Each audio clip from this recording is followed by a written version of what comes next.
7 a.m. can't get out of bed. I think I might lay here instead. I'm already tired from today. I can't believe that it's come to this. I blame myself for everything.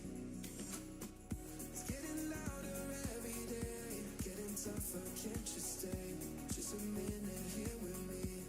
Yeah, I couldn't care less anymore about this and that and more. So please don't walk out that door.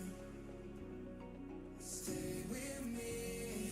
It's hard to breathe when you're not here, 'cause you're therapy. Just come here. I need you beside me just for a while. You're therapy.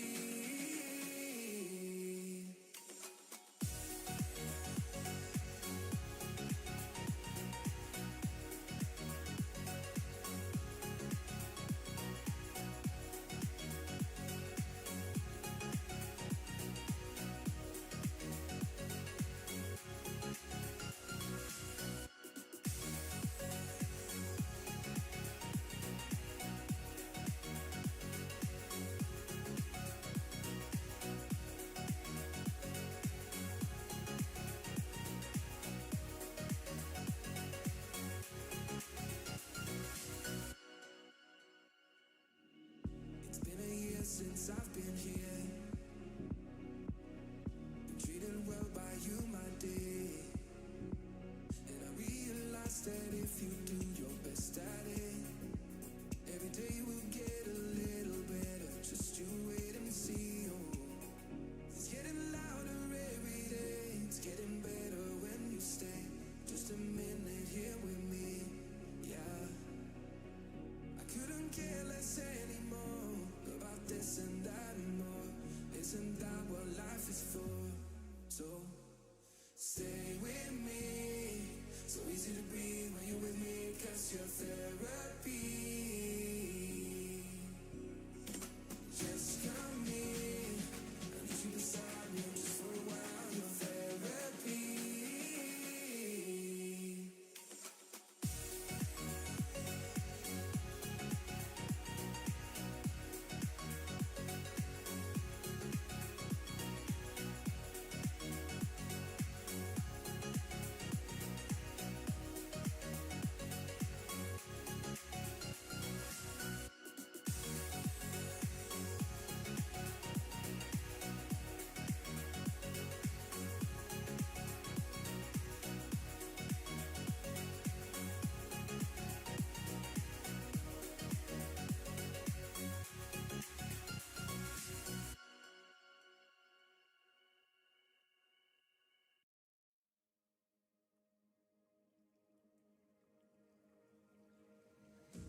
I've been looking out and searching for the signs for tonight. It's a time I must survive. All of the things that I've endured until this point, it is I that'll make it out alive.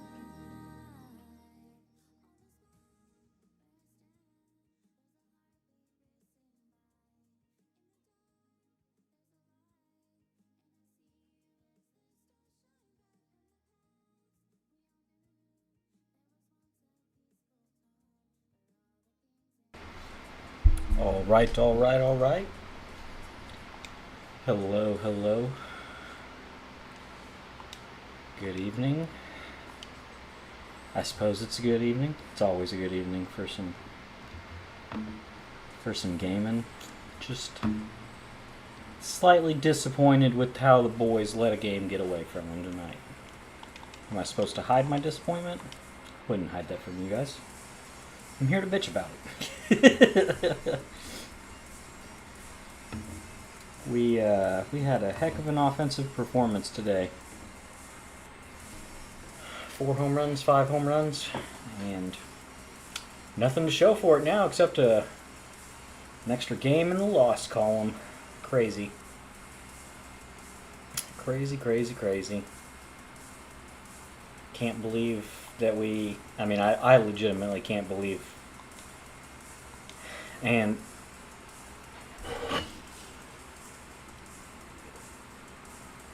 Not to armchair quarterback it too much, because I was a bit distracted with my wife and my kid and dinner and getting ready for bed.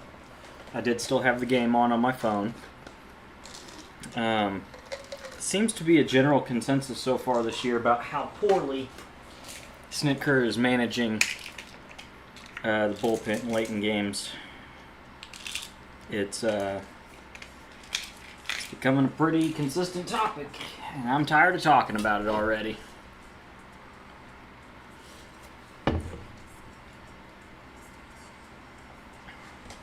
I mentioned it last night, and I feel like we really got lucky and escaped it.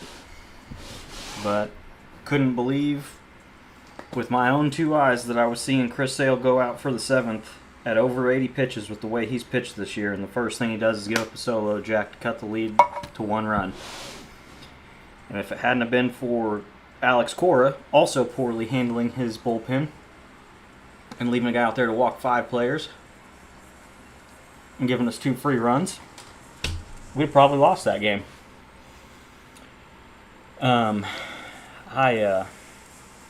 I said, just kind of beside myself with the management of the bullpen so far. Can't believe that it is legitimately a thing that we're having to talk about. Aside from the fact that I just can't fucking stand Raisel Iglesias, but like now Snit is just like not handling the bullpen well. We're bringing in Pierce fucking Johnson to give people days off when they haven't thrown already in 2 days, to try to close out, one of the top 4 or 5 teams in the American League who can easily make a run in the postseason, make a run to the World Series, and we're saving fucking bullpen arms that haven't thrown in days. I don't get it.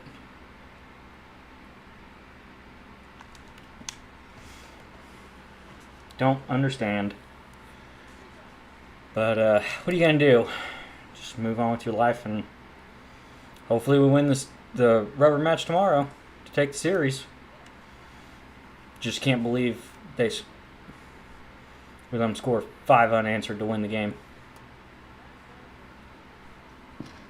I'm sure anybody that's not a Braves fan is so glad that this is what we're talking about right out the gate. I didn't even really have my hand on the freaking controller. It's just, man, it feels like a stupid mistake to make. I'm not saying I want Raisel in the game there. Hell no. With Devers coming up, I probably want freaking Dylan Lee in the game. But us even giving up the lead and getting to the tie game. Dude, what are we doing?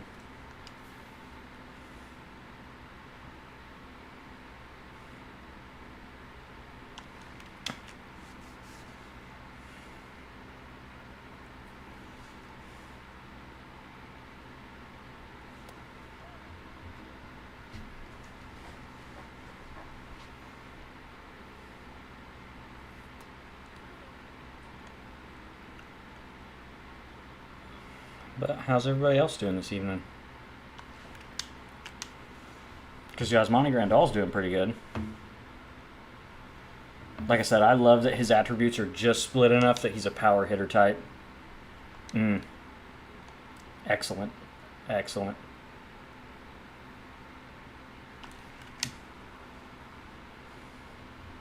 Really kind of hooked around that slider, but it worked out. Like I said, I love Jock Swing. He's probably my new DH, man.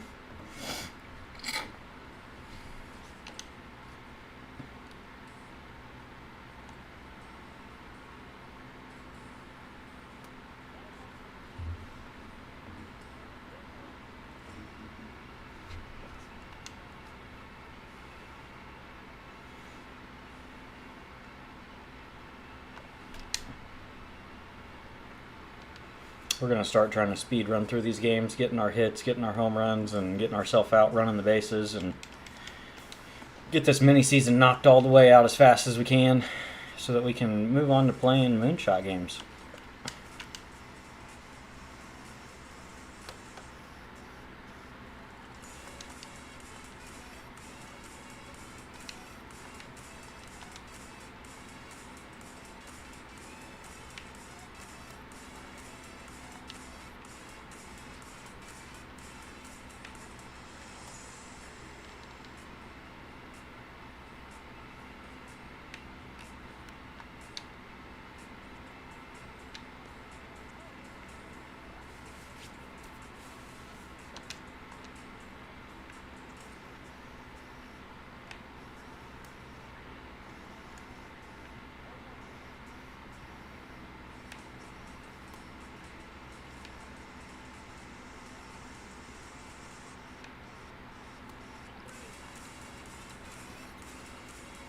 Need to look and see if there's any goals I need to finish cleaning up that I may not have remembered to, like strikeouts with whatever, or innings pitched with something.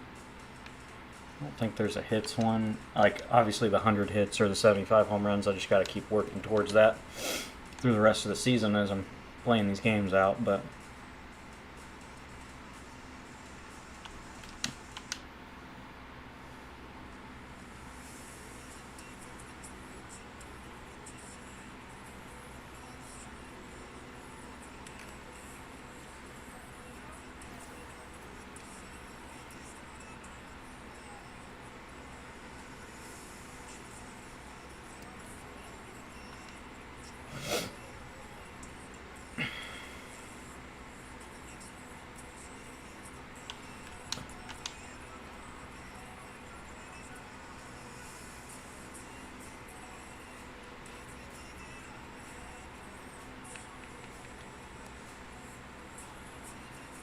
wow, so slide, if I directed a slide without telling him to stop running home, it actually did stop my momentum from going home and make me slide into the base. I didn't know that was an option.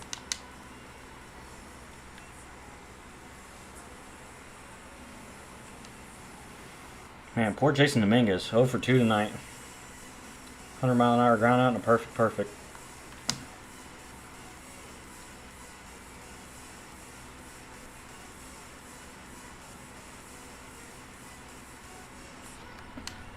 I'll the bat. Alrighty.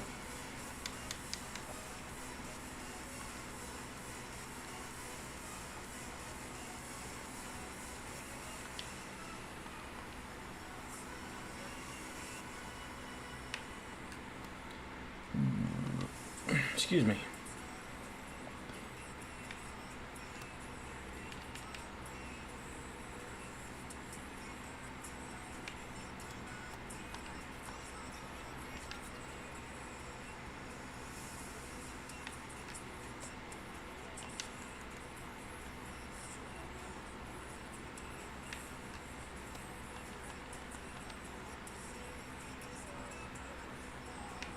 Had a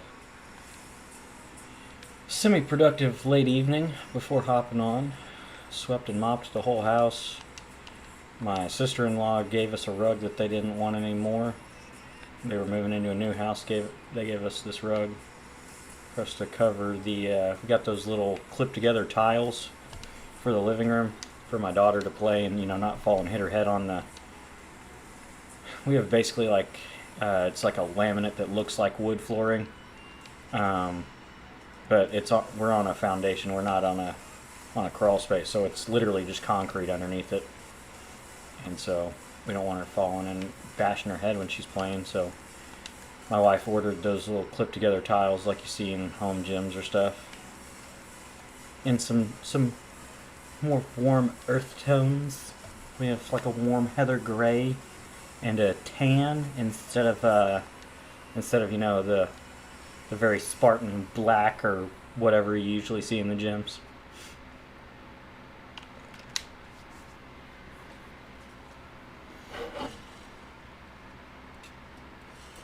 By the way, these were a Christmas gift. Little stickers that my wife ordered to have made. I thought on my refillable tumbler for the soda shop near here was a good place for them.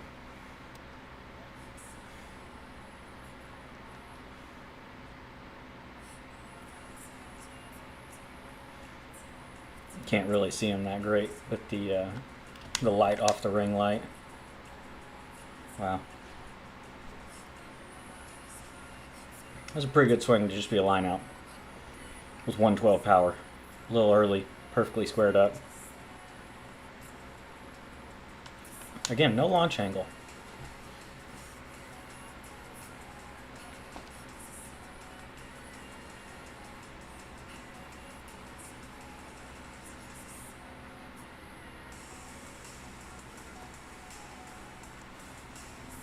I think I have all the mini-season cards now except for Tony Gwynn for winning the mini-season, right?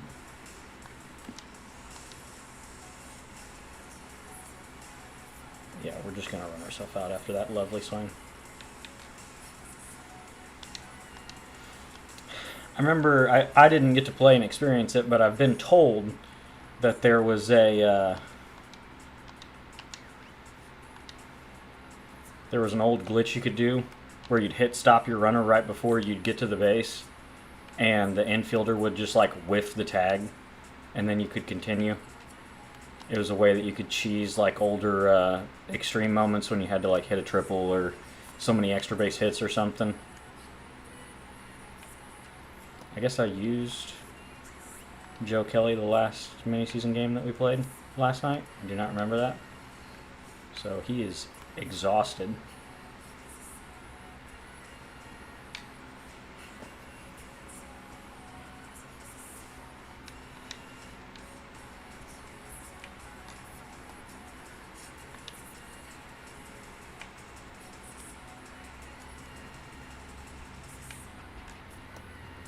Doesn't matter. I will remember now that he's exhausted. Please tell me that got him to P1 so I can stop having him in my 5-hole in the rotation and not rotate through my pitchers like I want to. I mean, not that it matters in a moonshot mini-season. I don't have to worry about running into Randy or Roger Clemens. Hey! Yeah, let's look at these goals real quick. Those are wins. 4 more home runs. Already got that the first time. I don't think I'm going to get it a second go around this run. And the rest of this is all...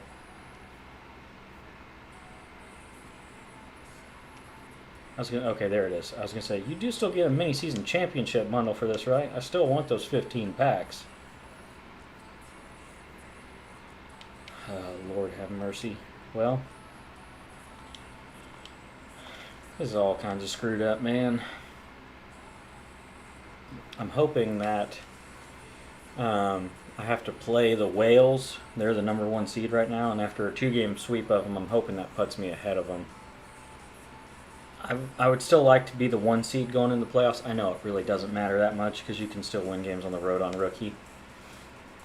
It makes it easier doing the stats and shit when you're playing at your home stadium 2 of the 3 games instead of playing 2 of the 3 games on the road as I crank one into the stratosphere. 450. 450. Holy cow. I felt like that was a slow cutter. Okay, never mind. I was going to say, I saw that out of the hand. I feel like I sat back a long time. That is a slider. That is not a cutter at 81 miles an hour. He throws 3 different kinds of fastballs and a changeup now. I remember he used to have a gross 12.6 because I used him in Moonshot last year because he was a common last year. That's at least going to be a double. Yeah. I know I said it a few times last night, but I cannot tell you how excited I am that Yasmani's my new catcher. I love when he gets good cards. We're never taking an extra base. Ever. It's a stark contrast to having Ted Simmons, who had like upper 60s speed with outfield secondary. That was just... Old Beltron, he probably throws me out by a mile, right? No? Somehow we scored from second there. Holy shit. I was literally just sending him to keep the game moving and see if I'd get thrown out. Perfect ground out. Lovely. I was on top of it, yeah. But it's a hanging changeup. I say this pretty frequently in streams that I believe any off-speed pitch belt high or higher in this game, you should get optimal launch angle, increased exit velocity. Like, those are bad pitches in baseball across the board. If you throw them in the real world, like if you throw a breaking ball trying to catch the top of the zone or something, you're trying to get a take. You're trying to steal a strike. If somebody actually puts a swing on that, those are murderable pitches in the real world. People don't throw that shit often. And they're very powerful in the game. Because they're funky and people don't expect it to be as difficult to hit that as I thought that sounded like a freaking ad.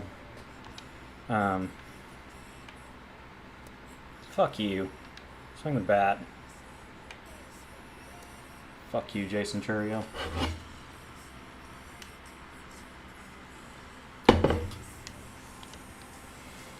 Come on, Mike. Are you literally 0 for in this? Oh, he's 0 for 2. Okay, yeah, you went 0 for 2 last game.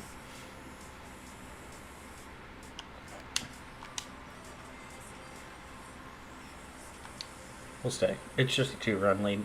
Get a couple more runs, and then we'll start running ourselves out of the innings.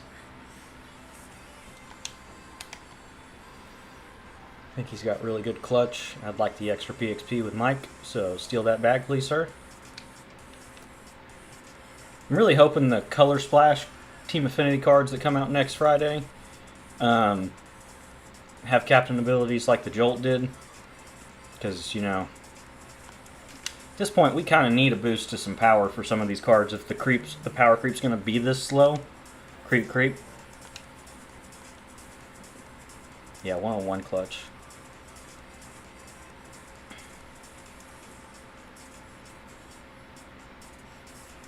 But yeah, the first captain cards boosted contact, both sides, clutch, and hits per 9. I kind of hope that the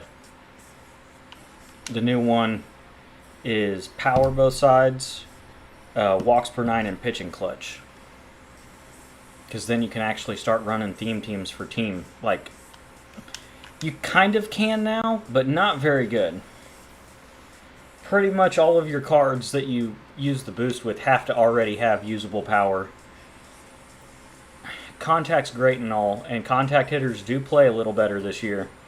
But the more contact you pile on cards without bringing their power up at all, you're just turning them into contact hitter types, giving them bad exit velos.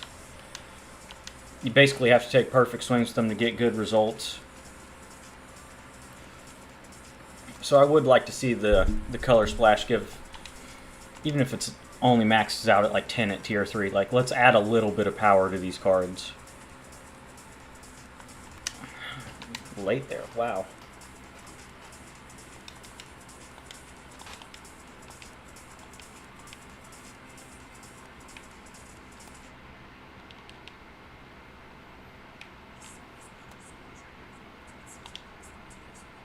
There's the advertisement.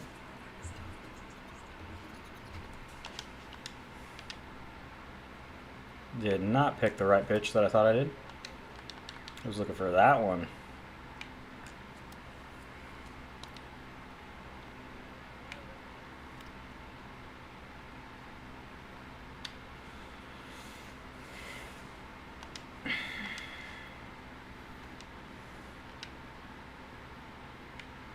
I don't.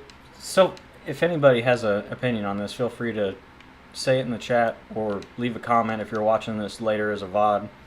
I've always been a big fan of running the captain boosts and trying to find the diamond in the rough captain boosts.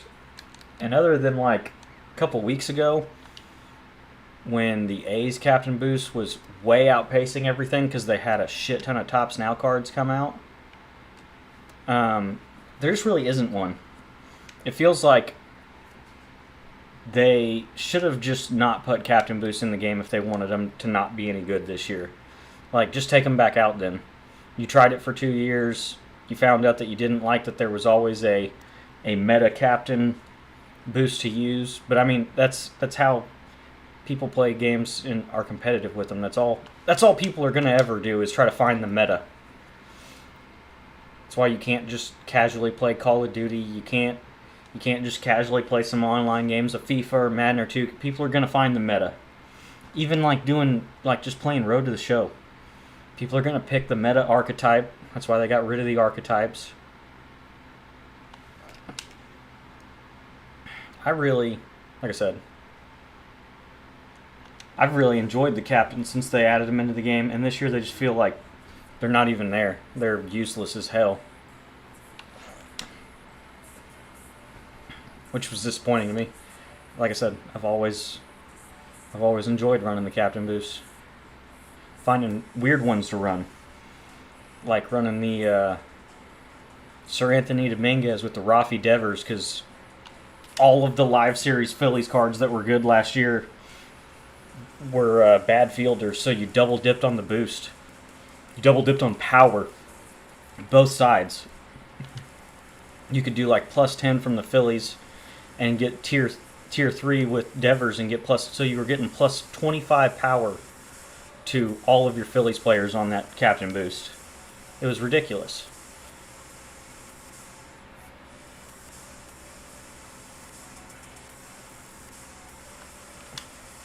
It was kind of the same with the A's. The A's got a lot of tops now and spotlight, whatever they were called last year, monthly award cards. Around the same time that season 2 started and the Devers boost was a thing.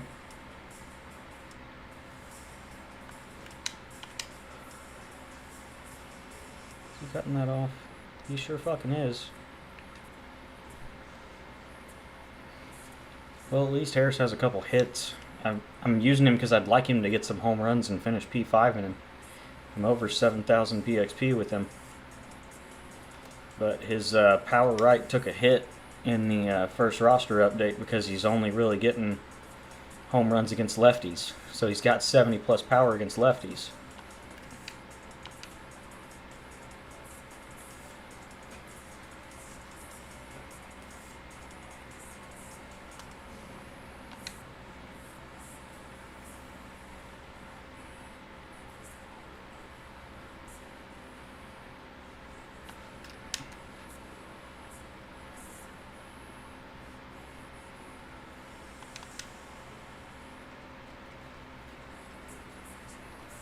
Okay.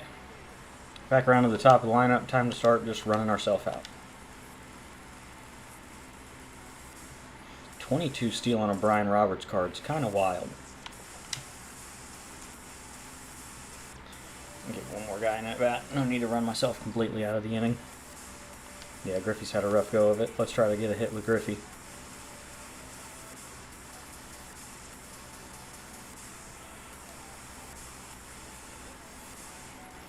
I don't think I even have that Brian Roberts card parallel 1 yet. I think he starts with 79 speed.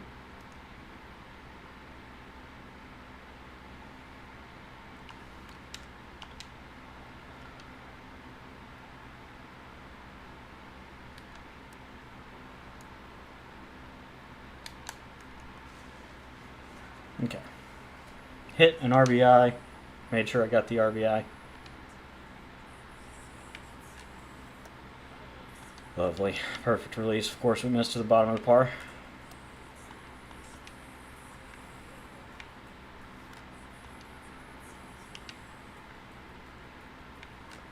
Did Ozzy go for 0 for again tonight? I think he did. Bit disappointing, man. He's still just scuffling, falling down the hill, trying to get to the bottom and fucking start fighting our way back up.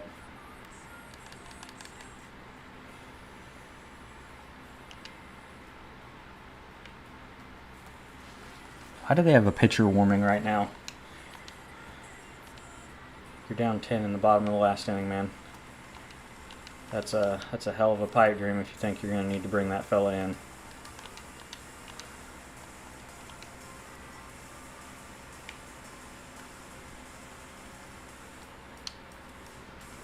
His arm accuracy is apparently really good because I feel like I always hit the blue bar when there's fly balls hit to Dominguez out there.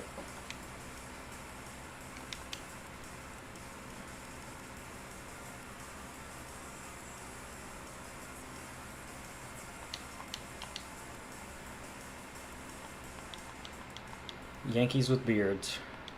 What a time to be alive.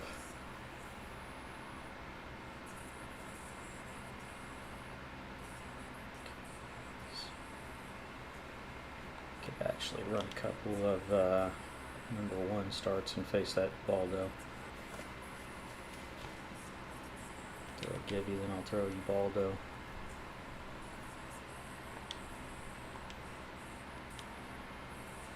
Oh, we finally took first place. Yay.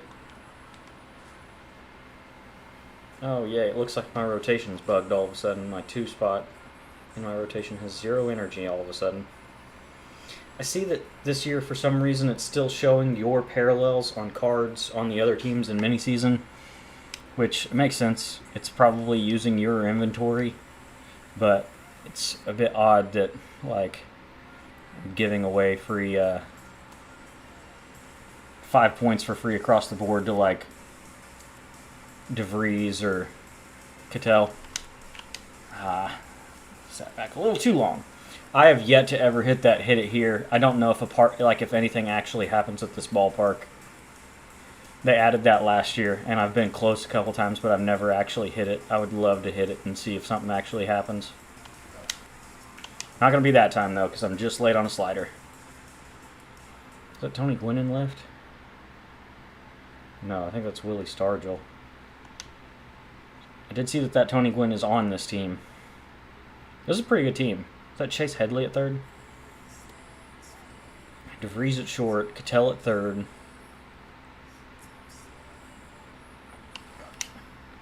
Beat it into the ground. Yeah, I think that's Gwynn out there. Arias. Who's the center fielder? I can't tell who the center fielder is either.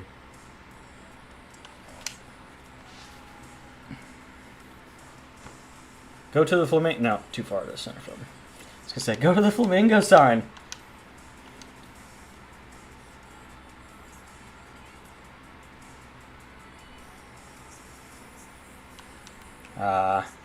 Beat it into the ground again. It is funny that he is so slow that the infielders just act the most cavalier ever about throwing the ball.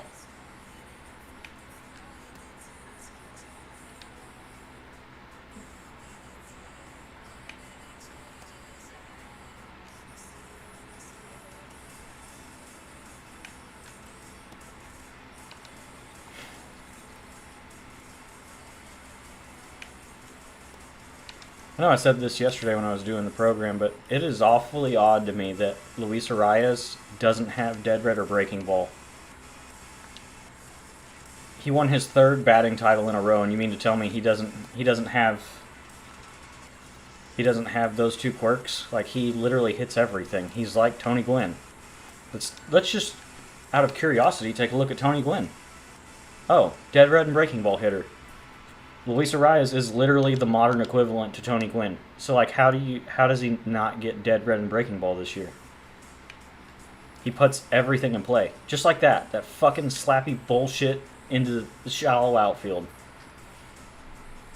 We got the most power we've ever had on a Tony Gwynn card, and he's still going to be a slap hitter somehow.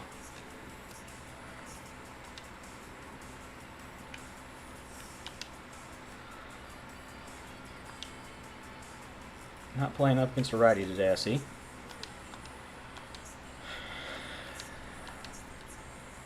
Alright, that took some bad swings last inning, and now we've only got one run. Let's try to do a little better this inning. Put some runs up.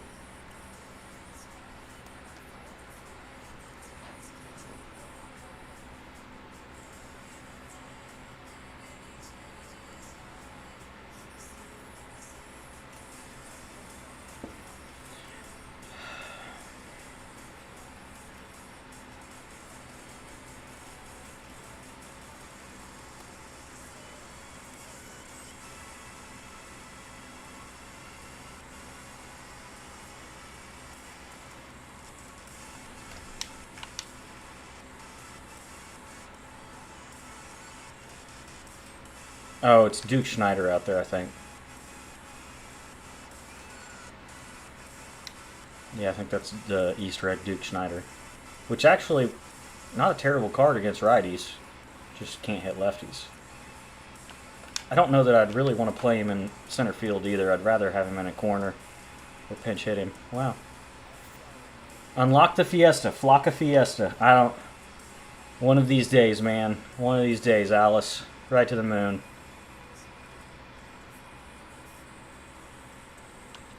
Oh. The old knuckle curve. I thought it was a slider. I thought I was going to get to just murder a pitch about right there.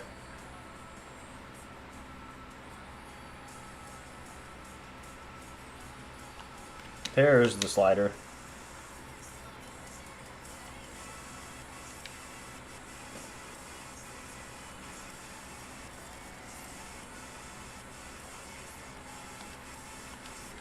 Oh, yay.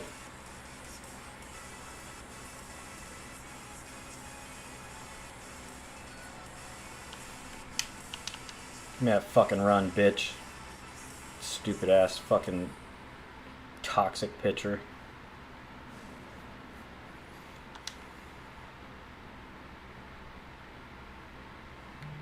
A dude that pitches in Major League Baseball that tops out in the low 80s with his fastball.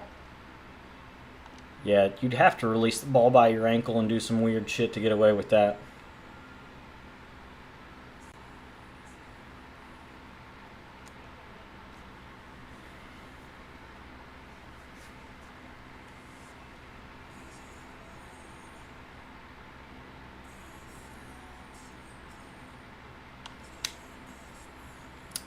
Under it a bit too much. Unfortunate. There's sometimes any Tyler Rogers card, his sinker really dives almost like a splitter, and then sometimes it just kind of hangs. I don't know. Like that one kind of broke a little more. I was still on top of it. We're going to also have over 100 packs to open tonight, and if we could please pull 190 Live Series 90 plus, I can finish Live Series collections. Oh my god. Just didn't get under it again.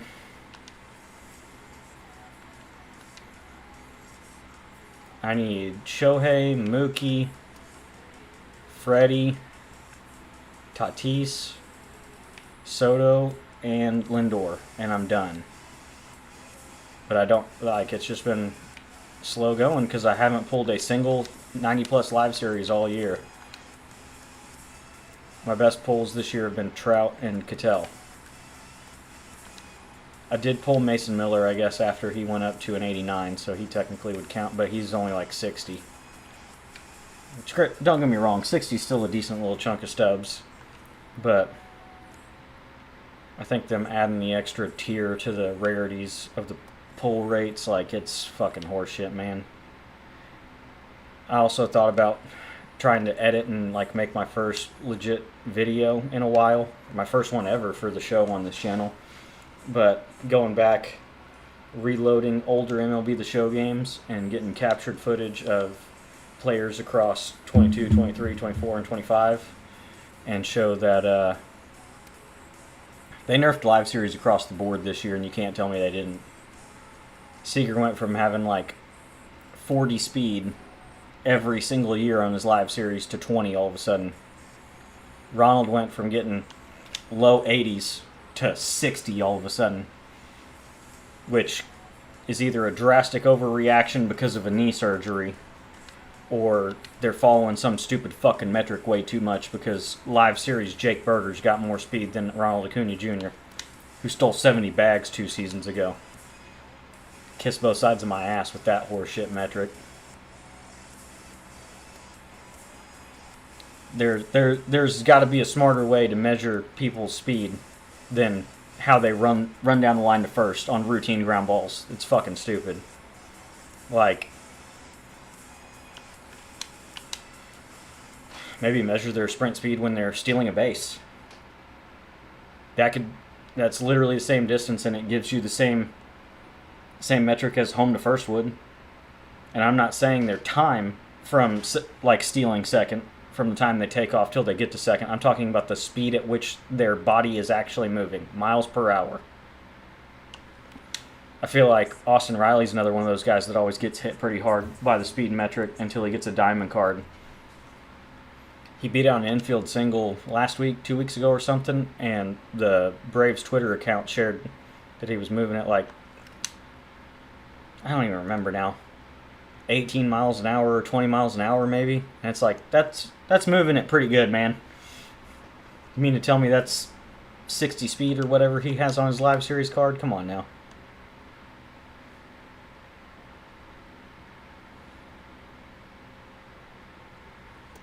Nice spot.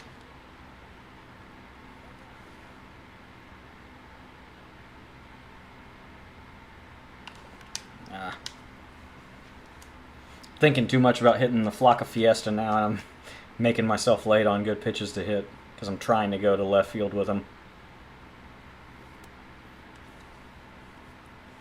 Like I said, it's been in the game now since the beginning of last year. I still have yet to hit a ball off that thing and see what it actually does.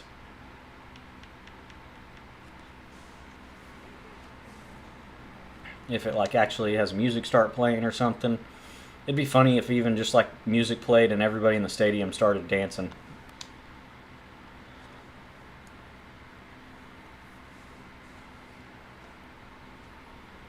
Something about Brian Roberts' swing I'm not really jiving with. So I mean, I'm even just playing against the computer and it just doesn't feel great, honestly.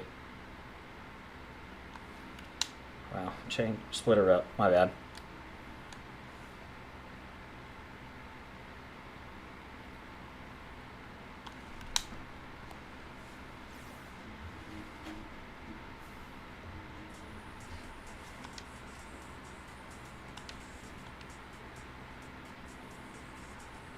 King Leonidas.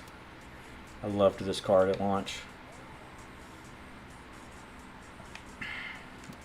One of my earlier P5s that I got, if I remember correctly, I got Acuna first. I usually get Acuna first because he's going to be in my lineup for everything, no matter what I'm doing at the beginning of the year, trying to get him there.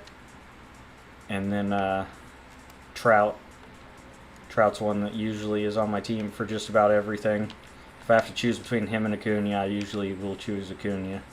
But he also hit very well for me before that first roster update. Like where he'd probably still be on my lineup if he wasn't so damn bad.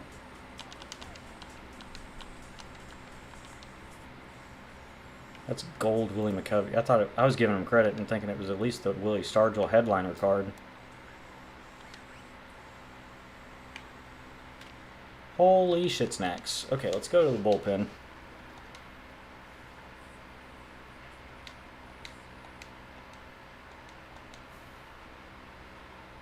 That's Yasmani.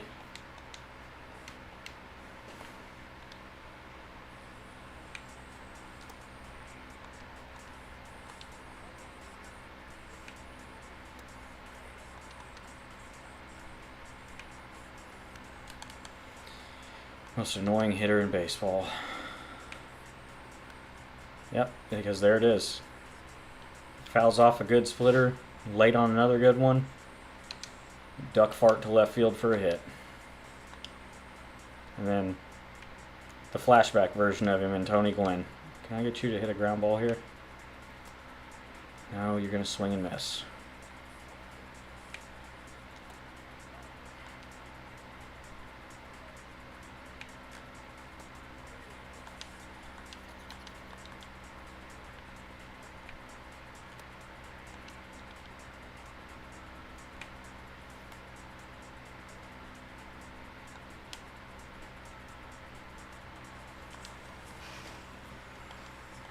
Alrighty. Trying to remember final win total. I think it gets you like a 5-pack or a 10-pack, and you got to get 28 wins to get that. So I got to get 22 in the regular season to hit that by the final game of the... Oh, a deluxe choice pack. Do I actually get to choose? Because that would be awesome. I do get to choose. Really still can't stand that I got a freaking pipeline out of that premier pack. Like, these cards aren't worth anything. I don't need 3 of them. Granted, the base round cards and the mid round cards of this aren't worth anything, but I need more chances at pulling Polanco. I haven't pulled him yet. Out of all of the freaking crap I've played, I have yet to pull Polanco. Is the music still playing? Like, why is this so quiet?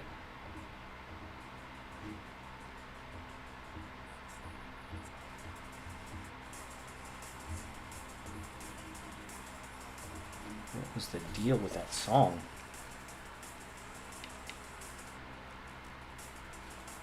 Ubaldo didn't... He did throw recently. He threw... Didn't he? Yeah. So... I'll go with a 3 or 4 starter. I guess Eckersley is throwing in the 4.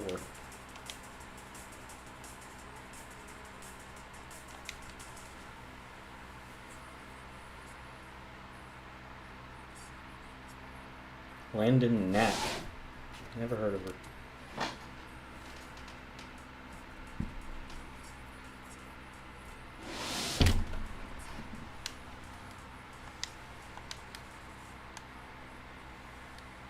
Got noticing. Bunch of breaking balls and forcing. Went under it. Yay. So I was trying not to pull off of it, so I made myself late and under. Nice.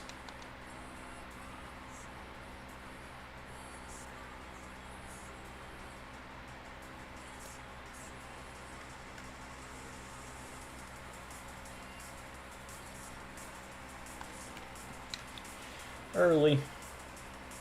Oh, it's a hit.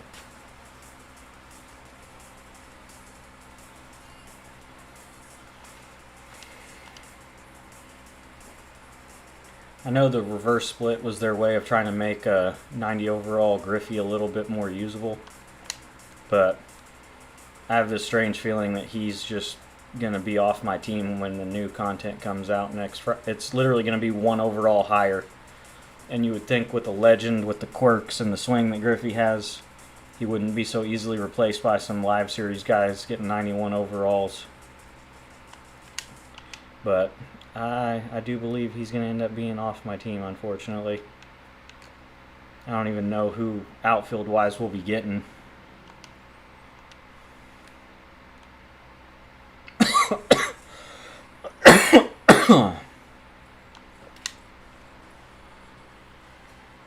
Former teammates. Jesus, that was hit a long ways. The dork doing the commentating tonight with John Smoltz, he's like a college football, that's where I hear him from anyways, usually is college football on Fox or Fox Sports, was suggesting that we have, laser sensors that run out of the top of the foul poles, go all the way to the sky so that we can know for sure if a ball is fair or foul if it's above the foul poles, like at Fenway. Fenway has shorter foul poles than a lot of places. And Smoltz was kind of like, no, that's kind of the beauty of our game, that there's no cookie cutter way your stadium's got to be. None of them are the same.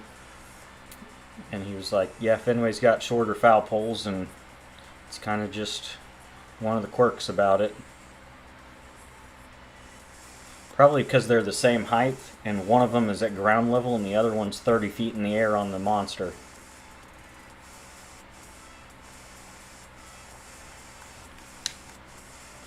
That's getting caught. I didn't quite square that up enough. Oh well, 4's the better start. But yeah, I was just kind of like, dude, go back to football. I'm all for having that in my football games where you've got pylon cams and sideline cams and... But, man, such a slow reaction, and then so slow getting up that Yasmani gets a fucking infield hit out of that.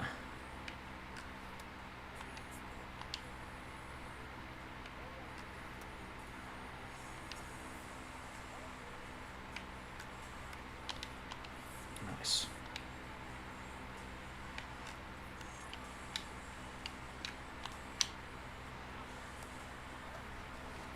It's a heck of a double play combination at the top of the lineup, man. Yasmani Grandal followed by Luis Arias. I don't know why I just threw an online pitch to a fucking CPU hitter. He could have murdered that to the moon.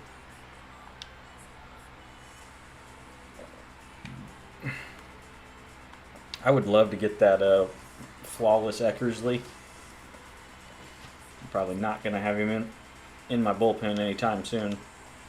Which stinks because he's going to be great for a while. I think I've said it a couple times on stream already, but I'm not a fan of... We're getting World Series rewards a week or two after the new season reset, but we're 2 flawless rewards behind right now. Like, we're just now about to get Jimmy Rollins and Andy Pettit. And we're going to have to wait till the next multiplayer program to get Jonah Heim and Andre Dawson, who are both going to be less than useless by the time we can get them in a rewind pack. I feel like it needs to be just like the World Series where it's one behind. Like, people have had they're not even earnable right now, so why are we still keeping their price inflated? Like, we've moved on to a new reward, so like there's no more of them going into the ecosystem. Are we just trying to keep things inflated for collections? I think we're still at least a month away from another Scott Rowland-like collection. So I don't understand why we're keeping the flawless prices up for so long this year. You know, when we used to have a BR program, the rewind pack was in the very next BR program. Same with the World Series rewards. They were in the rewind pack in the World Series program.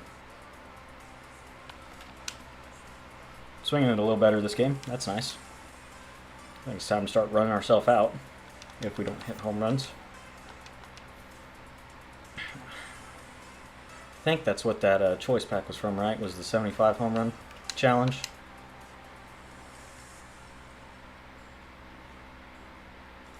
If Yasmani finds a way to get a fucking triple here.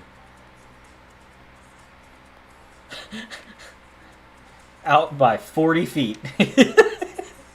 That just would have been too funny if the throw would have been a little offline.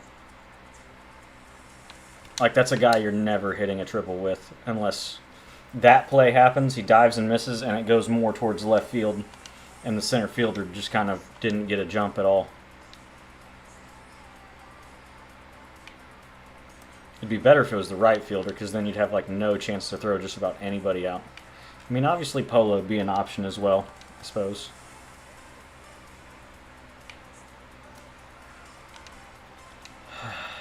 This is like I said when I was pitching with this card, the last half inning I was pitching. This makes me really want that 92 Eckersley, and I'm not paying for it right now, and other than trying to go flawless, you have like no reason to play BR. God, could we make one diving play, Corey? You've got no reason to try to play BR unless you're trying to go flawless. There's no program. Maybe there's a BR mission every once in a while in the multiplayer program that you have to like get so many hits in BR, kind of like they do with events. Get 10 hits in events or something. But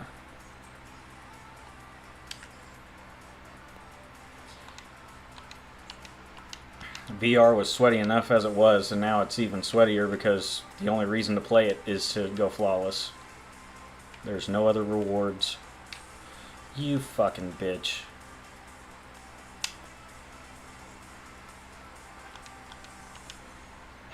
Alright, well, Eckersley's done.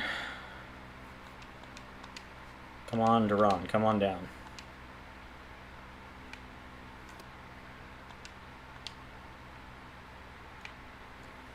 I miss, if anybody remembers, shout it out. Our first Diamond Yohan Duran card. It was like a 95, 93, 95 overall, tops now.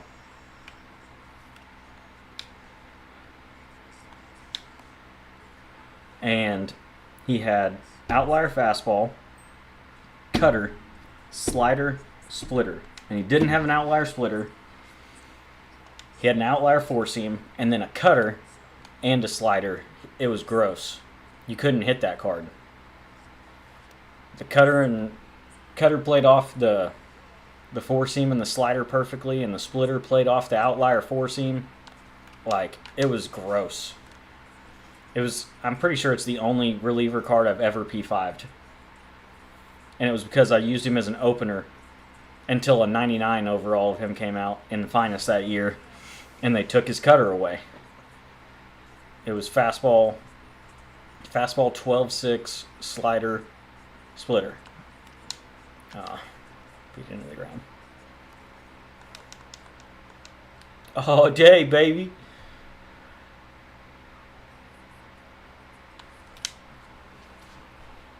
All day, baby.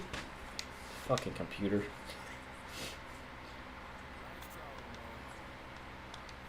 Oh, advertisement. My bad. My bad, y'all.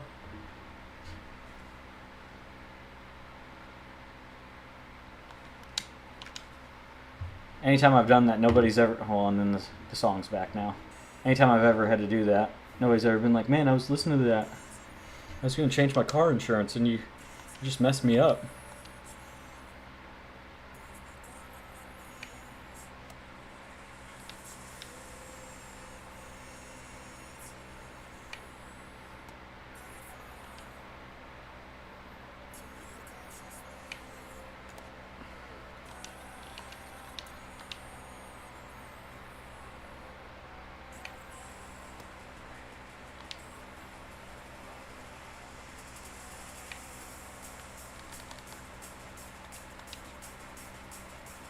I find it odd, thinking about it now, watching the live series Yohan Duran throw a splinker, why they've made such an effort to not give Paul Skeens his splinker when it's one of his more effective pitches. He was talking on MLB Network when he was in the studio after he had a start at Yankee Stadium, at Citi Field, I don't remember. But he was talking about how he felt like he didn't have his best fastball that day, and so he basically used the splinker the whole game. And spent the whole game, everything was setting up the splinker. Yeah, man, I'm kind of torn because Bichette is the more expensive, or is the least expensive of the two, but I don't think he cracks my team. So I have to buy one of them. And, well, they're almost identical now. And Candelario would actually make my team. I think he'd probably replace my New Thread Santander at first base. Better contact. Vision's about the same. The power will play. He's got dead red too, yeah. So as of right now, I'm kind of thinking I'm going to buy Candelario if I don't get lucky and pull somebody. That's especially, I don't know about you, Matt. I don't have live series done yet.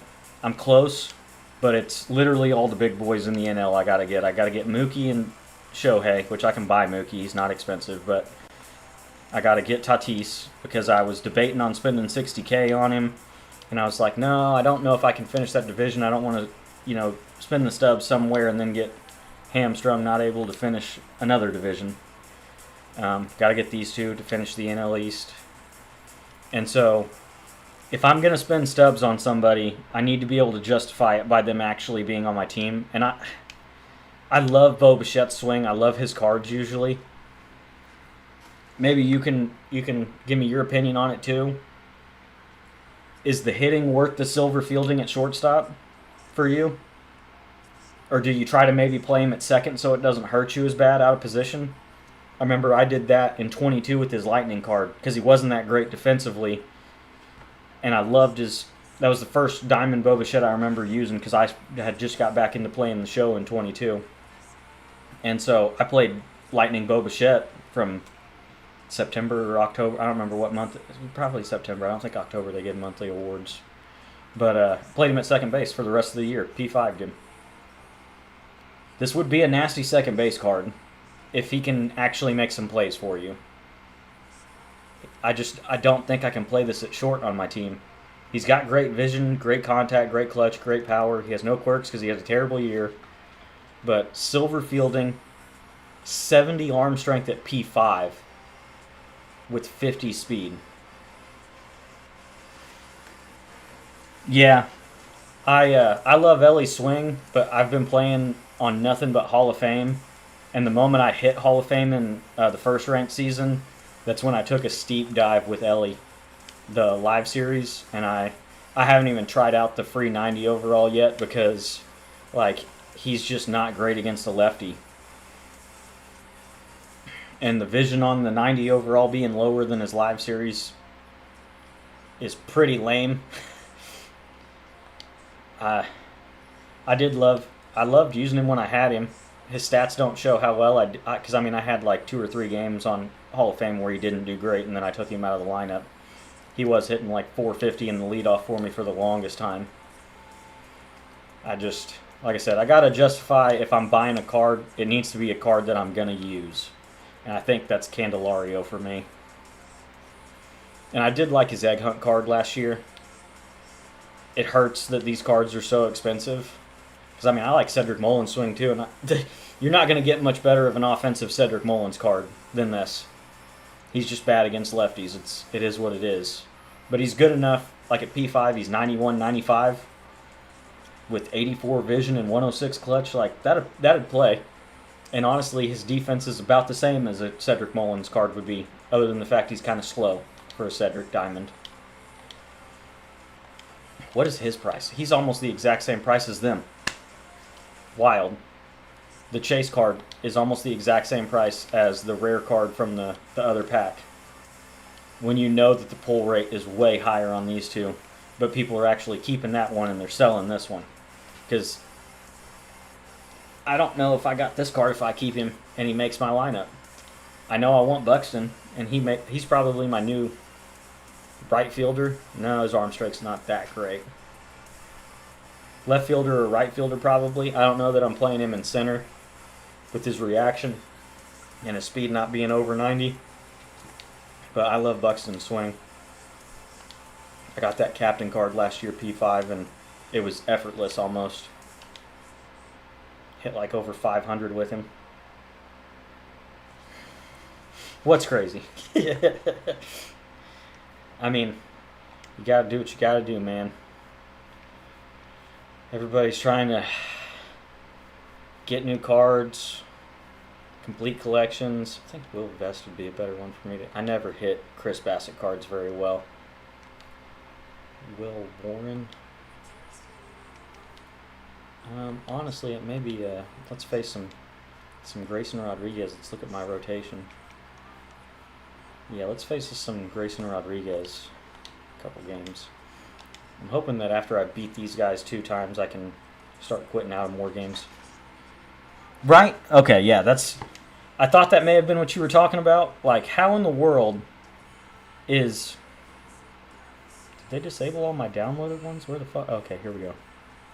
How in the world is the Chase Pack card the exact same price as the rare round ones? That's so wild. But I think that speaks to, like I said, he's not a great defender. Mullins never has a good arm on any of his cards. And he doesn't have good speed. So, like, he's not a center fielder. He's definitely a left fielder, which makes his defense worse playing out of position in left field.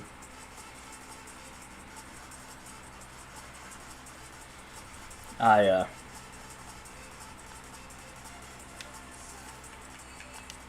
wish hopefully at some point this year they are like, okay, we had something we were going for with the removing secondary positions, but we can tell it hasn't been real popular with the community, so we're gonna revert it back. Like, I was listening to I think it was KDJ TV was talking in his mailbag video this last week about how center fielders in Major League Baseball are like the best outfielder on the team. So it would stand to reason that the best outfielder on your team could play either of the 2 positions pretty easily. And for the most part, you could say the same thing about the shortstop. The shortstop is supposed to be your best, which not always. It could just be like he's got a better arm than somebody who's got a good glove and your team prefers him at short. Kind of like, I think Marcus Semion's probably way better of a shortstop than Corey Seager, but Marcus Semien has a noodle arm, so you kind of pick your poison there.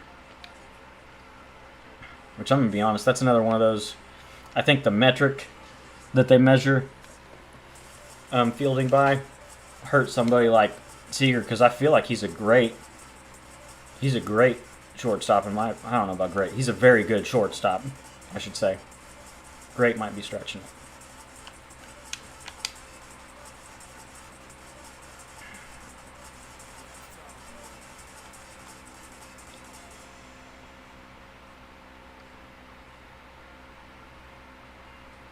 But yeah, it's pretty funny seeing the Mullins card being at the price point it's at after having the ungodly expensive Willie Castro Chase card just a week before.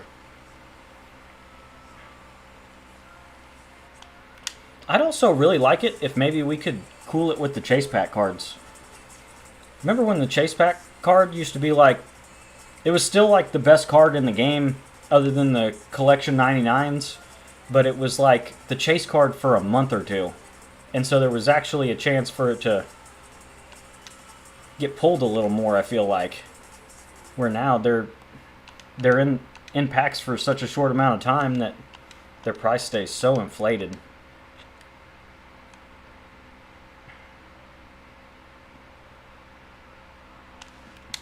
I just pulled a red pepper flake out of my teeth and it's stuck in the back of my throat now.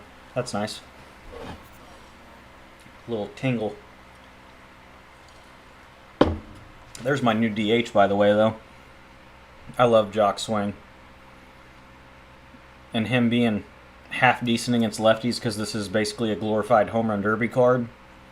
I remember I P5'd that home run derby card in, I want to say it was 23. I don't think it was last year. I think it was 23. He was either a DH or a first baseman for me for like a month. I'm a little disappointed he lost Dead Red. Dead Red's always a big help. Let's test Mullen's arm right here. Yeah, weak and not accurate.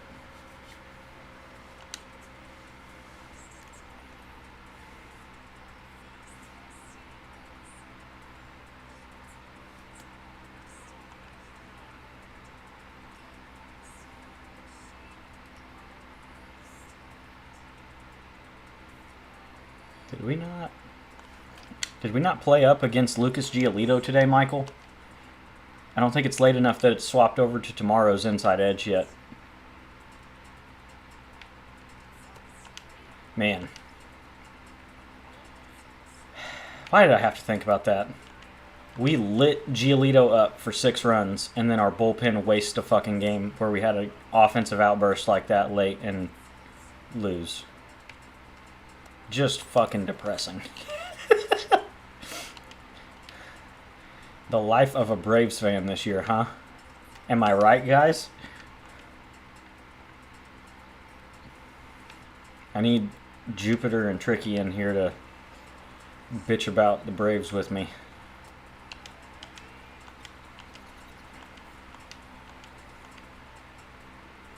It was probably the Smoltz curse. I feel like we don't play that great a lot of times when Smoltz calls our games for Fox. Whenever he's a guest and calls the games on Braves Network, on MLB TV, like when he'll come and do Phillies or Mets games sometimes, I feel like it's not as bad. But when he's doing a national broadcast for Fox, I feel like we always do some dumb shit and lose a game or just don't play well in general.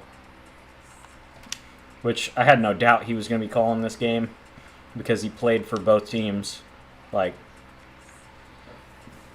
excuse me.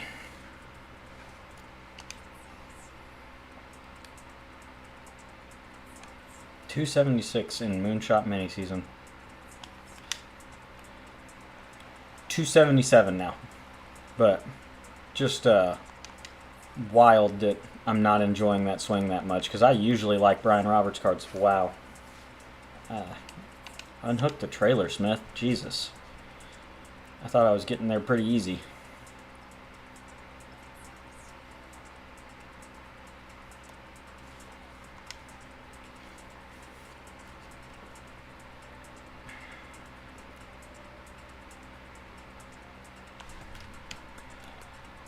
And you get beat to the bag, don't you? Wow.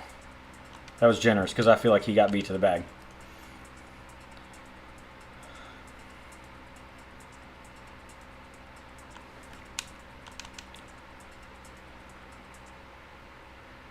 Who is that out there? Can't even tell. I don't know.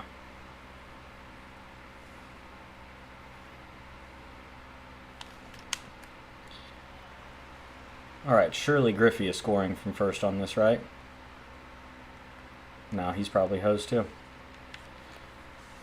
Nope, we missed the tag somehow. Wow.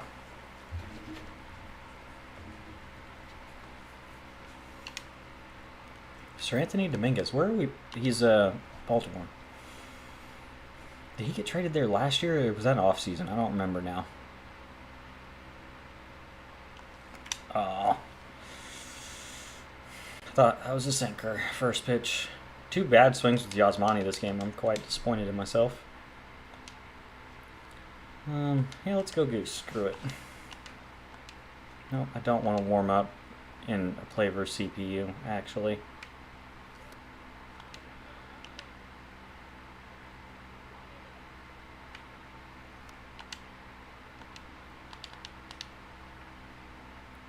I wonder if Live Series Devers is going to get supercharged for his walk-off homer when, Marcelo Zuna hit a walk-off homer this year, didn't get supercharged. But we seem to really like holding his mistakes against him, but not other people.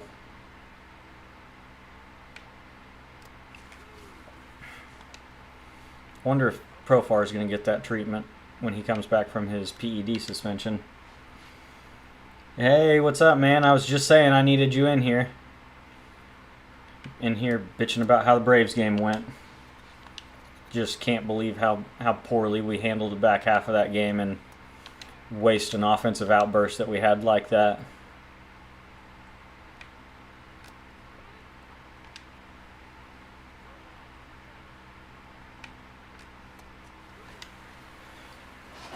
Dude, yeah, I'm going to start drinking soon, I believe. Break the whiskey back out a little earlier tonight after. Dude, Olsen and Patrick Tricky texted me, and he was like, "You need to talk shit about Olsen more because he went 3 for 5 tonight, even though we lost."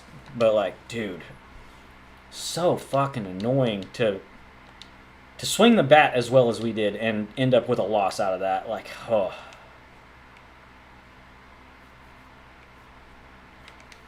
Maybe tonight's the shotgun of beer night. If we can hit, like I said, if we can hit 50 subscribers for sure, I'll shotgun a beer.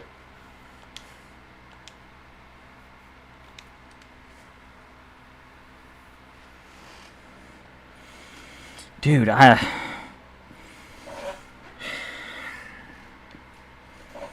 don't know. I mean, Montero had a couple of really good performances the first time after we got him, and I feel like, kind of like with Iglesias, we're like, okay, he's had a bad one. We're going to run him back out there and it's going to get better. Okay, he's had 2 bad performances in a row. We're just going to run him back out there. It's going to get better. And I don't know, man. I also wasn't a big fan of... I mean, Pierce Johnson's good for us a lot of times, but I don't know why if we're not using Iglesias in a closing role, especially with Devers in the bottom of the 9th. Why in the hell isn't Dylan Lee in there trying to close the game out? Did he already pitch and I missed it? Because I was saying that, like, I was a little distracted with dinner time and getting my kid to bed, so I didn't see much of the 7th or 8th inning. Did Dylan Lee already pitch and I missed it? Because if there's anybody I want facing Devers with a chance to win the ball game, it'd be Dylan Lee.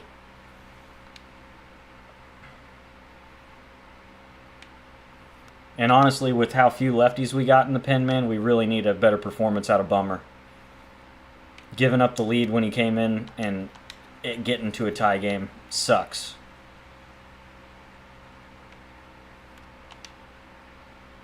I don't know. I don't have the answers. Yeah. I know he's getting tired. I was throwing him on lower energy.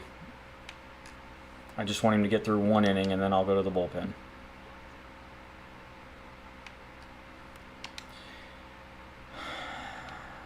Front door sinker, maybe? Swing over it? Or just take it. I'll go fuck myself. Oh, advertisements are over.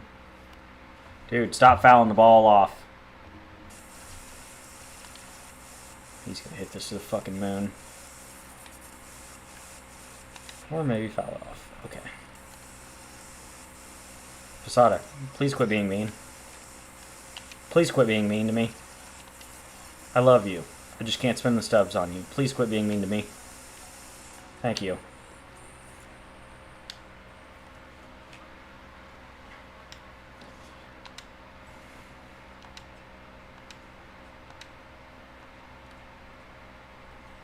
They took Grayson's cutter away this year?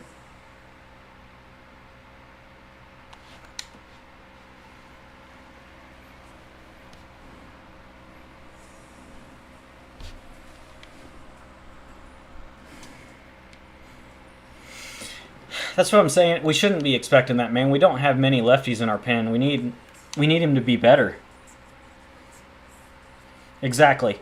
I feel like the spot we were in was a good place for Bummer to come in. That's kind of been the spot he's been in the last 2 years now. Last year and this year so far. He's going to eat innings when we've got a big lead or we're way behind, basically. And I'm fine with that because he's got decent stuff, but for some reason he just seems to be so hittable every time he's out there.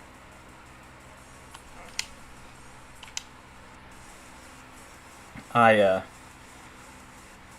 don't remember, was that the first stream you were in? Or was it maybe even before, and me and Tricky were talking about it, because I think that was the first stream he really hung out for a while and we talked Braves. But there were a few things I really wanted this offseason. And Nick Allen's been a godsend, but I wanted us to go sign a shortstop. A good one. I was kind of hoping we'd go after Willie Adames, but apparently he wanted too much or too many years. I wanted us to go get a top 5 closer in the game, honestly. Even if we had to trade away some good prospects to get it. Like, I feel like if we're going to be a true threat to get back to the World Series and win another title, we have to have a better closer, dude. We have to have a guy that, when he comes at the end of the game, it's over. There is no scoring runs off of him. It's over.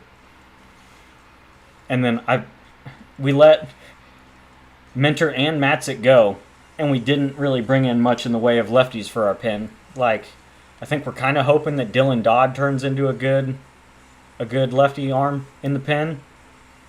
I don't hate that idea if he's going to perform, but you're kind of waiting to see what a young guy's going to be at that point.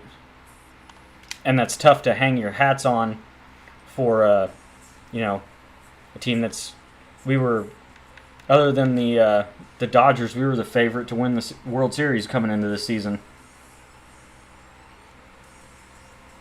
I wonder if it's a little bit of for me it could be AA fatigue at this point, which I know there's been some rumors that he's been hamstrung by ownership to not make moves that he really wants to make sometimes, but it kind of falls on him as the guy who's got the title. Like, we've got to make some moves.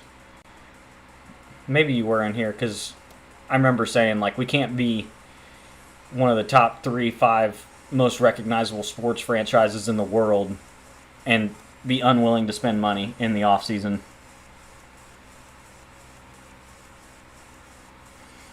And I feel like that's a bit of our philosophy because of how well it's worked out with our position guys. I don't know that it's always going to work out in our favor when it comes to pitching. Like it has with Strider. It did with Max Fried. But with the way it worked out with Ozzie and Acuna and Michael Harris and Riley now, where young dudes come through our system and then they end up being all-star caliber players and we get to sign them to low overall deals when they're a rookie to avoid arbitration. Like, I don't know, man. Like I said, the penny pension's wearing on me. I feel like we've got to be willing to come up off it a little bit.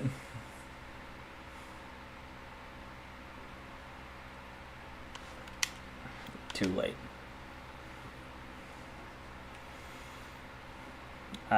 It's just... That's just Braves baseball, man. I don't know what else to say at this point. Maybe we get... I also didn't like how our trade deadline went last year. It was like trying to bring back guys from 21 and hoping that the magic got sparked again. Which, honestly, Soler played great for us after we picked him up last year, which was great, and we needed him to. I was honestly a little surprised we didn't try to bring him back as a bench guy or a platoon option in the outfield with how well he played for us last year. But, because we had him hit leadoff for like a month last year, and he was actually pretty good. Same with, drawing a fucking blank, Duvall.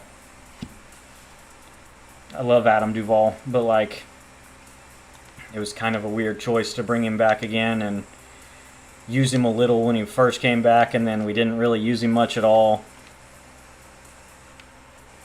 I was pleasantly surprised with how Whit Merrifield was for us. I feel like, I don't know that Whit's got a place that he's playing this year either.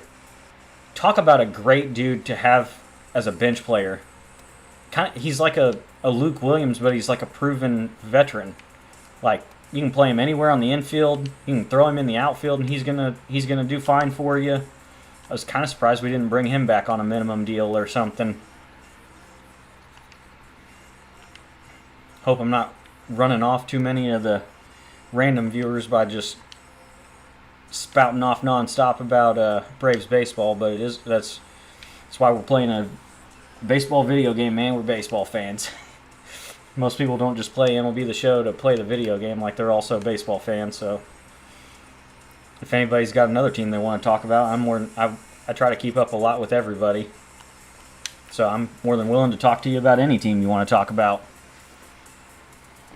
I thought it was funny that at the start of the game last night, they were talking about how the two teams in baseball that had had the most run-won games so far were the Red Sox and the Braves. So go figure that's how tonight went. One-run game.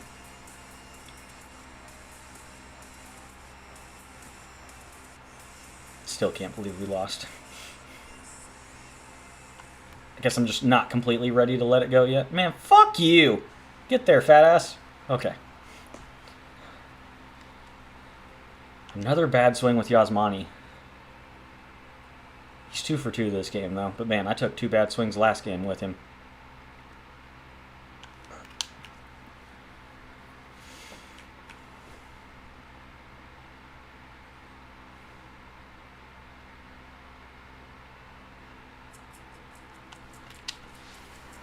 I love Jock.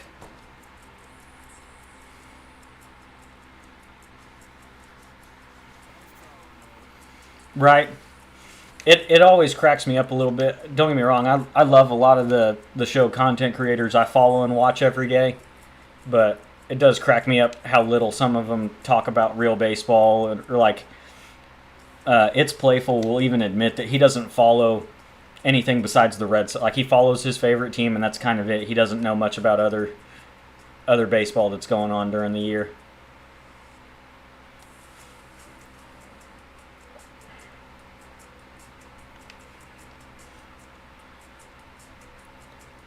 I will say, as I was sitting here thinking about it, I don't know that I've paid as much attention, like, with me living where I do, I don't know that I'd say the Rangers are my second favorite team or the second team that I'd follow. Usually I followed the Rangers the second most, but this year I really haven't followed it a lot, other than, like, I've been to a game or two this year.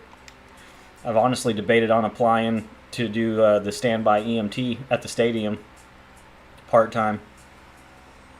The lady that's apparently in charge of it for, I'm trying to remember what giant organization it is that runs that. But her daughter works for my wife. And so she's even told my wife that I should apply because they're always looking for people to work standby at the Rangers games. You want to talk about a dream job for me. Not transporting people to the hospital and watching free baseball as much as you can when you're working.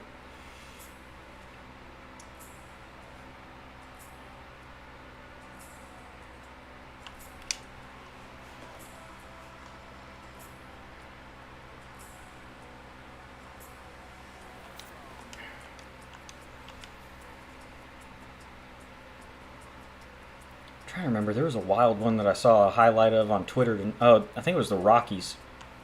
The Rockies had hit like 6 home runs in Arizona tonight. You first see the little highlight, little bug pop up, and you're like, oh, well, the Rockies are hitting bombs at home. That's not surprising. And then you see that they're playing in Arizona, and you're like, oh, they're lighting Zach Gallen up in the desert where the ball doesn't always seem to fly. I think that rookie catcher, or no, it may have been Jordan Beck. I think Jordan Beck had 2 homers tonight.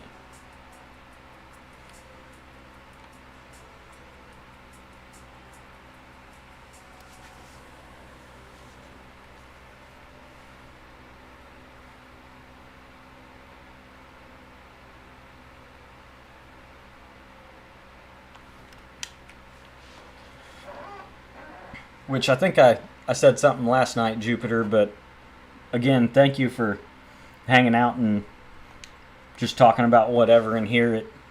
It does make these streams more enjoyable for me. Like, I'm still going to play the game and get enjoyment out of it, but it is definitely a little more fun to have people be really engaging in here.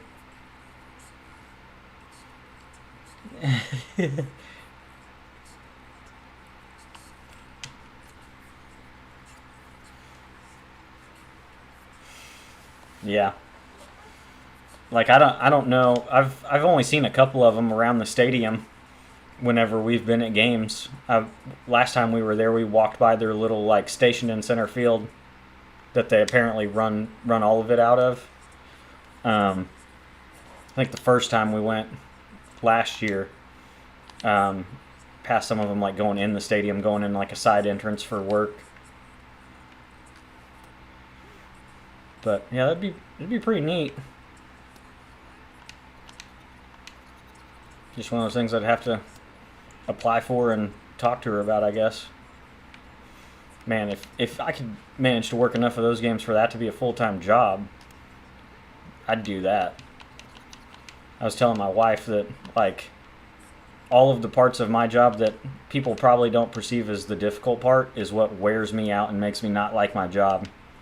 Like, the people that are wanting to go to the hospital for bullshit and don't really need an ambulance or to go to the hospital, that's stuff that drives me nuts. Like, the part of my job that I enjoy the most, I obviously don't want anybody to be seriously hurt or die, but like, that's why we go to school, that's why we train, that's why I still try to be active and run and work out so that I'm in decent physical shape. So if somebody's car's rolled over in a 20-foot ditch, like, and we got to carry them up to the truck, like, I enjoy the more serious part of my job more than anything.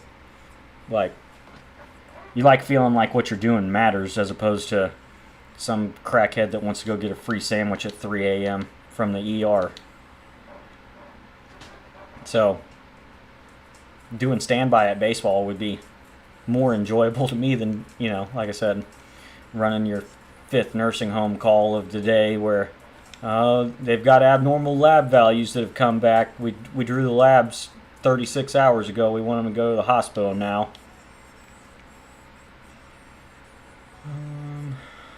We'll face that 5-spot guy.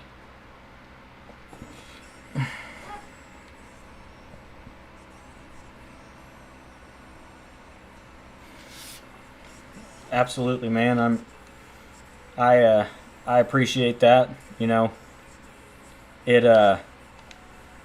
it's one of those things, kind of like you said with him being a medic in Vietnam. Like, when you know you're cut out for it, like, I very casually talk about some of the things that go on at work because, I mean, it's just a normal part of what we do, and you don't think about how serious or traumatic it is to some people because we do it all the time and see it every day. Like, it just is what it is. So, but I appreciate it. Thank you. I actually became an EMT because I was trying to get back into the military after my Army discharge, and I wanted to be a Navy corpsman and get stationed with like a Marine Corps unit and work with like the Marine Corps infantry, or, you know, do some kind of combat medicine. And then after working on an ambulance, I honestly just want to do it more because the more serious calls I run on the ambulance, it's like, yeah, this is what I enjoy doing, man, is the serious stuff. Like, the worst call I ever ran, we had a crew go out on a girl who was complaining of knee pain, and come to find out it's because her crazy boyfriend had been beating the shit out of her all day, and he came out to the ambulance, started trying to fight him, and then after a little scuffle, he pulled a gun and shot him. And so me and my buddy were the first on scene before like even PD got there, and we worked in the freaking ghetto, so it was pretty normal for at least one person on each ambulance to carry a gun, because with your concealed carry, you're cleared to carry in the state of Arkansas. And after that call, I just remember thinking, like, I never felt more focused and locked in on what I needed to do for my job than, like, 2 of my buddies at work being shot, and middle of the night, a dark street, having no idea what was going on, and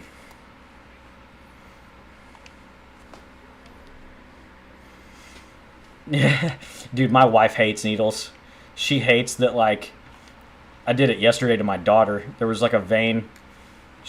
Babies obviously have tiny little veins, and you're starting to be able to see her little AC vein right here in the bend of her arm. And I was running my finger along it, and my wife hates needles so bad. She hates when I look at veins on her. My wife's got great veins on her hands, and sometimes when we're holding hands, we'll start like rubbing the veins on the top of her hand. She's like, "Stop it, stop it, stop looking at my veins."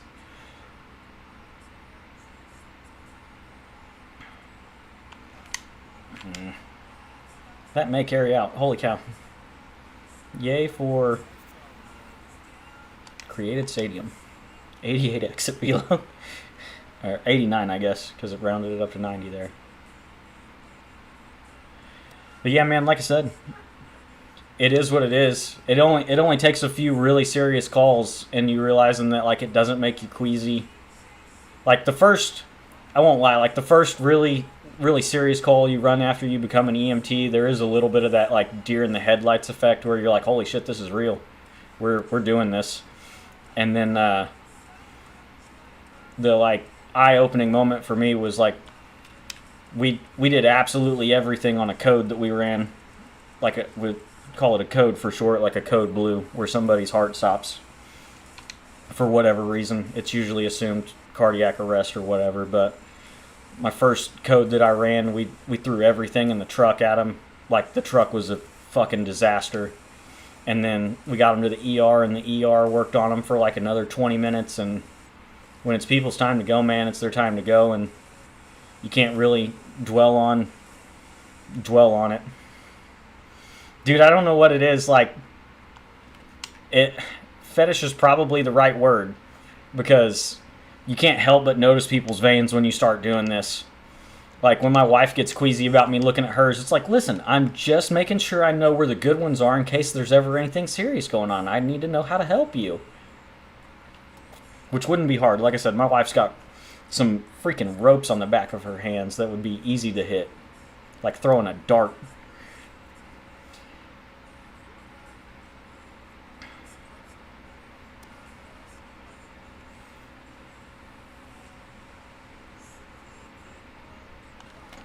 Yasmani. I'm really surprised he doesn't have anywhere to play yet this year. Even a switch hitting catcher for a backup. Like, there isn't a major league ball club that needs a backup veteran catcher that's not a complete platoon disadvantage at the plate. Like, a lot of backup catchers in Austin Hedges. Austin Hedges hadn't got a hit against a right-handed pitcher in a decade.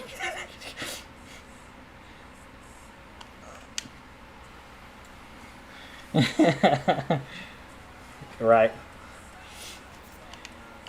I try not to do it too much. It legit worries her. Like, when she was pregnant and had to, get blood drawn and stuff at the OB, you could see her start getting nervous when she knew she was having to get blood drawn, and like, her hands start sweating. She'd start wiping her hands off on her pants or whatever. She hates it. My sister's that way. My sister hates needles.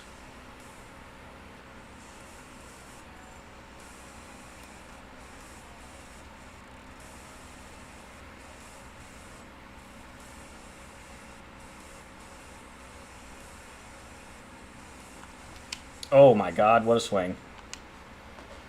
I didn't feel like I was that late. Holy cow. I was trying not to be too early on it.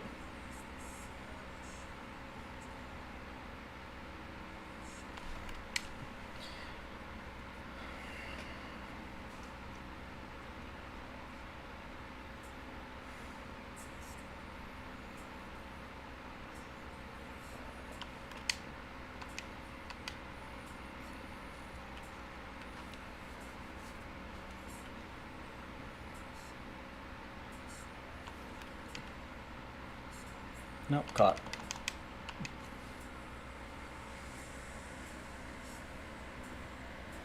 Ooh, that's cool. I've seen a lot of those on like Fanatics ads or like the Brave Shop on Facebook when those ads pop up. There's something about it's almost like a casual like golf style hat with the rope. I love that. I've been pretty big the last couple years, I guess, since they got rid of the alternate hat with the Tomahawk A. I try to get a lot of the hats that I see that have the Tomahawk A logo. That's probably my favorite logo ever since they brought that in with the red jerseys way back in like '06 or whatever it was. Like, I'm pretty bummed that they took that away as the designated alternate hat with the red jersey. It's probably my favorite hat that we've had.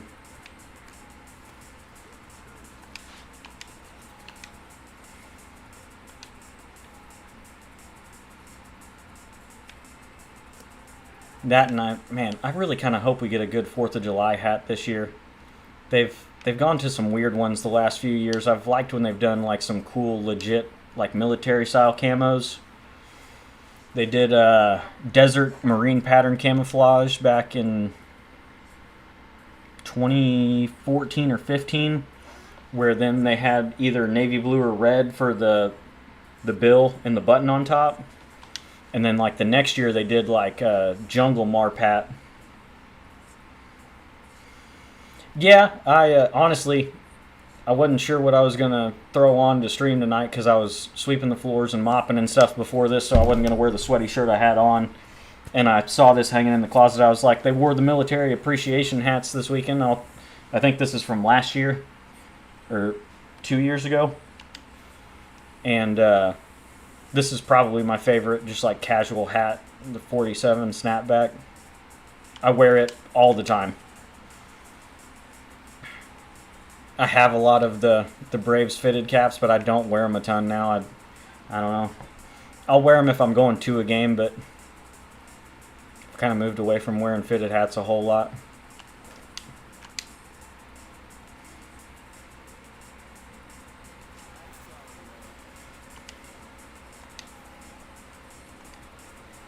That being said, kind of like you, every time it seems like they announce a new hat or something, I order it.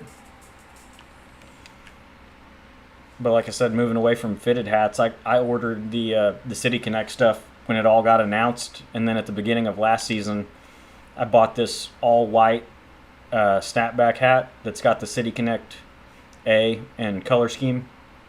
I wear that instead of the legit City Connect hat.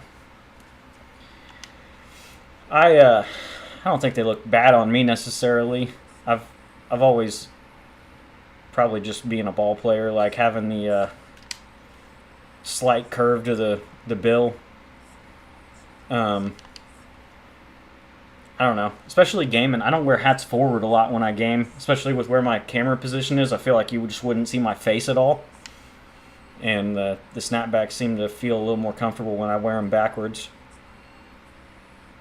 As I've gotten older into my 35 years, I just tend to go to more comfort than anything for most of the stuff that I get, I guess. Typical middle-aged dad bullshit.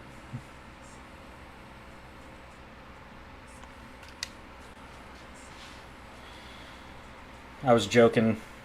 I need new running shoes because the tread on the bottom of mine's like almost completely worn out from running on our sidewalk in our neighborhood over the last year. And I'm literally just going to order this year's version of the exact same thing. All black Brooks Ghost running shoes. Because I can wear them with everything and they're comfortable. I like running in them. I haven't quite upgraded to full dad mode, wearing the all white New Balances with the crew socks, but I'm sure I'll get there someday. Get a fresh new pair and wear my old ones to mow the lawn in.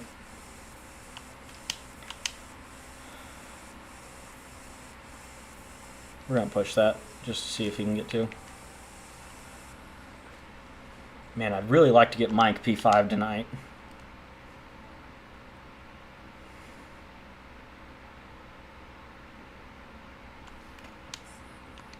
I got Austin P5 last weekend just in time for the Color Splash Austin Riley. Skechers, yes. The super, like, spongy, super comfy Skechers. And full-blown tube socks is definitely a dad choice. What a swing, dumbass.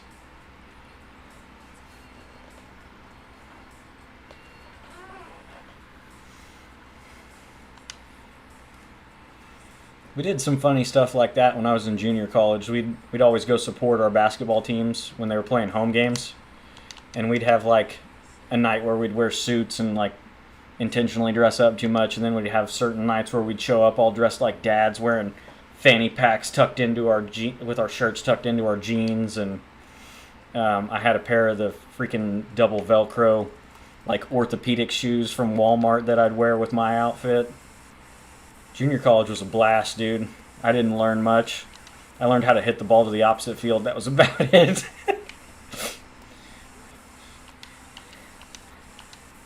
Made a lot of good buddies.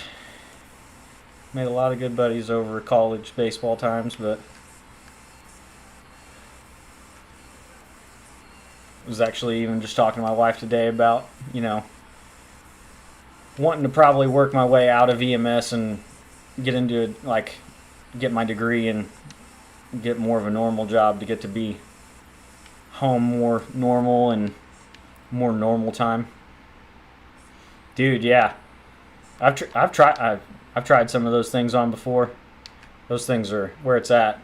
I've debated on getting a pair of those really comfy Skechers shoes for the next time I go to Disney. Brian, you fucking bitch. Field the ball cleanly so the game will be over. Man, the last time I went to Disney, I went and didn't have newer running shoes. I was wearing running shoes that I'd had for about a year. And at the end of every day, I felt like I'd been stabbed in the heel, like on the bottom of my feet in the heels from the amount of walking I did in them. Dude, so I had a pair of On Clouds, and I hated them. I think it was the style I had. They were very blocky on the back where your Achilles was, and I don't think they had enough give to them, and they made my Achilles hurt when I would run in them. And like I said, I get a lot of shoes now for function more than anything else, and so having running shoes that I couldn't stand running in really sucked. Ooh, was that another 20 hit or 100 hit for the 20 pack?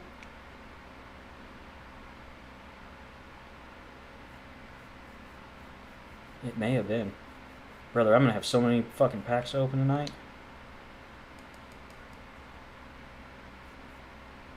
Yeah, I got 100 hits twice in this run. After I do this mini season, we are opening all these fucking packs. And maybe I'll get lucky and pull something to help me finish live series. Ooh, that's not a bad one. Yeah, if I could pull Loizica, that'd be good. He's still... Yeah, I was thinking he was around 18K. That one's useless. This one's, Ibanez. Oh, he's gone way down. He was hanging out at like 10. Kerry Wood's useless. All of these are going to be... Tanner Hawktua. I have to open one pack a night that I play this game to try to pull another fucking Tanner Hawktua. Great card the day the game launched. Pretty useless now. And at quick sale. That doesn't help me at all with anything. Finally got him P1. These two are probably about to jump up to P2 though.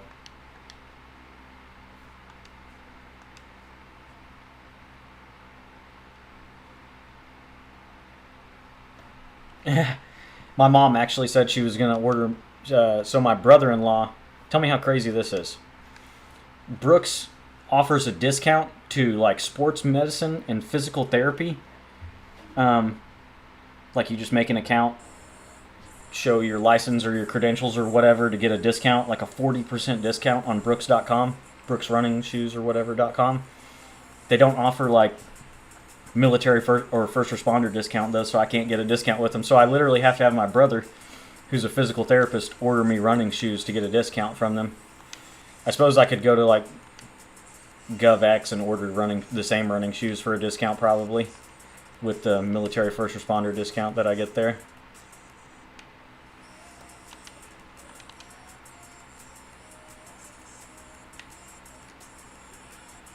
But yeah, I've got some coming soon, hopefully,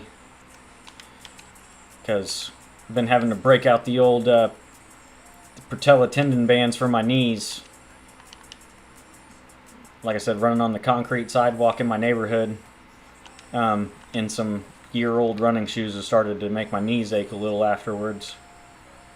Still better than running. I fully believe it was the wear and tear of wearing metal spikes for over a decade just getting to me eventually. You don't think about how much time, like between innings, or like even early in college when I wasn't playing a lot and I was just standing in the dugout with metal spikes on. Like, I think that was really what led to the tendonitis problem that we talked about the other night that Tricky was giving me shit about.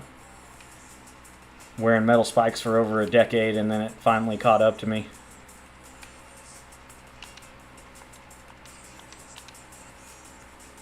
Is this the good Candelario card?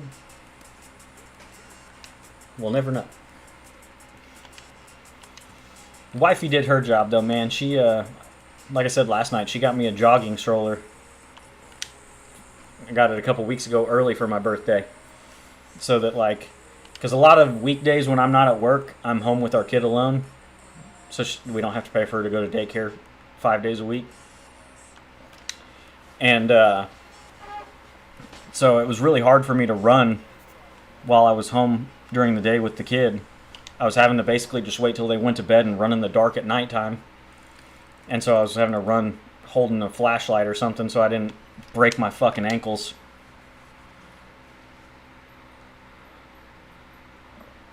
A perfect in a created stadium that doesn't leave. Cool.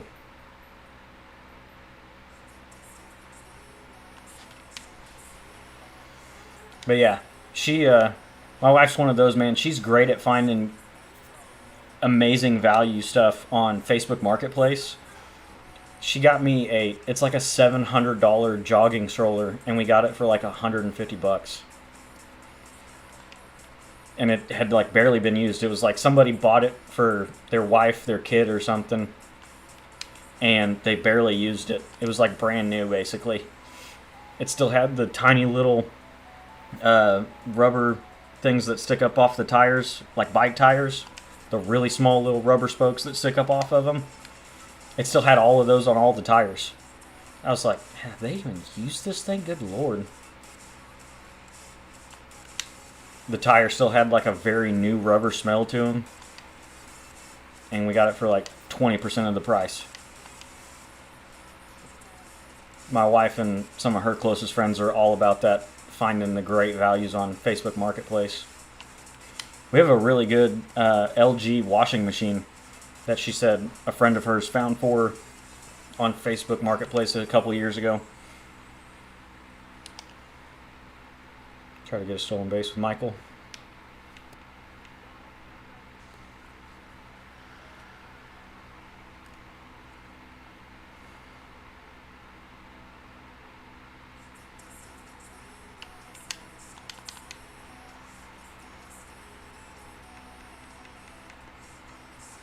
Oh, we got back in time. Dang.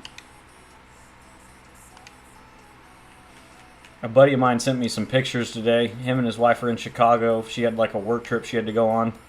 They went to the Cubs game today. And he sent me the first picture of like him under the Wrigley sign.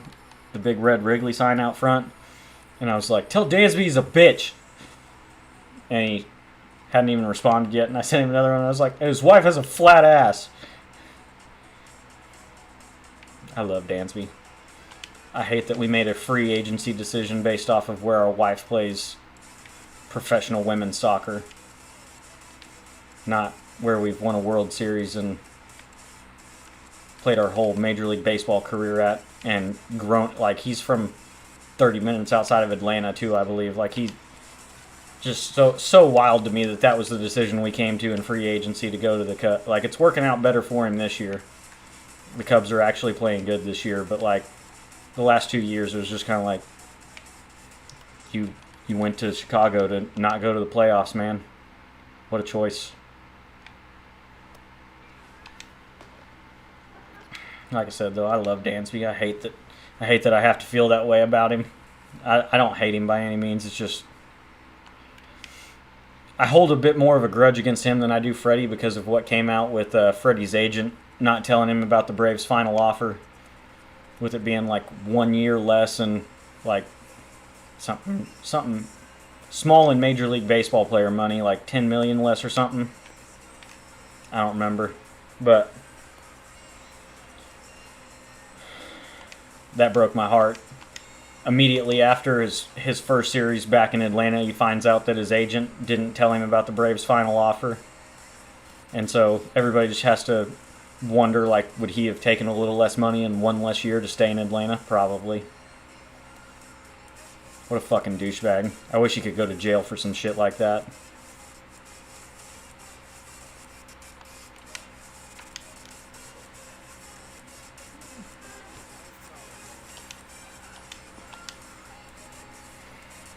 I love Fredward.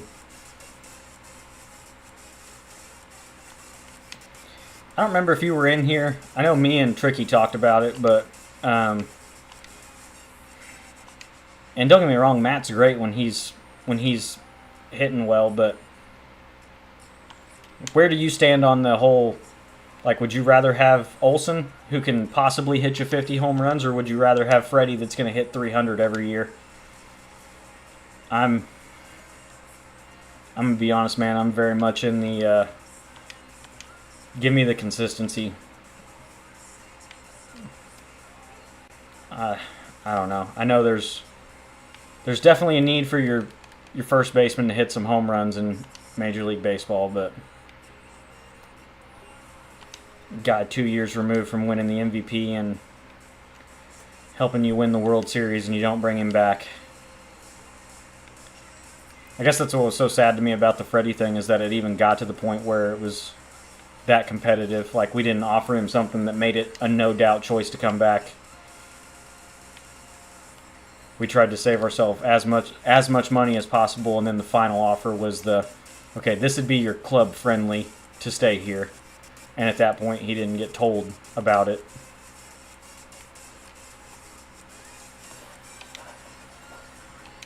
Sucks. What are you going to do? Life goes on.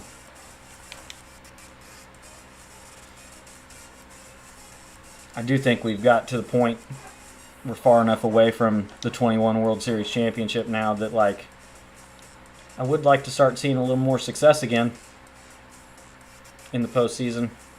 I'm not content with winning a championship a few years ago and just letting it lie. Like, it's getting to the point where we need to start getting back to that point, man. I would very much like to win another championship, or at least win another NL pennant. I'm not saying that I'd be cool with losing in the World Series, but getting a little more success like that help get rid of the sour taste in your mouth anyways, with how the last 2 years have gone.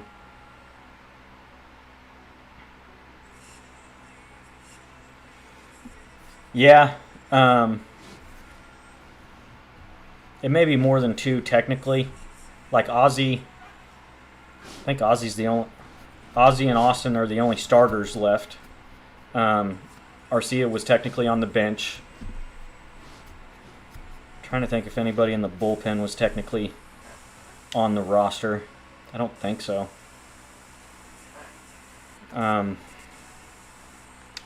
So yeah, it may just be three if you count Arcia on the bench for the World Series.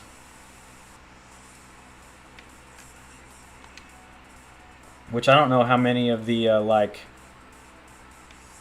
don't even know if they're technically, like, you could count them as news, but I follow some Twitter accounts that are clearly, like, their whole goal is just, like, share Brave stuff and talk about, like, you know, the organization and things going on in the clubhouse or whatnot, and they're saying that the vibe in the clubhouse with Arcia has actually been really good since he's lost his starting job, and I feel like that's kind of what he just needs to be. It sucks that he had that one good year in 23 and then had such a bad year last year, because he is good defensively, but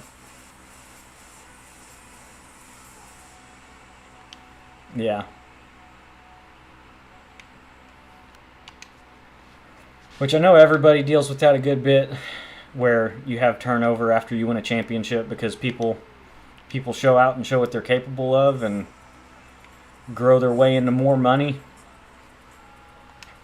sucks that we didn't keep more of them, man.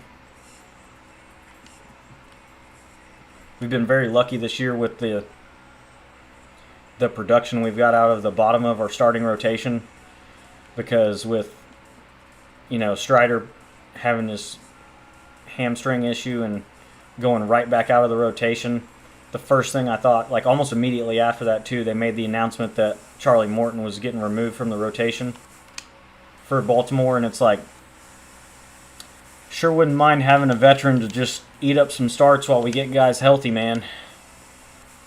Uncle Charlie's always been good for us somehow. Like, even when he'd go somewhere and be very average, he'd come back and, man, give us a 12-6 season. Just keep games competitive. Eat 5 innings, keep games competitive. Let us get to the bullpen. Especially with how our offense had been the last couple years. There's my perfect out. Too many home runs.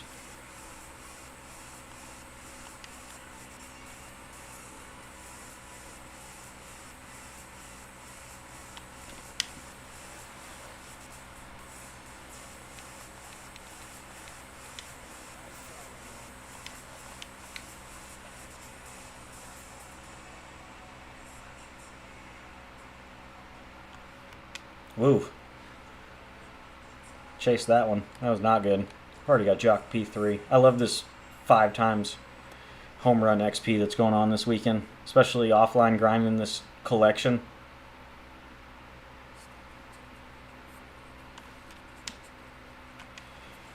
I think we're going to just run ourselves out. Try to get to the point where we can just go to the postseason and get this done already and get Tony Gwynn.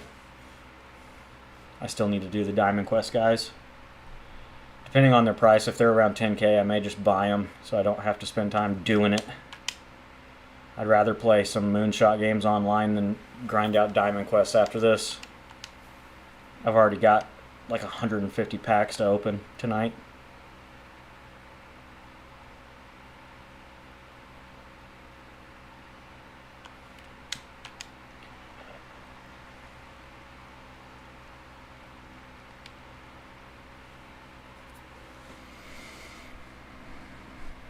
Dude, yeah. Like I said, which Giolito's been having a rough start to the year. They said he was even trying to mix in a slider to help him out this year because he's so heavy, like four-seam changeup. And I feel like the longer he's been in the league, people have just got that scouting report on him, and his changeup's not been as effective as has in years past for him. But getting 6 runs off a guy like Giolito, who's been a good starter in the past, and then I'm not scared of the, like, Chapman's good. Don't get me wrong, they've got some guys in the bullpen for Boston that are decent, but you got to think with 6 runs off the starter, you win that game 99 times out of 100, unless your fucking bullpen shits the bed, or your manager shits the bed in the management of the bullpen, however you want to look at it. Are we just, like, trying to make sure we've got all of our bullets in the gun for tomorrow for the rubber match? Like, it wouldn't have mattered if we won the series tonight. Now we're hanging out at 500 again, and if we lose tomorrow, we're below 500.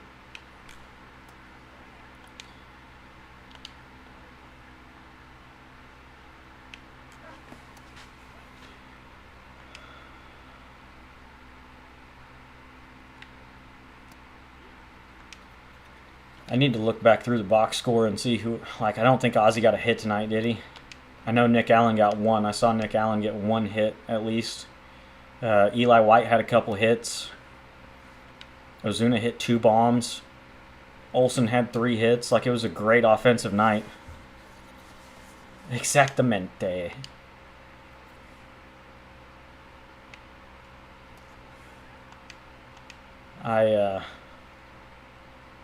I am glad to see our offense kind of starting to turn a corner a little bit and be a little more consistent in our production.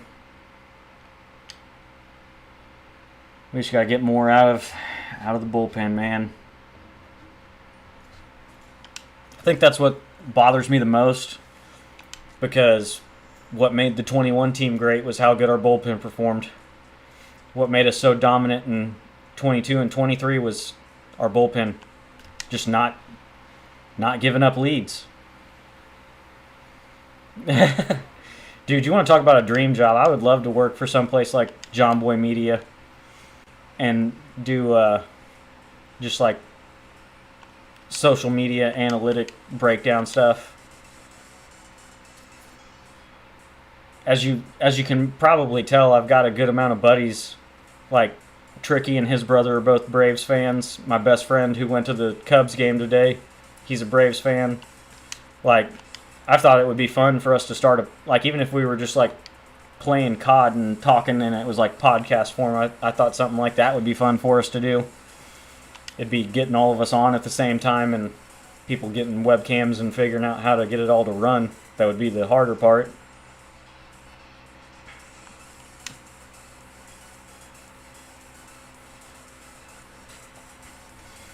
But yeah, I'm a big sports fan in general. I haven't followed basketball as much since I got out of college, but like I'm a huge college football fan. I haven't followed the NFL as much since Peyton retired and the Broncos became irrelevant up till last year when they had a pretty decent year. I still get like scoring updates and stuff on the Broncos, but I just don't take the time to sit down and watch them a lot like I used to. That's another one I'm sure you're probably about to ask, but you know, with the stream delay, I'm a little ahead. Broncos is the exact same reasoning as the Braves. I had a great aunt and uncle that lived in Denver and basically turned me into a Broncos fan by giving me Broncos gear, and that was around the time they won back-to-back with Elway and Terrell Davis, and I was like, yep, I'm a Broncos fan. Hell yeah, sign me up. Yeah, dude, I saw that pop up in my suggested videos on YouTube, actually, where she, like, moved cross-country to work for John Boy. I don't know about living in New York City. I've got to think about raising a kid now and having a family. I don't know that living in New York City would be for me, but it'd be sick if you could do, like, what's his name? I think his name's Cpred. He works for SDS, but he basically does it satellite from home.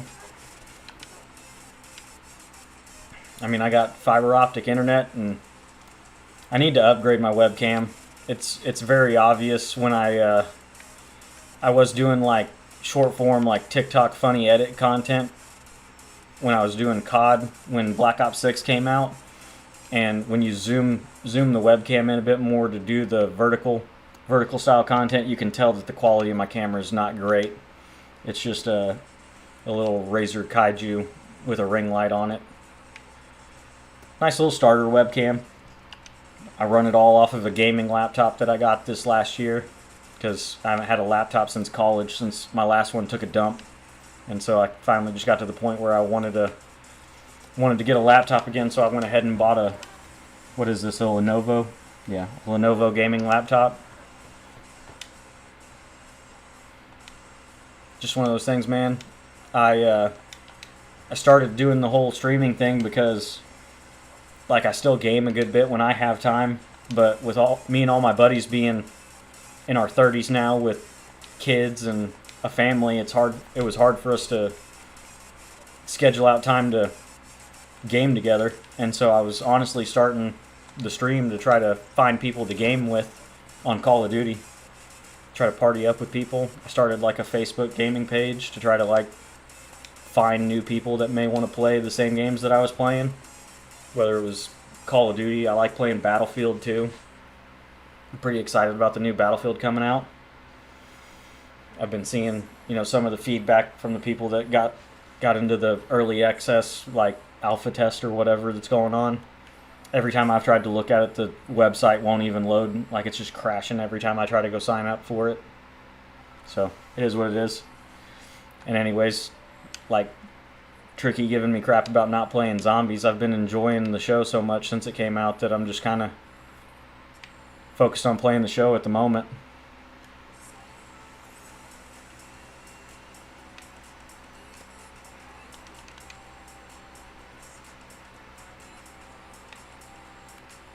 Oh.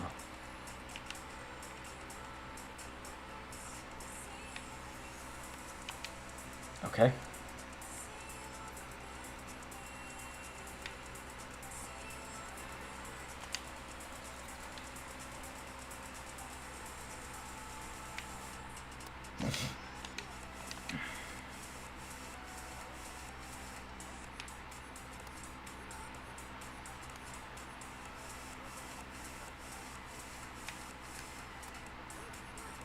Is that the live series you're on? Yeah.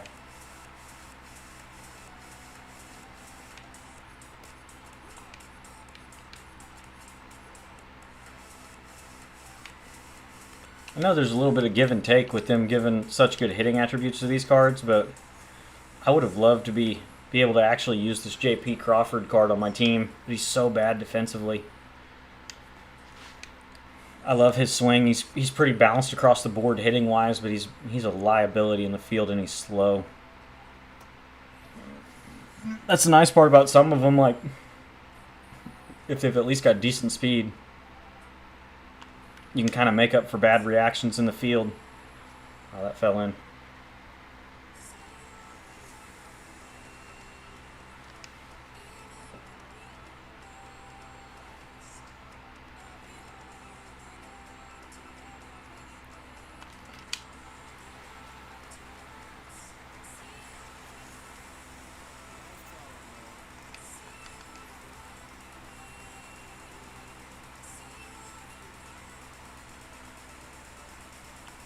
Oh, I should have let that go.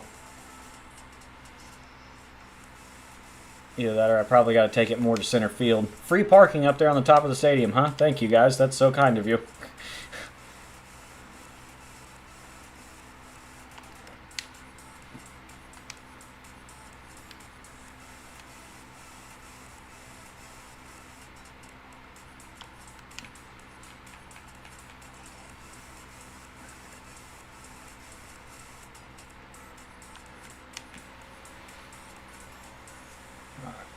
Three should be enough. We'll start running ourselves out if it's not a home run.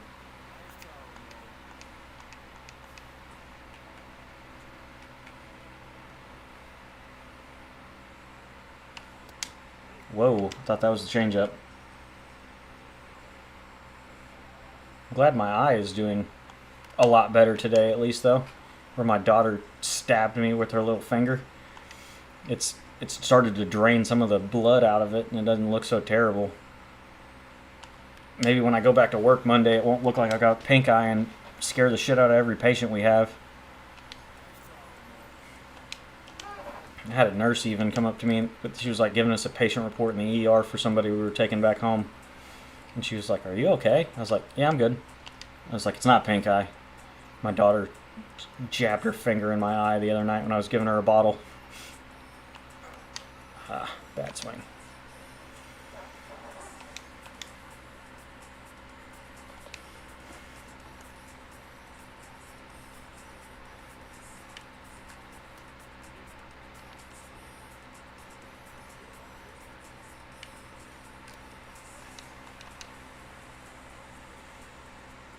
Jupiter, did you watch the broadcast for the game tonight on Fox? I thought it was pretty interesting. I was listening to it as I was driving home from going to get me and my wife a couple drinks from like this little soda place near our house. And the guy that was calling it with John Smoltz, whatever his name is, that usually does college football for Fox, was talking about Drake Baldwin after he hit his home run. Or maybe it was his second at bat. Or the at bat after he hit the home run.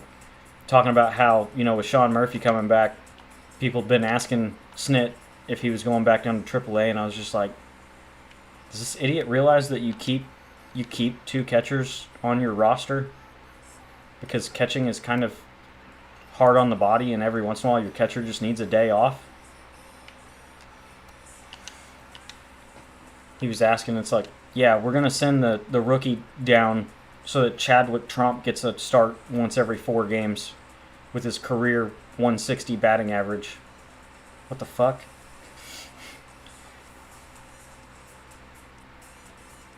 Baldwin's got 4 homers on the year now, I think, or 5, hitting 340 or some shit. Like, who was asking if he was going back down to the minors, because it wasn't anybody with a baseball brain. Good Lord. Why did you go so far when I told you to stop at first? I just thought that was odd. It was very clearly a sports commentator that isn't really following a lot of baseball. He's just kind of working. And whatever media and news people were asking Snitker if they were sending Baldwin back to the minors don't know much about baseball, because the moment that Travis d'Arnaud signed with the Angels this offseason, I knew this was the year. It was Drake Baldwin was going to finally make the leap to the show, because he's been our top prospect the last 2 years in the minors. And it was just kind of like, we've already got 2 catchers at the major league level. There's not really a spot for a third. And honestly, he's a perfect dude. Like I said, what moron was asking Snitker that question? Please pull their news credentials or reassign them away from baseball. Yeah, our top prospect is going to go back to the minors so that our freaking career backup catcher can play more than he needs to. Like, I love Chadwick. He's a good guy. He may have technically, now that I think about it, been on our World Series roster in 21. I don't remember if he was. Would we have carried an extra catcher? I don't remember. Maybe. But I was like I said, I was driving down the road. I was beside myself. I was like, who is talking about that? Like, is this a serious conversation we're having right now? I mean, he's literally the reason we didn't re-sign Travis d'Arnaud, guys. We're going to send him back to the minors and not have a good backup catcher option. I mean, we traded away Shea Langoliers to get Sean Murphy. Like, we were kind of spoiled for a couple years with having a lot of good catching options in our system. I think we drafted a good catcher last year, if I remember correctly.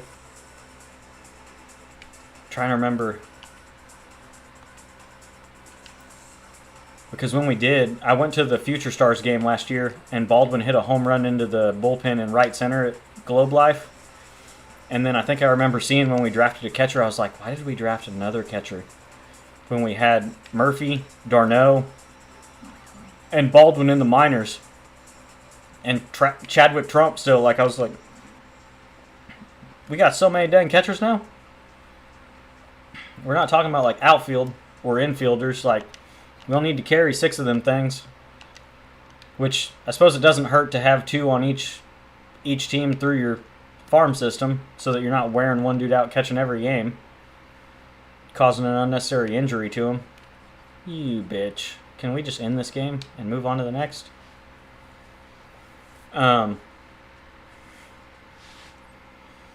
Yeah. Honestly, sometimes I try to play like devil's advocate and be like, if they don't talk about anything, it's a boring broadcast. So even if he knows the answer already, he may be asking a dumb question just for the conversation to be on broadcast. So, I mean, that may have been one of those where he was literally just bringing up a topic for Smoltz to yap about. I had a bad feeling about tonight being on Fox. I always feel like when Smoltz calls our games for Fox, we play like shit or choke a lead late in the game. Like when he gets our freaking postseason games. I'm not trying to shit on him. Like I said, I don't mind him, and I think he does a great job when he does Fox College football. He's got a good voice also for broadcasting, so that's clearly why they use him. I'm not trying to make it seem like he's a dumbass or anything, but it was kind of a dumb question to ask. But like I said, devil's advocate, you got to talk about something. So maybe that's just what he was doing. He was just trying to get a conversation going.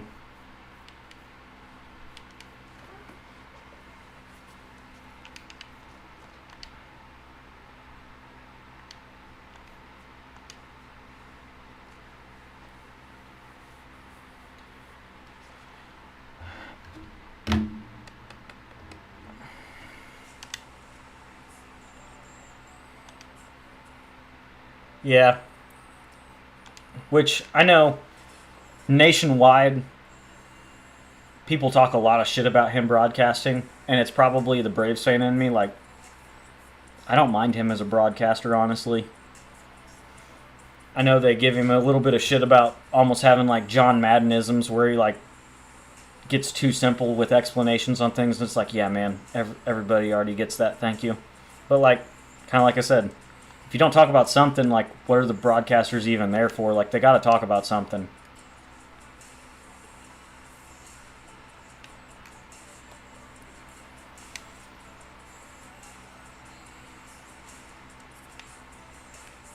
Holy shit, Yasmani, come on.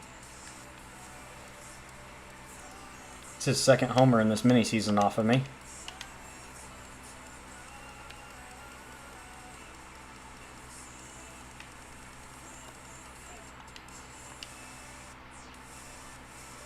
This lineup, as annoying as could be.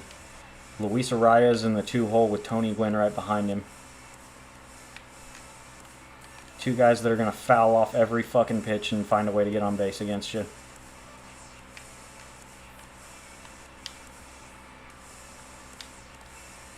trying to remember. I think Brian Roberts actually gets his way up to gold fielding with parallels eventually.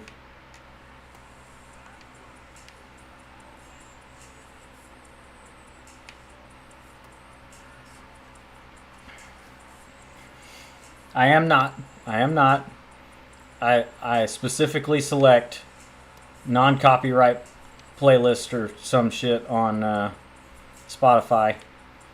Man, there are some of these songs though where they pull a like they sing a similar chorus to a copyrighted song, and YouTube will like initially flag it on me, and I have to like scrub it out of the audio so that it'll still be discoverable.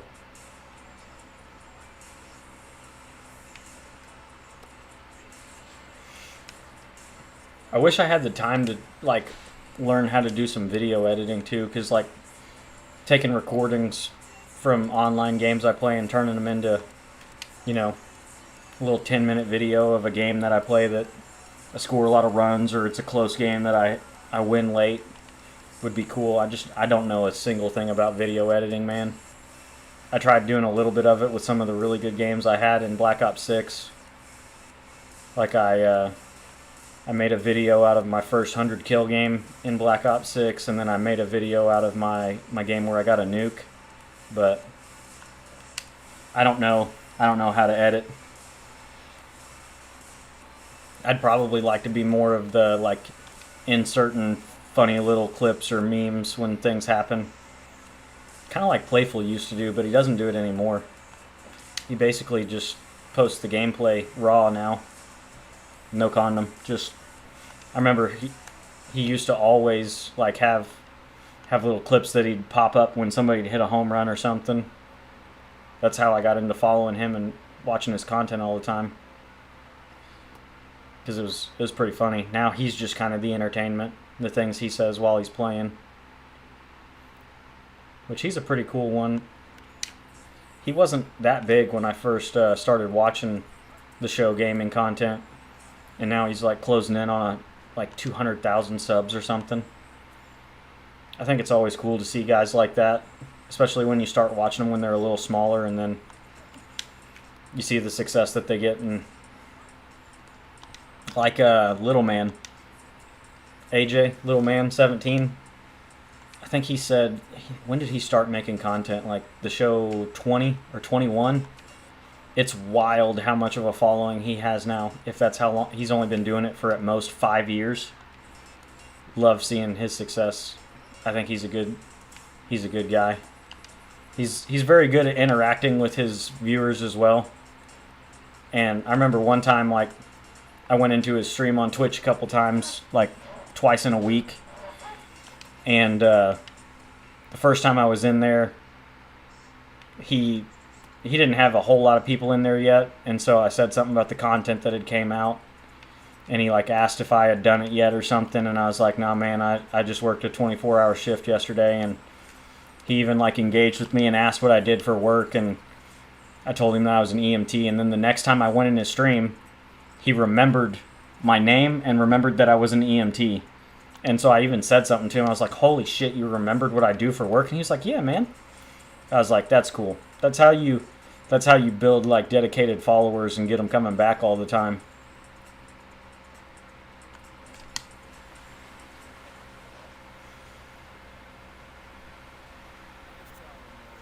I think I initially started talking with AJ in his streams because I mentioned that I knew Skimbo from college. Skimbo that has won, is it 2 or 3? He's won at least 2 Madden championships. I think he may have even won a 3rd.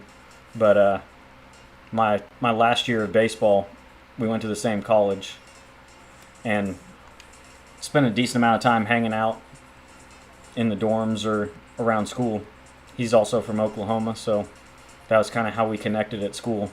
We were going to college in Arkansas, so like you always connect with people from your home state when you're going to college somewhere else, even if you don't know them. Because I think he initially came to the college to play baseball and tennis, and he said he ended up having problems with his throwing arm, and he just strictly switched to playing tennis after his like fall of his freshman year.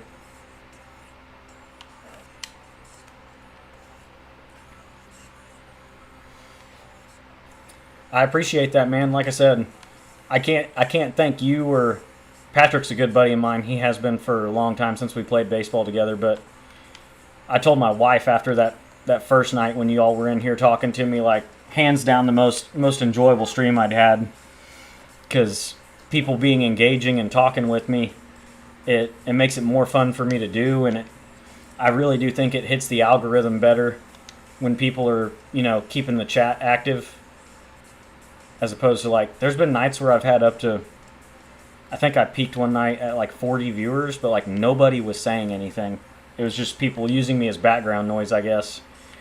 And so like that was exciting, don't get me wrong, and it was fun to get to like have that many eyeballs on you for a stream, but it's so much more fun even just having like 10, 15, 20 people and having a few people that are really engaging in chat. It makes this a lot more fun. Like, on top of the fun of gaming, it just adds a little extra to it for me. Which the streaming in general has done that as well for me. Even when I was first starting and it was literally just like 4 or 5 viewers that were all my family and a close buddy. Another guy that I played college baseball with, he's a paramedic and a firefighter here in Dallas for Dallas Fire. And when I was streaming Black Ops 6, he'd always have my stream on. Just homies, man. They're the bros. They're going to support you. So, like I said, I appreciate it. I appreciate you being here, talking to me. I appreciate everybody that stops in and watches. It all helps. I think I say it almost every stream. Like, I'm not trying to do this professionally or make a living doing it, but it'd be cool to hit those milestones where you can monetize stuff, and 3,000 viewership hours is a lot, and 500 subscribers is a lot. So everybody that watches even for a little bit, anybody that hits the subscribe button, I appreciate the shit out of you. If I knew how to offer any mod,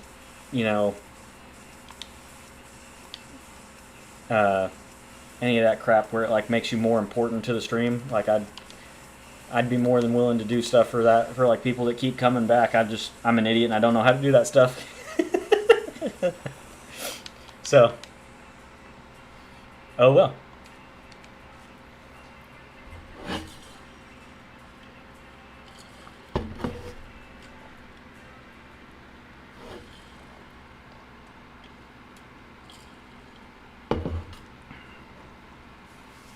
All right, I hit the 22 wins, so I know that the 6 wins to win the mini season will get me the final win threshold for packs. So I'm going to quit out the rest of the games for the regular season and get to the postseason. And then hopefully we can fly through those 6 games and actually spend an hour or so playing moonshot games. I've been wanting to play the Moonshot event, man. I love the Moonshot event. That's what got me into playing online. Dimu would say in a lot of his videos, like, just try events, man. Like, it doesn't count towards your record. It doesn't matter if you win or lose. Just, like, learn how to play the game online. There's that Jamer Candelario card.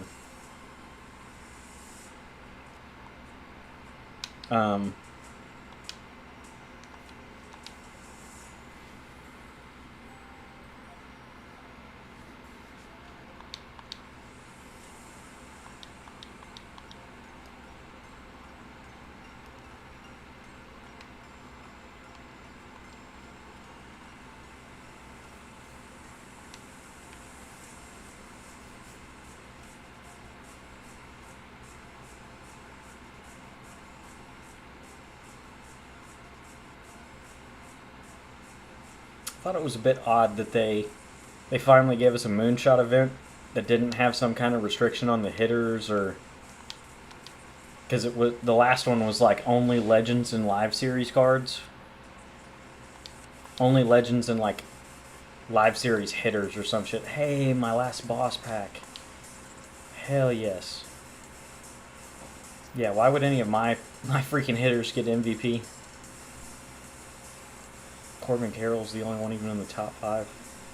The awards on these mini seasons are so weird. Stats. ERA. Strikeouts is the one that always cracks me up when I see it. How in the fuck you got 84 strikeouts in a mini season with one pitcher? Hold skip.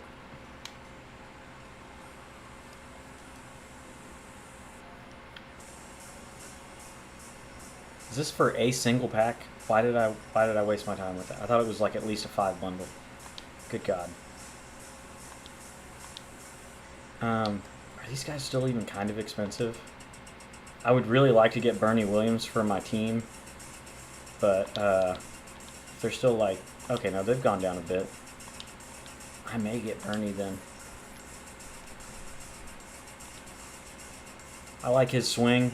I feel like this card's going to play really well. And outfield is kind of a weak spot for my team right now, honestly.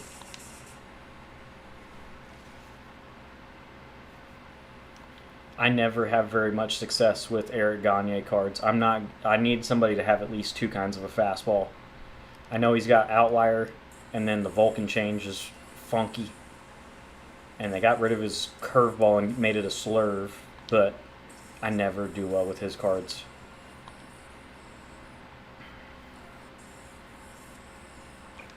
Go ahead and get rid of this icon so that it's just normal packs.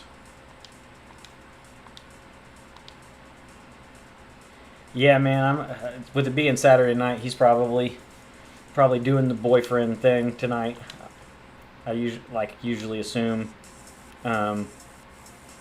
whenever any of my gaming buddies can't get on, or that like that he's not in here talking shit in the stream or anything, I usually assume that they're doing family stuff.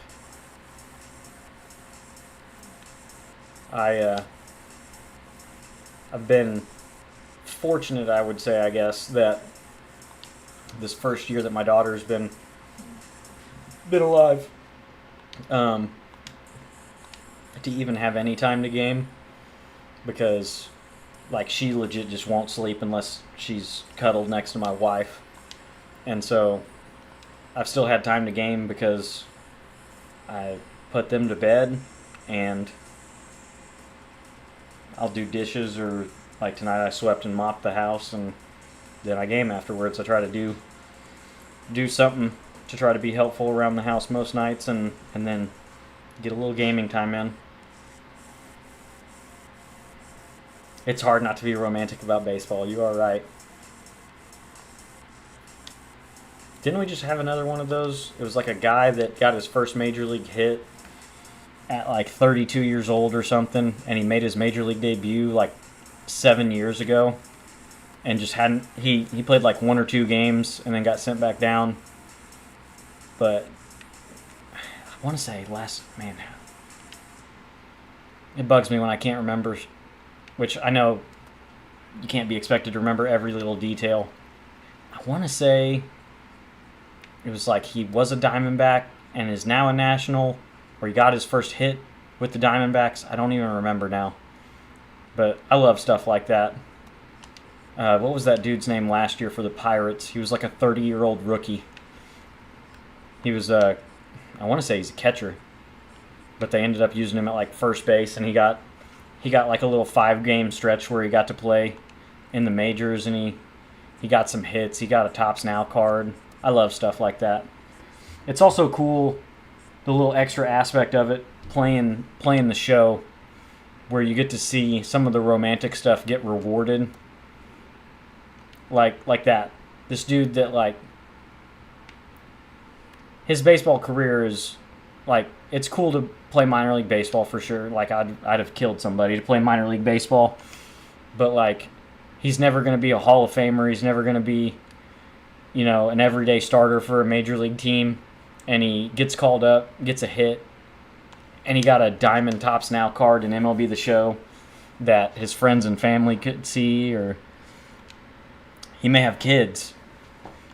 I mean, he's 30 years old. He could have an 8-year-old kid that was able to use his dad's Diamond card in the game. Like, how cool would that be?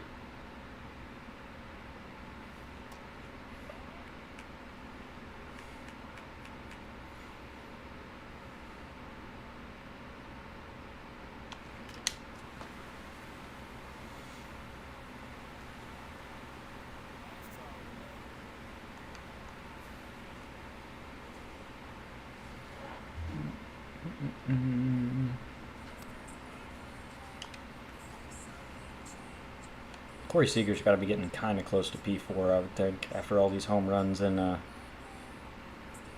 this mini season. Well, not if you line out with him, dumbass.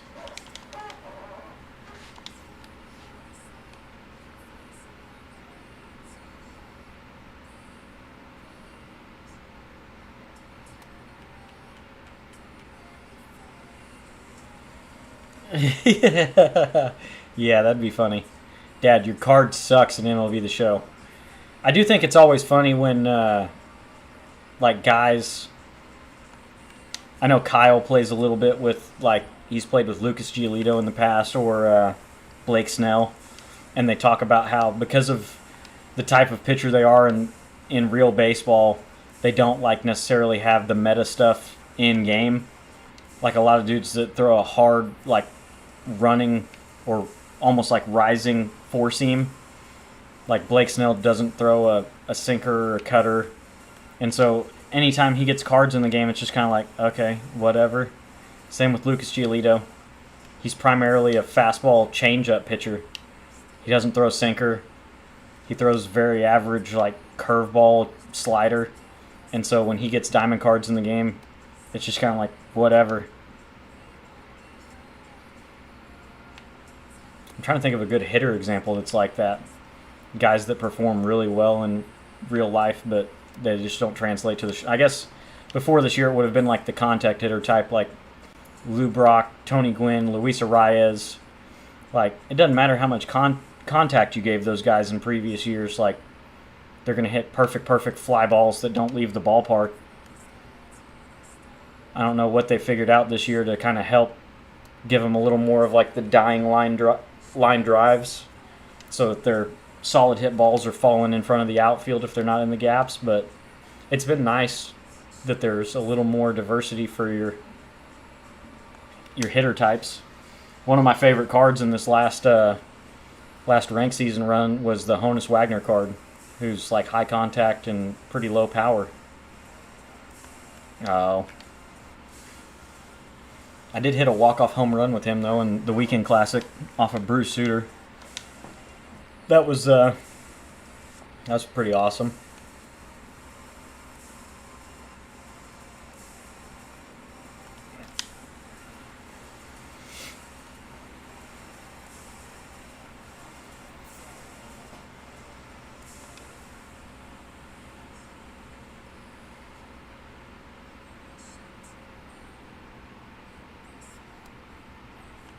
Man. Another sad fall though, from I don't want to say popularity, but like David Bednar was an excellent closer the last few years, even to the point where he was on like speculation at the trading deadline for teams that were gonna, try to make a postseason push, and then had a terrible second half last year. He had a really bad spring training, if I remember correctly, this year, like to the point where they thought he might not even be on the Major League Ball Club to start this year. Kind of crazy. I suppose it's probably similar with, what's his name? Paul Sewald. Had like 2 really good years in a row. Had an amazing postseason run with the Diamondbacks. And then just fell back down to earth hard.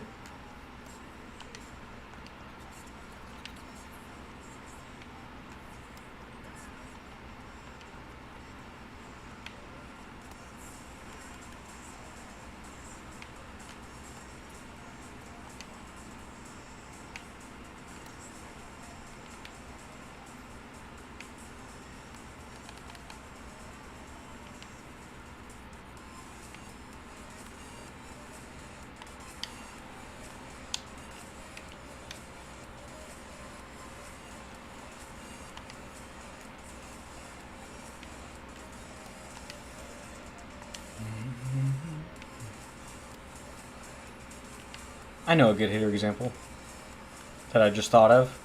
JT Realmuto.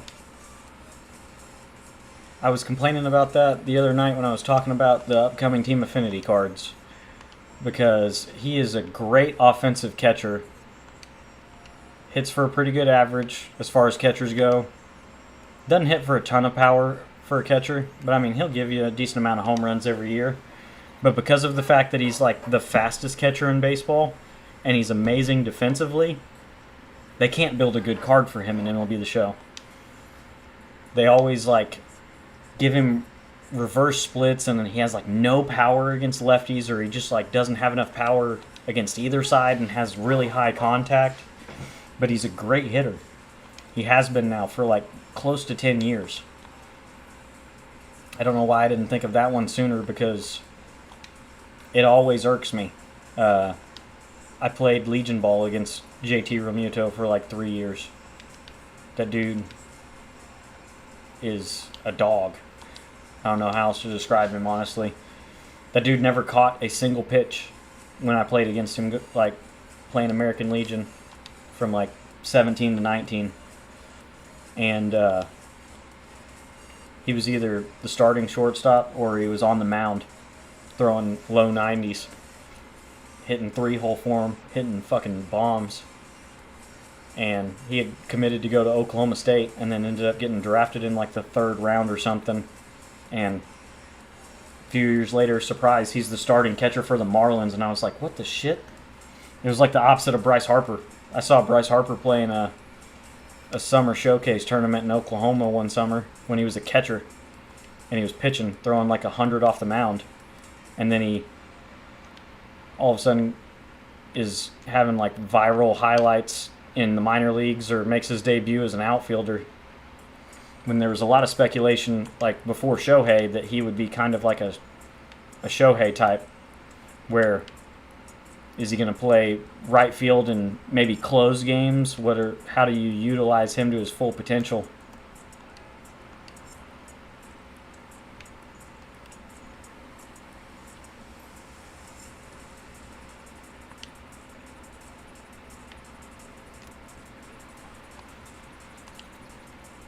I think Tyler Glasnow has been another one of those the last few years. The last 2 years of the show, he started getting sinkers on his cards, but before that, like when he was in Tampa, he was literally just four-seam curveball, slider, changeup. And so no matter how good he was in real-world baseball, like none of his cards were ever very usable.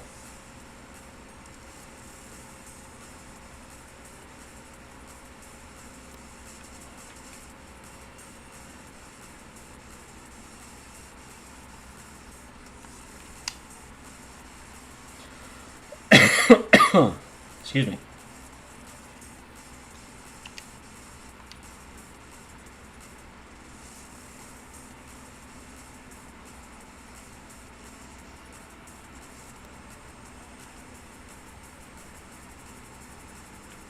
trying to remember who it was that talked about it. Maybe it usually seems to be KDJ TV, because he does a lot of like analytic videos where he answers questions or just like breaks things down, talks about content. But it'd be nice if they would stop building a card just like cookie cutter across the board for every game mode, because like durability, discipline, base running, aggressiveness, all of those stats really just matter for offline simulation. They don't have any effect on like play versus CPU or online gameplay, unless there's like a team captain boost that has to do with one of those stats. Like I remember the Vlad Sr. was disciplined 2 years ago. There was the Cal Ripken Jr. durability team that was so meta in 23. But otherwise, dude, those attributes mean nothing for how a card's going to perform. And I think his real name's Kevin. I hate always calling him KDJTV. But he was talking about you basically have to build a card twice to do that then. Because you'd have to build the card so that it could be used to simulate, but then you'd also have to build it again without those fluff attributes that don't mean anything for actual online play or play versus CPU play.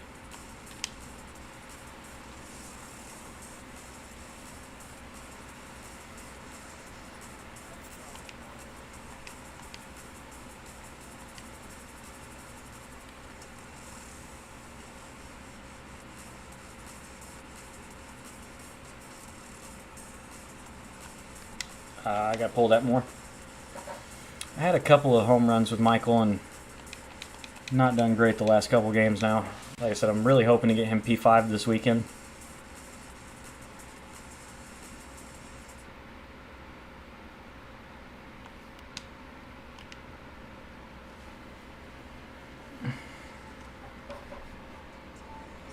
The outdoor boys retirement.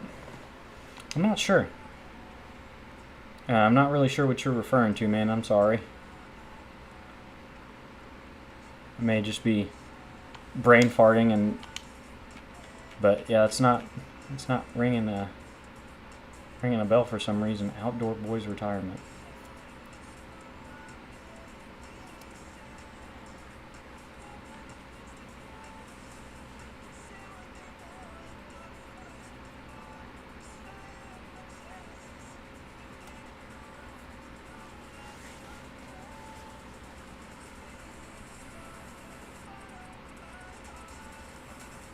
Nice spot.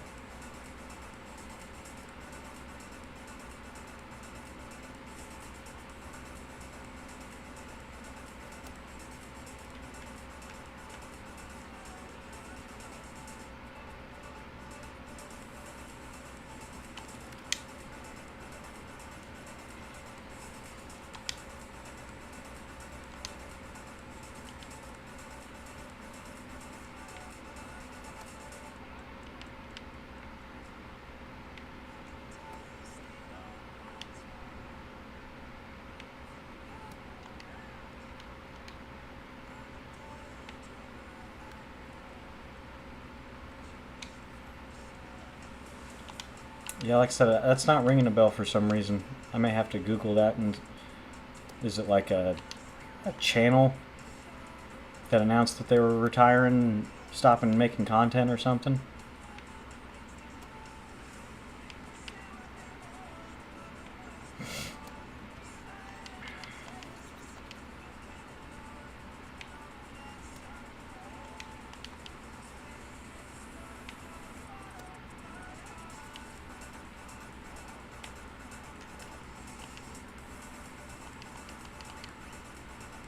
Out of energy in the second inning, huh?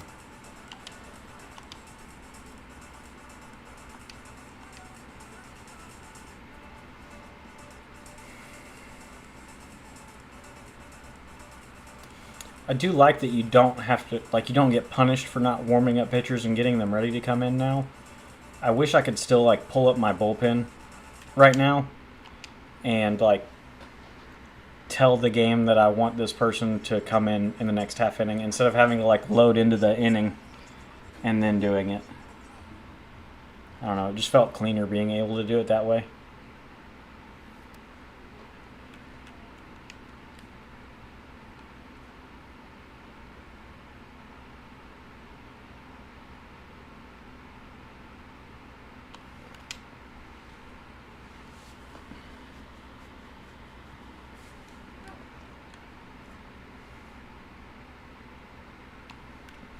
I noticed that Ellie's hair was frozen out there. That was quite distracting.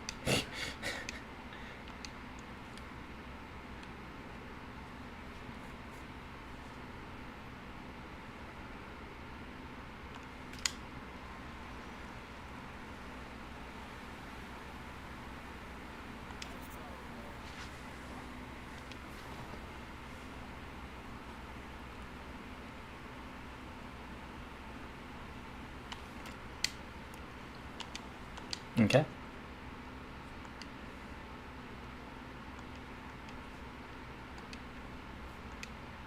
But then they added that. Like, that's so weird. To remove some unnecessary fluff and then add in throwing warm-up pitches once you get to the field.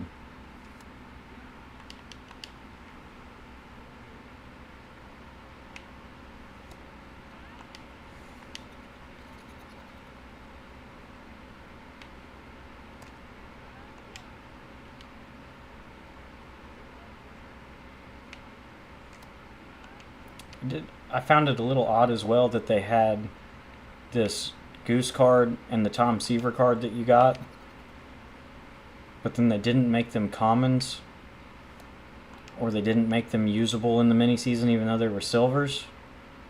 Like, they're a part of the new content drop in the collection, but you can't use them in the mini season. Or not the mini season, the event. Oh, okay, and I threw it down the middle so he could get a hit.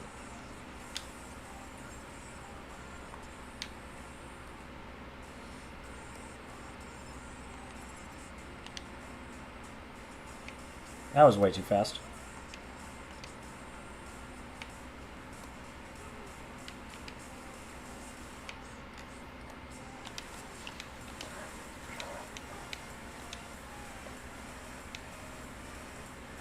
Alright, one more game to finish the first round of the playoffs. I just remembered that there's a common Darren O'Day and a common Nolan Ryan I have to get for this collection too. From the, what's it called? Diamond Quest.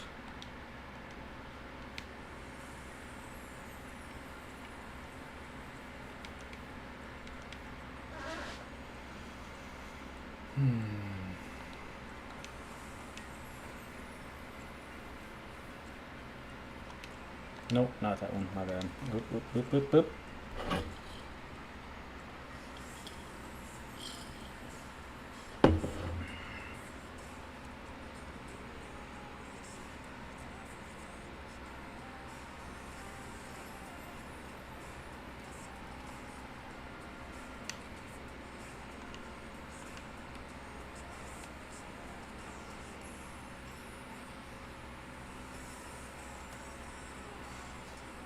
I need to send Patrick a message and be like, you're missed in the chat tonight, man. Where are you at? What are you doing? You too good to hang out tonight? What's going on? He'd probably say that he's doing the boyfriend thing.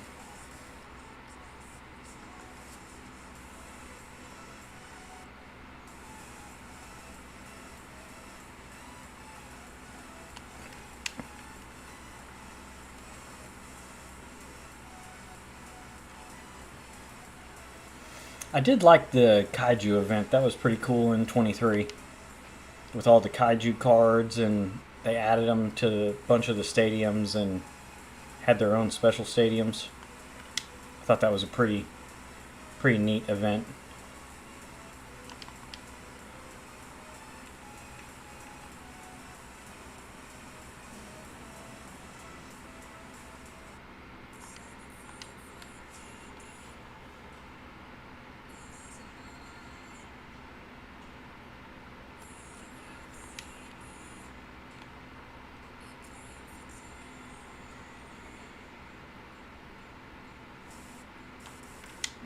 Ah.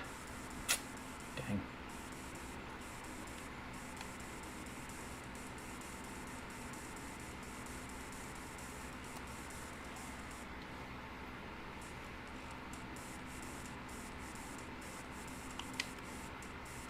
Shouldn't have swung at that. Thought it was the cutter, not the slider, though.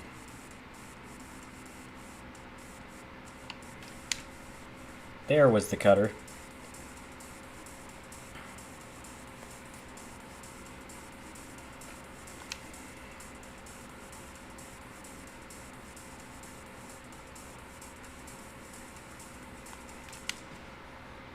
Alright. We got enough cushion now that we can just run this game out, and we'll be on to the championship series.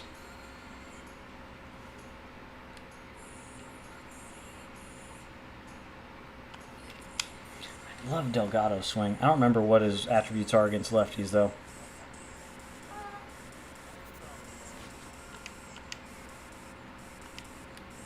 I feel like that's the funny part of this cycle so far this year. I feel like I'm always right on the cusp of, buying Otani or having enough to finish the National League, and then some new collection or something comes out and I end up spending 80,000 or 100,000 stubs. Like the Easter egg one.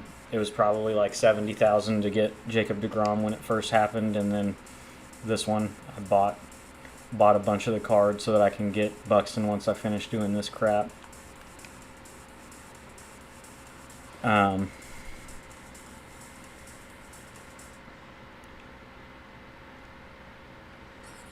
I probably could have just sacrificed getting any of the collections and finished live series, but then I feel like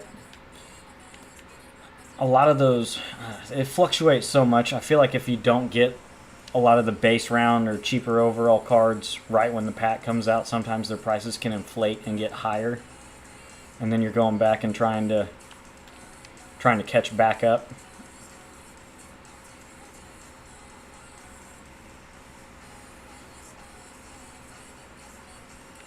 That is a really deep part of the ballpark. Holy cow.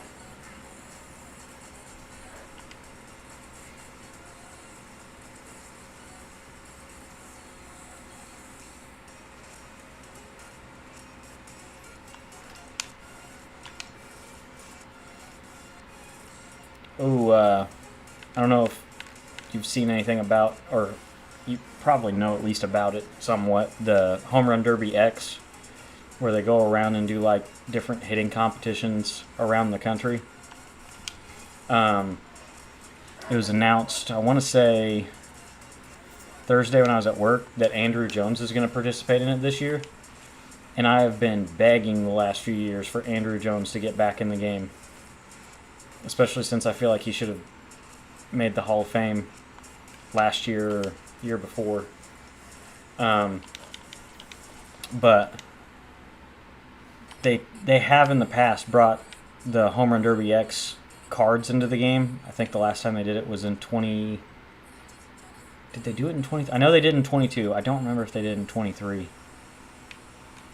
I don't think they did last year. But, man, a Home Run Derby-esque Andrew Jones card, as long as it still had half-decent speed, oof. I've wondered, though, because, I mean, he's not such a big name that I feel like his rights would be super expensive, but I wonder if because his son's in baseball now, if that may be part of the reason why he's not. It seems weird, though, because they had that whole Father's Day program in 23 that was like both the Biggios, the Holidays. Who's the other one? The Bichettes. So not having Andrew Jones in the game because Drew Jones is in minor league baseball would be odd. Would be odd. Holy shit. 35-year-old voice crack, no big deal.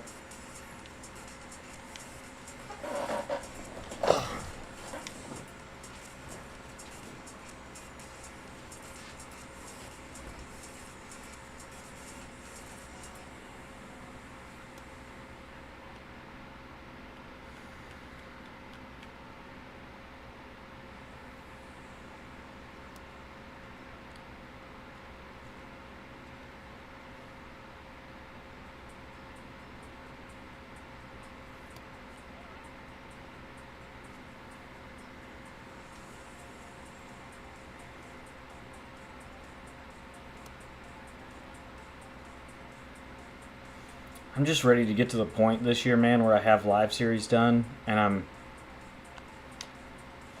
it's so much more freeing. I don't even have to like worry about trying to, invest in roster update or flipping cards. Like, you can just earn stubs naturally, and you feel like you're getting to the point where you're 1.5, 2 million stubs just from playing the game, keeping up with content, opening packs, getting a little bit of shit here and there out of packs.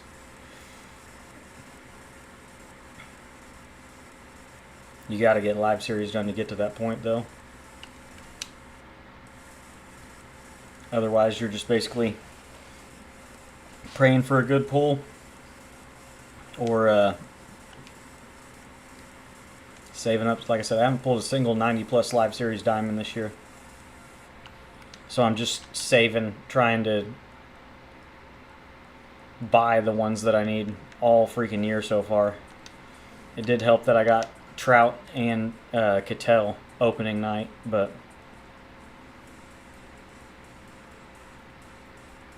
for a collection that's 2.5 million stubs and only getting pulls that are, saving me 300,000, 400,000 maybe. That's a lot of flipping. Or man, I didn't get much success out of the first roster update. I basically bought low on Chris Bubik, and then there was so much hype about him moving from the bullpen to a starter that people were almost like dead set that he was going to be a gold.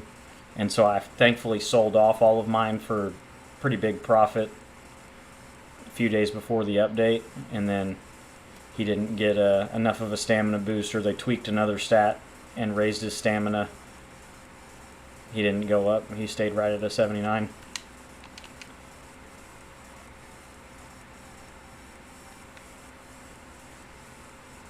But the one that really hurt me, I had 150 Austin Rileys, because he had like 55 or 60 clutch on his card, and the dude's hitting like 390 on the year with runners in scoring position. I thought his clutch isn't even higher than his contacts right now, and he's hitting like 285, 290 on the year, and then he's hitting 390 with runners in scoring position, and he didn't move up. His clutch went up, something else went down, maybe his vision, and so I made absolutely no stubs. Thankfully, I got all of them at quick sell, so I didn't lose any stubs off of it.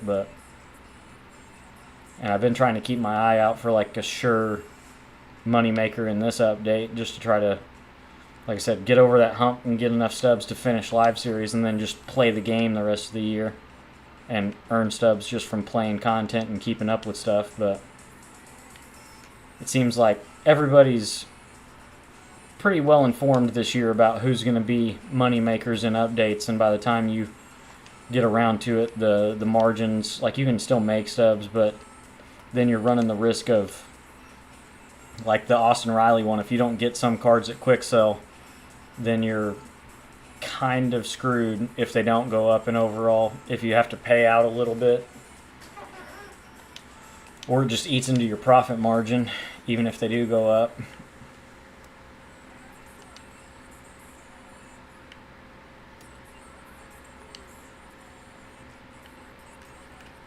Jesus, please don't do that.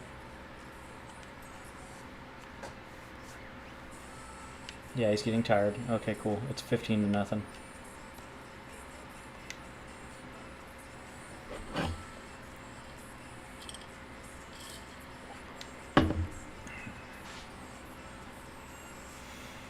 This has been an awesome content drop, though. Any gripes aside, like, this has shook up the way my team's going to look significantly for somebody that has all the content done. I've been kept up on content all year, and have the American League done, have almost all of the National League teams done except for the ones with the ginormous 90 overall cards. So, but getting like Jock is my new DH, Yasmani is my new catcher, Buxton's going somewhere in my outfield, probably not center field because his reaction's lower and his arm's not great, but maybe left field.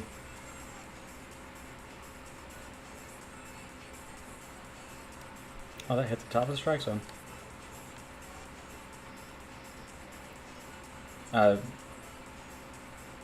You definitely got to give them their props where they're deserved, like this content update.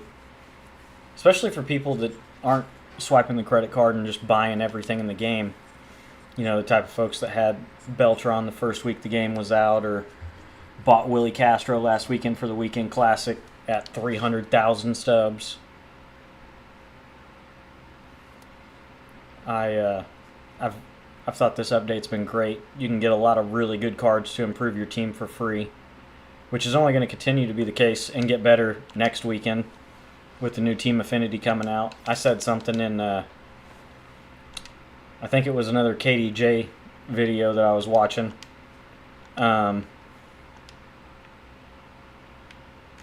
He was talking about, is Willie Castro a must-have? I do not think so. He may be, but it's one of those like hold off till next weekend and see. Same with like Carlos Santana. I love his swing. I want that card so bad. That collection's so expensive, being only rare round pack cards, when there's not enough of those packs just in the marketplace to make it cheaper.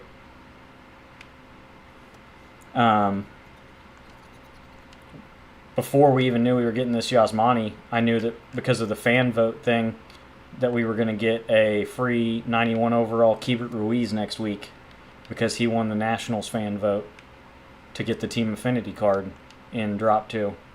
And that's a switch hitting catcher who, depending on the way they build him, will be completely free. And even if he's only a little worse than Carlos Santana, he's free. Same thing with, like I said about being in the KDJ TV, where he said, is Willie Castro a must-have? I don't think so. Not until we see what Xavier Edwards' attributes are going to be Friday. We're going to get a free 91 overall Xavier Edwards, who is another silver fielding shortstop with good speed, high contact, good clutch, and it'll depend on what kind of power they give him. Even if he's a switch hitting contact hitter, like, because that Willie Castro card's still a contact hitter type against both sides, because he's, in case you don't know, like, if cards get up to max contact or close to max, they're contact hitter types until they get 93 power. I need one more uniform to get this done, which means one more mini season. Of course they make it some odd number.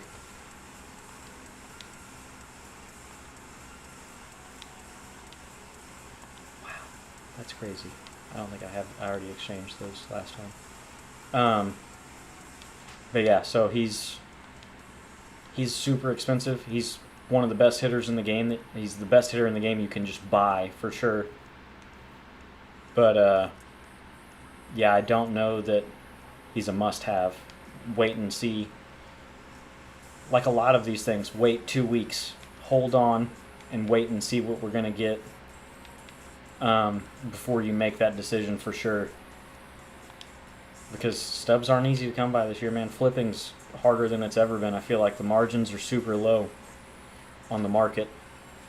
There's always like a diamond in the rough, obviously, that you can squeeze some stubs out of in an hour, a few hour span, but for the most part, it's not as easy as it has been the last few years to flip or work the market. I know there's people that still make tons of stubs off of flipping the market and stuff, but I want to play this game to play the game. I don't want to do it to sit on the companion app on my phone and grind out earning stubs to finally buy a card, so that 2 weeks later I'm doing the same thing to get whatever the new card is, you know?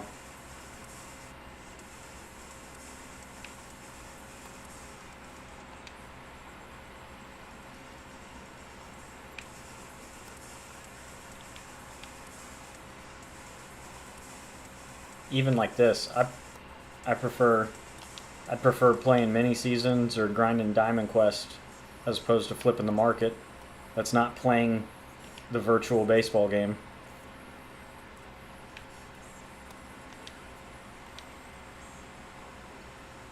This Cedric Mullins chase pack card. Of course, I'm facing the team in the mini season that's got all of the best cards possible in its lineup. The program, Brian Roberts. The chase pack, Cedric Mullins. Chase pack, Jorge Posada.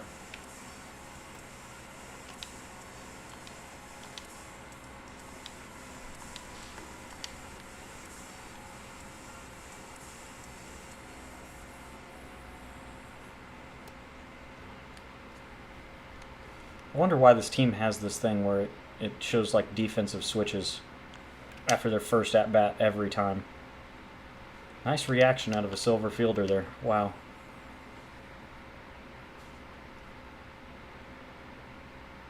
My center fielder's got silver fielding. He's going to step the wrong way as hard as possible and let that ball drop.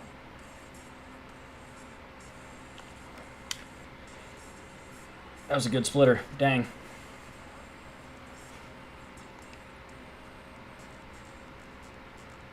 Hate that. A good swing for an out and a bad swing. And an early swing. That should have been a home run.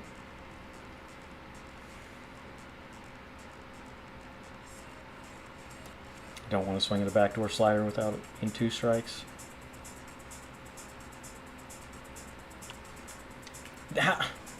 Early. In off the plate. How is that ball fair? For the love of God, how is that ball fair?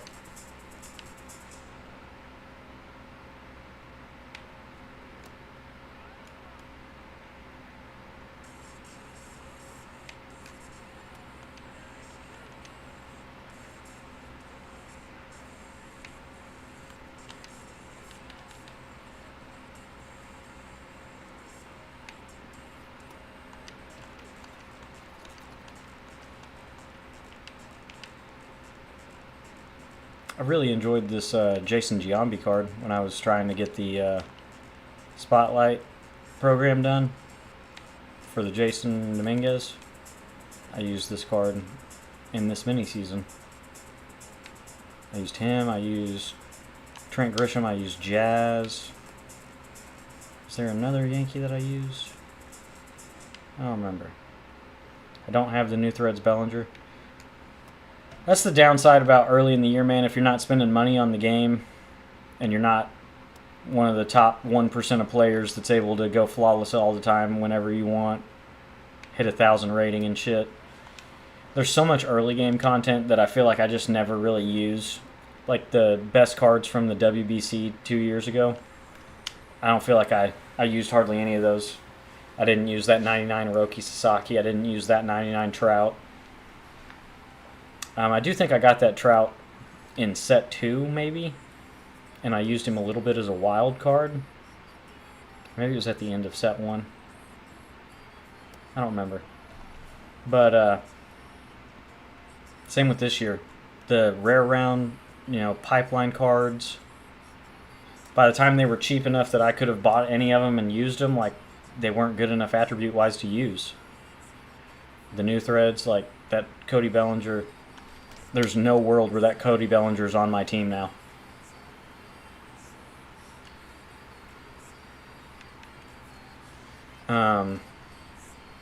Corbin Burns I've toyed with the idea of using him with the Diamondbacks boost from my ranked lineup to help Ketel and Corbin Carroll.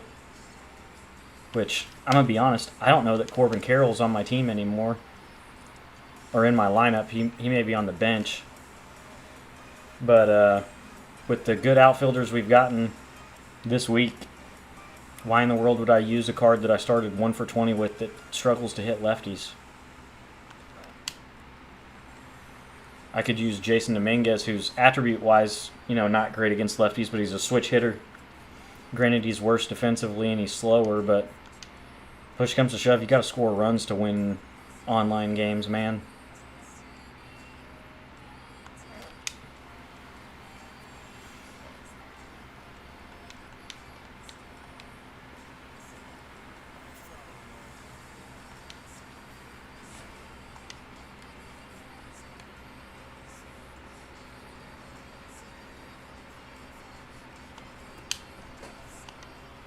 Late? Yeah. I was trying to let it break enough that I could actually hit it well and...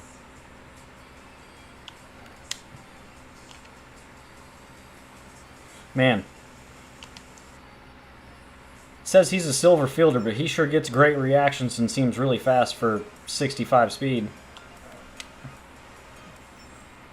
Lefty swings are always so weird in the game. That is an inside out on a sinker down and in. Yeah, not even just late, it's late. And it kicks a no doubt animation out at me.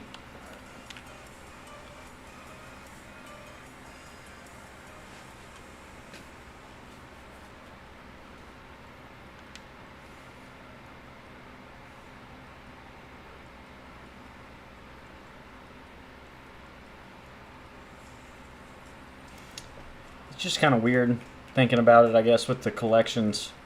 The stark contrast in their approach to from one to the other.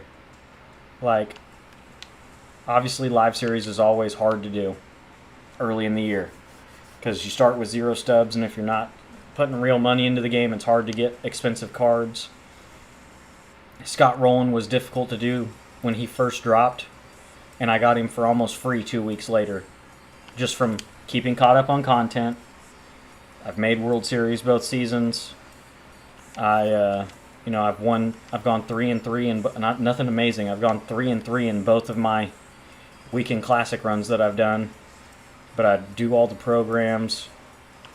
I've done almost all of the conquest maps, like open your free packs, do the multiplayer programs, get that 50 bundle with the free chase pack at the end. It was a 0-0 ball game, and now it's 11-0. Many seasons, man. I'm literally to the point where I'm just trying to run the inning out, but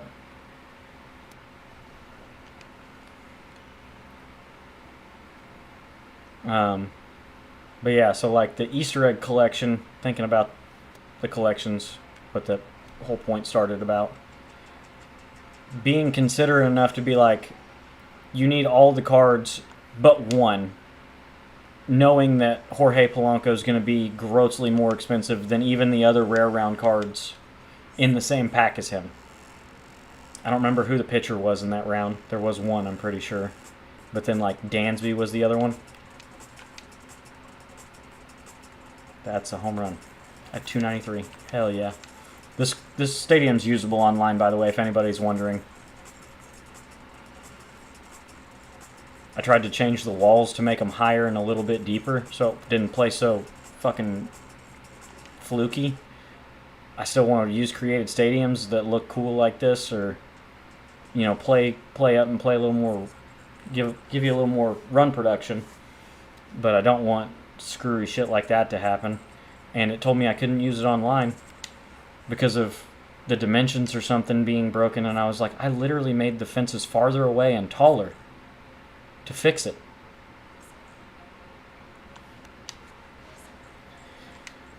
But yeah, then they have, you think about like the Easter egg collection or the Negro League collection that everybody can do completely for free now.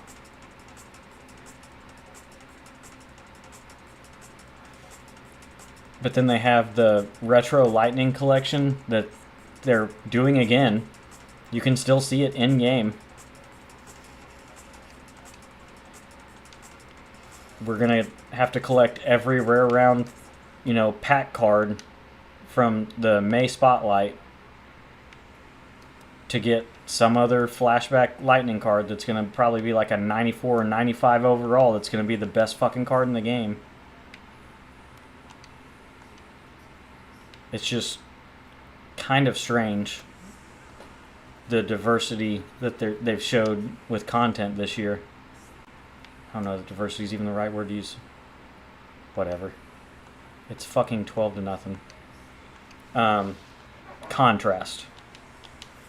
They make some things easy to do out the gate, or 2 weeks later make them very easy to do, and they thought putting spotlight packs in your weekend classic rewards or having them in multiple flash sales that's not gonna make the price go down enough, man. That shit's still super expensive. Like right now, I'd still have to spend 100,000 stubs to get Carlos Santana. And I know I'm gonna have to do that to get Buxton, but that's one card that I'm actually gonna use if I buy it, as opposed to like O'Neal Cruz isn't making like anybody's lineup, man. Munoz should be in everybody's bullpen if they have him.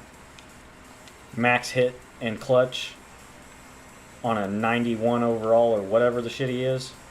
Like, yeah, that plays. Not to mention outlier on his four seam. Sometimes he gets cards that have outlier sinker and it doesn't work as well.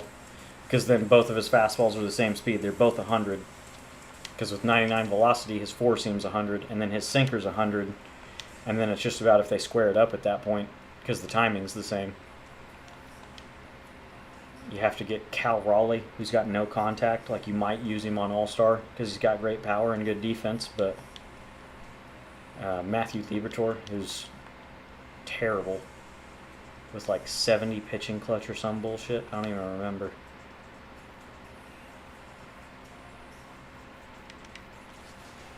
And then,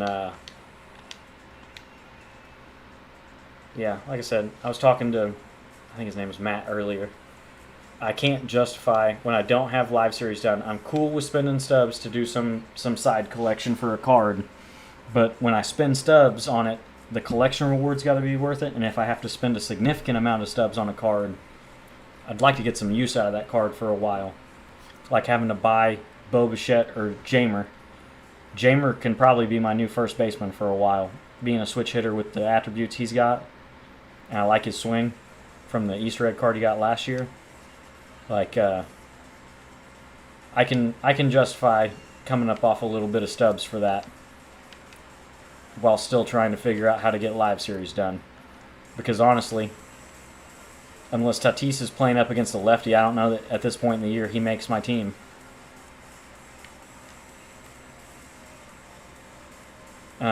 Shohei is obviously good enough to be your DH or your right fielder. I don't ever really hit that great with Shohei cards. I don't know what it is about his swing. I've never been that great with it. The last time I hit a significant amount with a Shohei card was the Takashi 99 when we didn't get to have DHs in the game. And I used a lot of pitchers that year, especially late in the year when I got 95s, 97s, and 99s of guys that could hit and pitch. Like we got a 99 Noah Syndergaard flashback tops now. We had a 99 Jacob deGrom. Who was another good one? Zach Greinke can hit a little bit. So I liked, that was, and it may have been since I was newer to the game. That was my first year getting back into the show. I liked at least having a chance of getting a hit with my pitcher. You know, the one or two times through the lineup that he was going to be hitting. Obviously, I still used like 99 Randy Johnson or any of those top-end pitchers when I had them. But like the bottom of my rotation, like two of them at least were guys that I could hit a little bit with too. So like any Shohei card that we got throughout the year in 22, it could hit. Trying to remember, there was like I said, that Noah Syndergaard, I remember that one. I really liked it.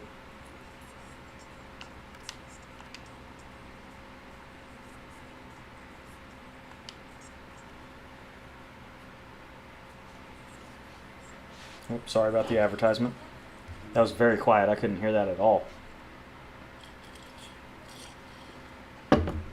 And that's not me saying at all that I wish they'd put pitchers hitting back in the game, because it was not very fun. Then you're trying to like over strategize, like who's on your bench. Do you need somebody as a backup catcher or a platoon option, or do you want to hit for your pitcher? And then like late in the game, are you leaving a reliever in too long because you don't want to pull him until his spot in the lineup comes up so you can hit with somebody for him? That way you don't waste too many relievers. Like, I don't miss that at all.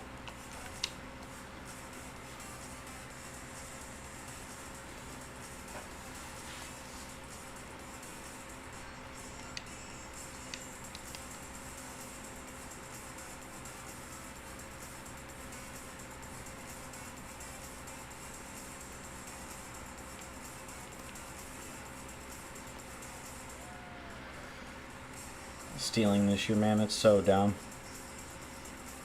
It's almost a gimme to take second, and then it's almost impossible to steal third online.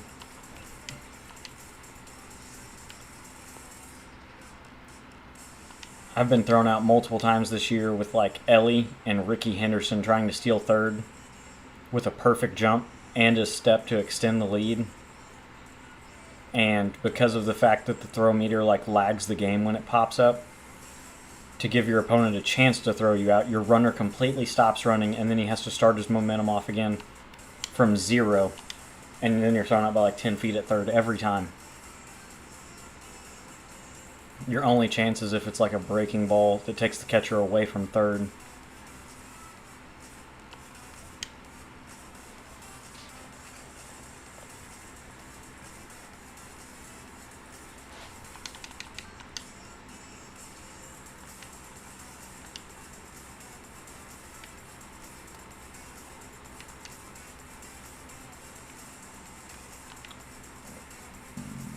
Excuse me.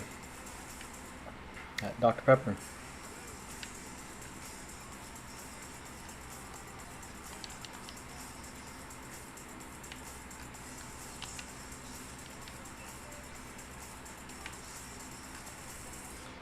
Good God.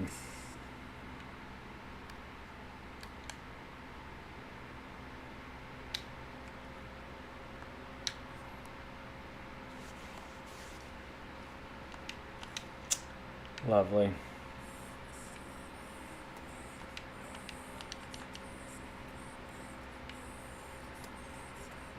Come on, man. Hit into a double play. You're fat and slow. Thank you.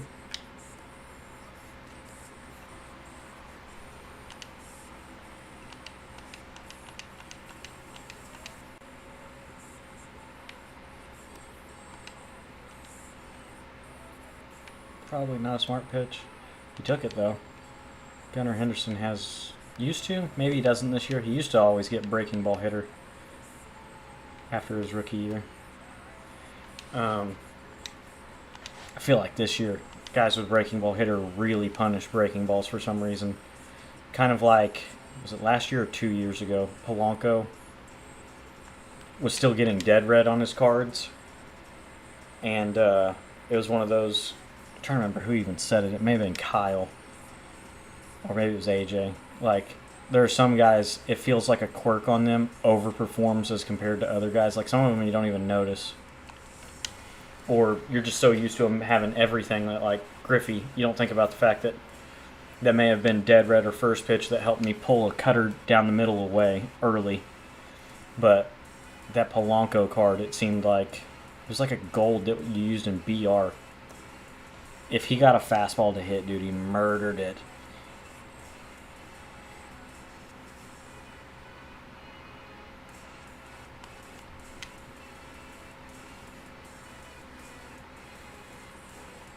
Maybe bad ball hitter too. I feel like sometimes guys with certain hitters with bad ball, they can swing at almost anything and shit like that. I don't think Seager does, even though he has one of the highest first pitch swing rates. And what's the other one he has? It maybe hits on ball slightly out of the strike zone. I don't remember. Wow, finally went over the fountain. But bad ball can be one of those that like players like maybe could tell. You always can kind of tell that he's just gonna squeak a hit somewhere, even if you take a bad swing. And it could also be the swing path of certain cards, just the way that the ball comes off the bat with their swing. You never know. How are we hitting 0 when I know I got at least a home run last game? Because you're many seasons, the stats are always broken when you get to the postseason. There's another hit.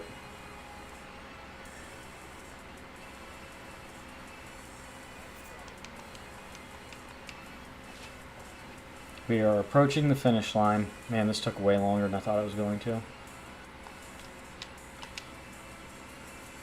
Love that. Perfect line out.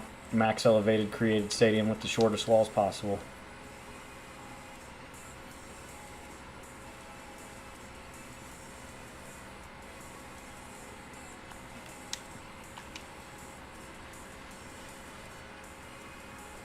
but an early off PCI leaves because he's got more power. When in actuality, almost any professional hitter, if they take an absolutely perfect swing on an elevated pitch, probably send it out of the ballpark.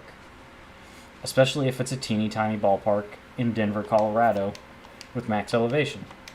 There may be somewhere else in the country that you could get max elevation, but I just know that Denver does.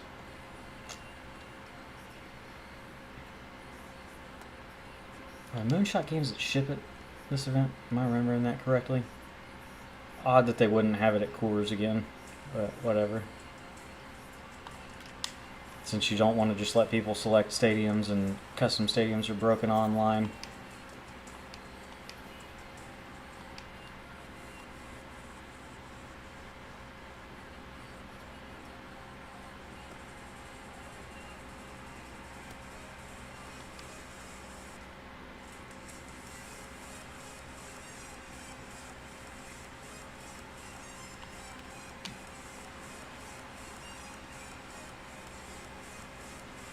See, like that may have been Dead Red helping me out early, kind of on top of it, off the end of the bat, and I still managed to pull a single to right center somehow.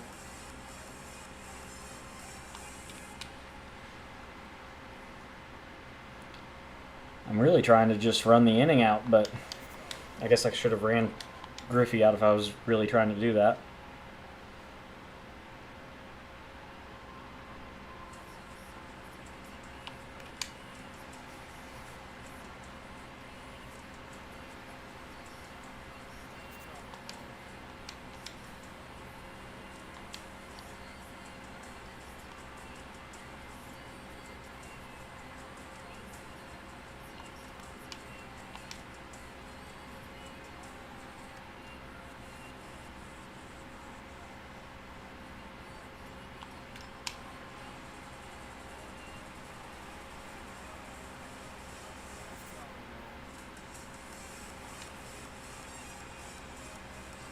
All the way back to Delgado.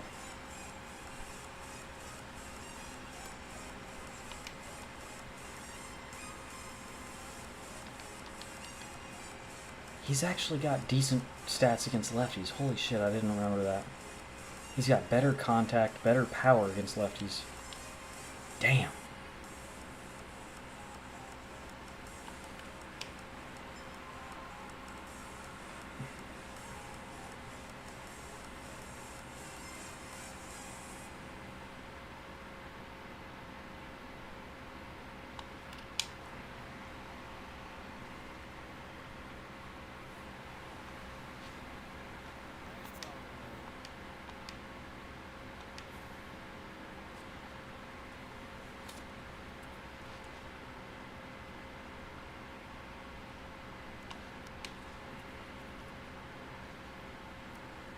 Not sure. I know he had a rough first half of the year, but Michael Harris had been getting, like after his rookie year, I think he had Dead Red and Breaking Ball and Bad Ball.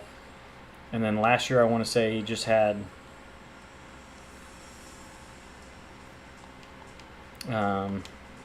Breaking Ball, or maybe Breaking Ball and Bad Ball still. But did he really have such a bad year last year? I know he had a very good second half that he needed to lose every quirk that he had. I really can't stand the quirk system. I don't think it makes much sense going off of a 1 year basis what you give people. I wish they'd do it like they do with Legends, where it's based off of like performance their whole career, what quirks they get. You could do the exact same thing with current players. However you measure it for Legends, like whatever their success rate is on fastballs or breaking balls, like why don't you just do that with current players too? Then you wouldn't have guys like Trout who are suffering so bad from, being injury stricken the last 2 years that he's losing quirk after quirk after quirk year after year. When like in 22 and 23 he had every quirk in the game, and then he's dealt with injury so much that he has like nothing now. He has like first pitch hitter, fighter. There's like one other one I don't remember now.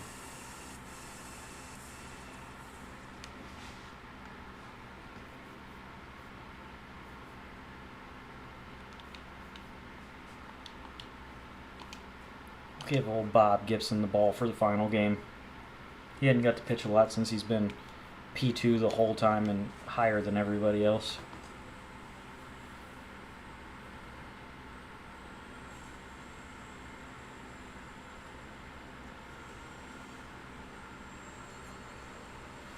I'd love to score some runs early and just kind of run through it and let Gibson throw the whole game and see, why is it doing that? Game log. There's nothing in the game log. Box score. They're out of position to start? No. He comes in for Brandon Lau. Like, he's going to hit with Brandon Lau in the top half if he can. And then Jonathan Aron. Like, I don't even understand why you'd have that over Trent Grisham. It's very weird that it's done that every game I've played. Played the Whales, though, this mini season. Probably should have just taken that.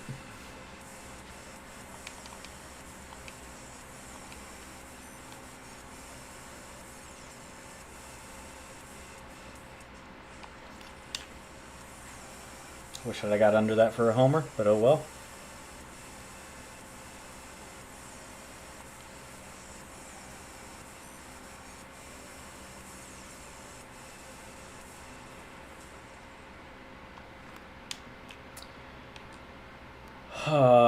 I thought it was going to be a four-seamer or cutter since he did a slide step. That's great. So we got no runs in the top. So instead, if Bob gets in trouble, I just need to yank him.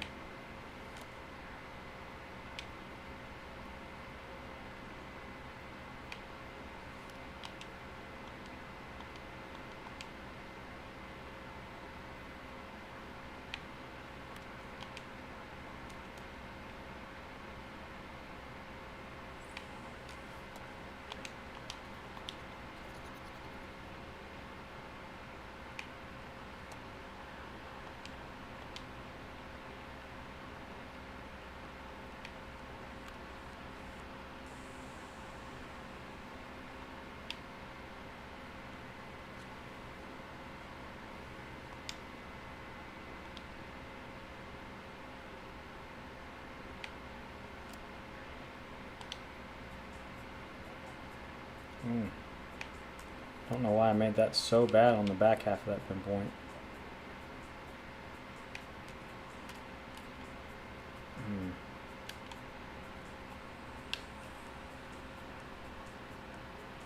Thank you.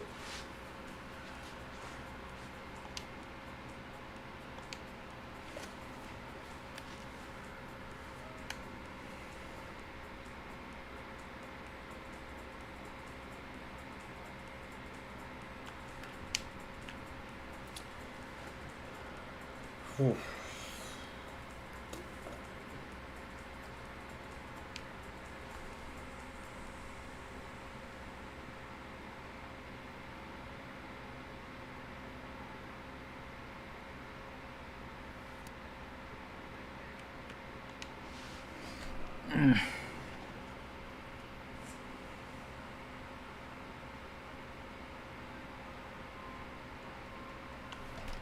Thank you.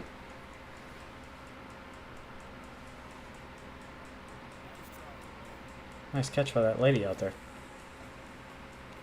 Boo yourself, bitch.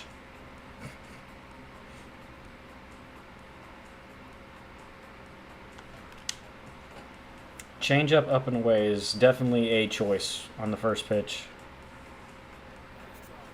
Into the fish tank. There wasn't even a good swing on it. That was a really bad swing. Holy cow.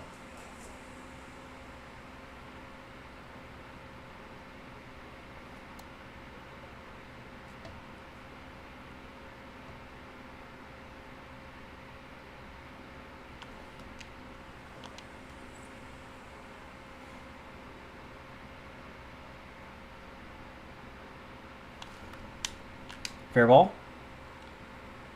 a fair ball. A ground rule double with Michael.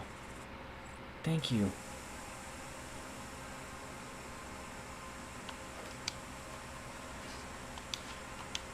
Alrighty.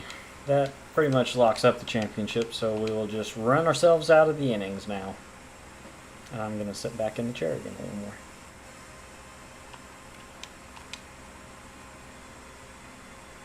That hops over, so I can't run myself out on it.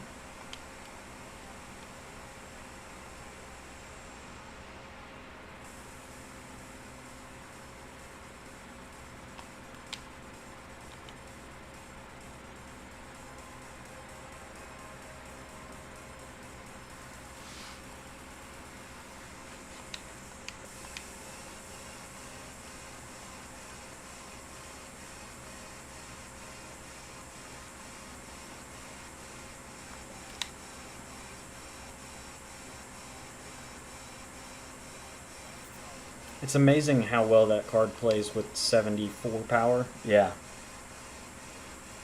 P5 he gets 75 power, but it feels like any Griffey card where he just mashes against a righty.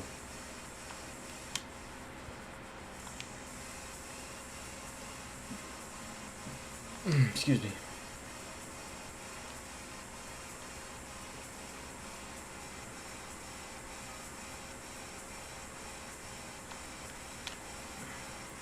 Change up. Beat it into the ground.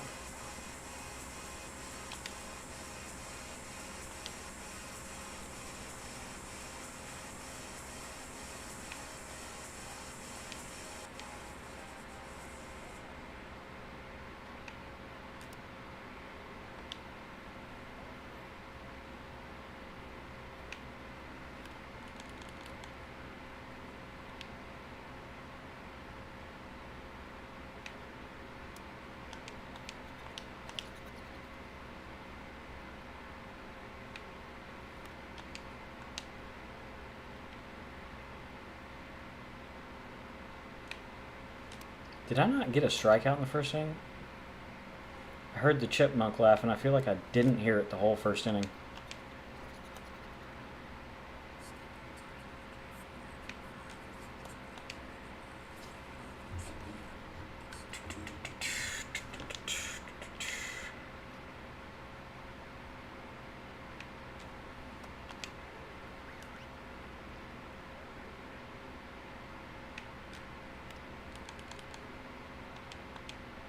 The pressure is mounting. It continues mounting. It continues to mount with a base hit single to right. Of course.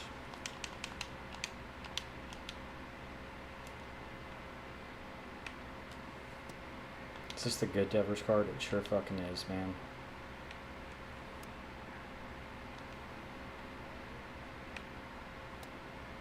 Like I said the first time I played against the Whales, it is definitely the team that is like somebody that's got every card in the game. Going into the last inning, on the doorstep of history, for another meaningless mini-seasons championship to unlock a card.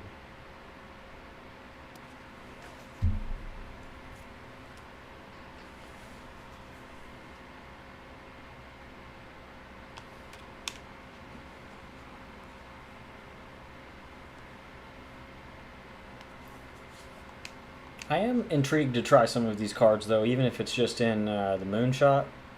See which ones I might jive with their swings that might make my team.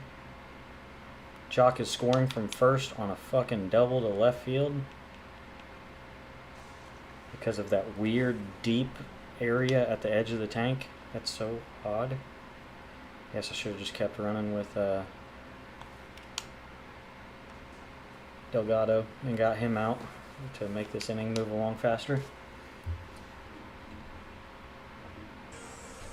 But yeah, I'm interested to try him. Like I said, I've always liked Josh Smith's swing. I'll try him out and see if maybe he's got potential on the bench or something. Always liked Delgado's swing, and he's got reverse splits. Trey try out the Tony Gwynn, try out the Harrison Bader, just see what I think about him, I guess. Harrison Bader's postseason card from 22, when he hit all the home runs for the Yankees, like, I enjoyed that card quite a bit. I could see a world where I use him a little. Maybe he comes off the bench or something as a platoon against lefties.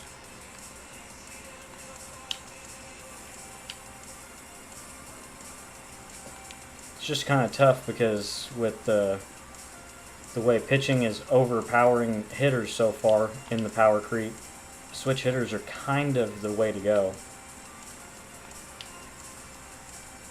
Unless you're just really good with a guy, good with his cards, good with his swing, comfortable going same-handedness with the person, whether it's righty-righty or lefty-lefty. A lot of people are running a lot of switch hitters right now because of how much better the pitching is than the hitting.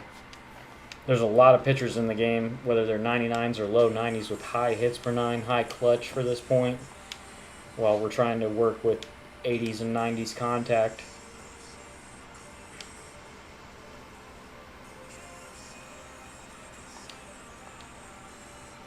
Cue the music. Queen plays in the distance because we are the champions. Did I get another 100 hits? Oh my god, I hit that thing 3 times through this mini season. Totally worth it. That means I got 60 packs from just getting base hits. We've got so many damn packs to open now. Holy shit. So now we have that one.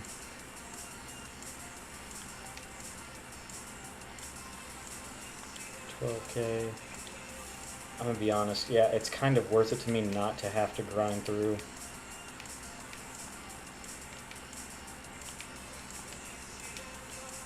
I don't have to grind through the Diamond Quest to do it. I will probably go back and do the Diamond Quest to, get these cards and sell them, but I don't want to. I would like to play some online games.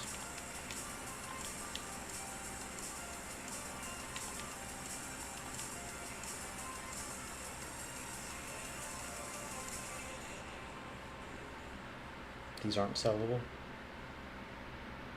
Nobody's selling these right now? Really? We don't have people out here grinding stubs and... I mean, I suppose it's because they're commons and they're so easy to get.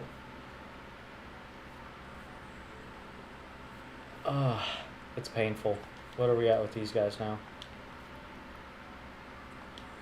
I just don't think I can do Bo Bichette, man. I don't think he makes my squad.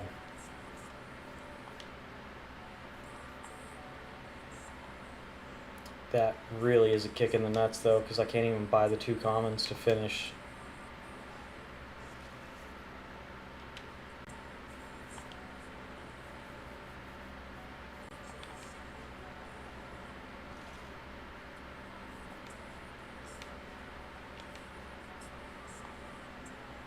Three shots at Jorge Polanco, 140 standard packs, a bunch of miscellaneous headliners and a few jumbos, and this is going to take a while to open.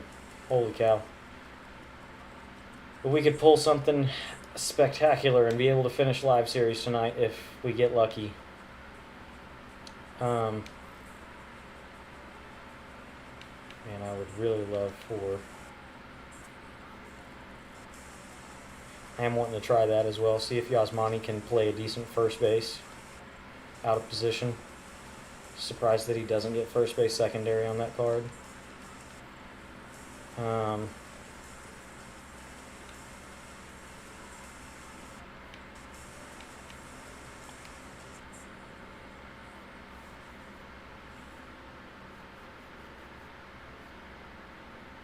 Clemente. I love Clemente's swing, and I did so terrible against the CPU with him. So terrible. Carry Bonds. Good clutch.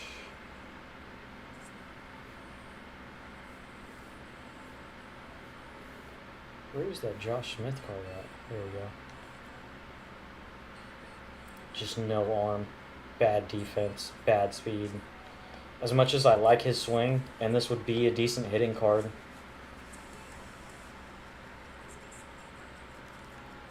this bad ball hitter too.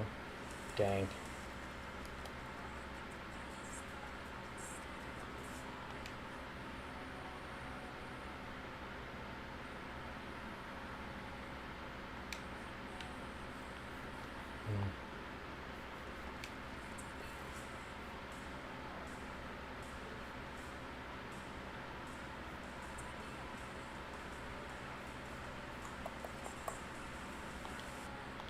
I wonder, they said something about the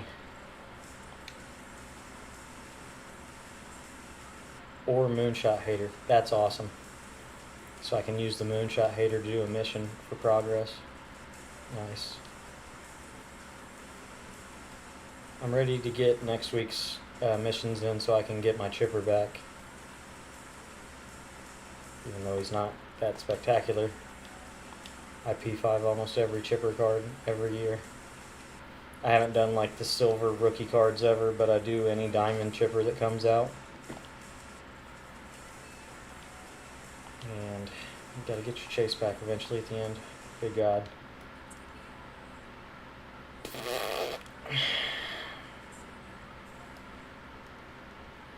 Alright, it's time to start opening these damn packs.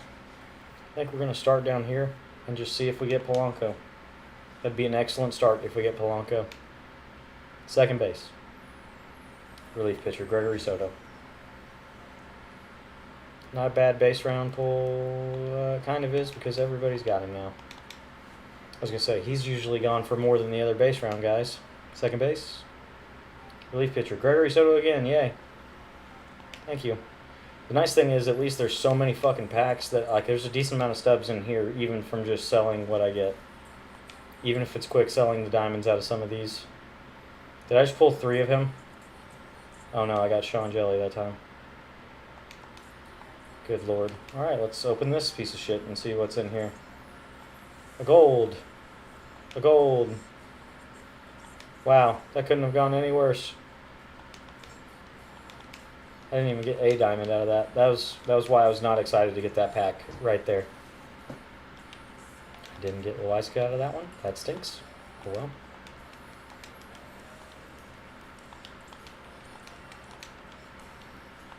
The Pasquatch. I should probably turn the recording on. Wasn't recording the offline gameplay, as surprising as that is, but in case we get an awesome pull, let's document it. Maybe turn a short into it, like I should have done with my Trout pull opening night and my Cattell pull opening night. Everybody's out on Neto getting upgraded now. He's gotten cold.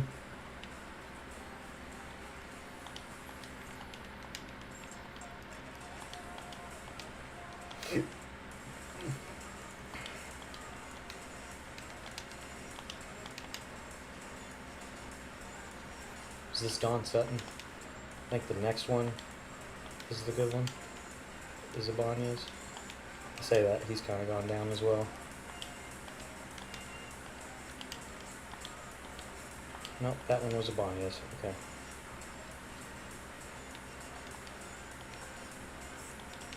Had a really good pizza today that was the most surprising I could have ever imagined. We went to my nephew's baseball game. He wanted to go to a barbecue place afterwards. I looked up like what places around the ballpark there were to eat.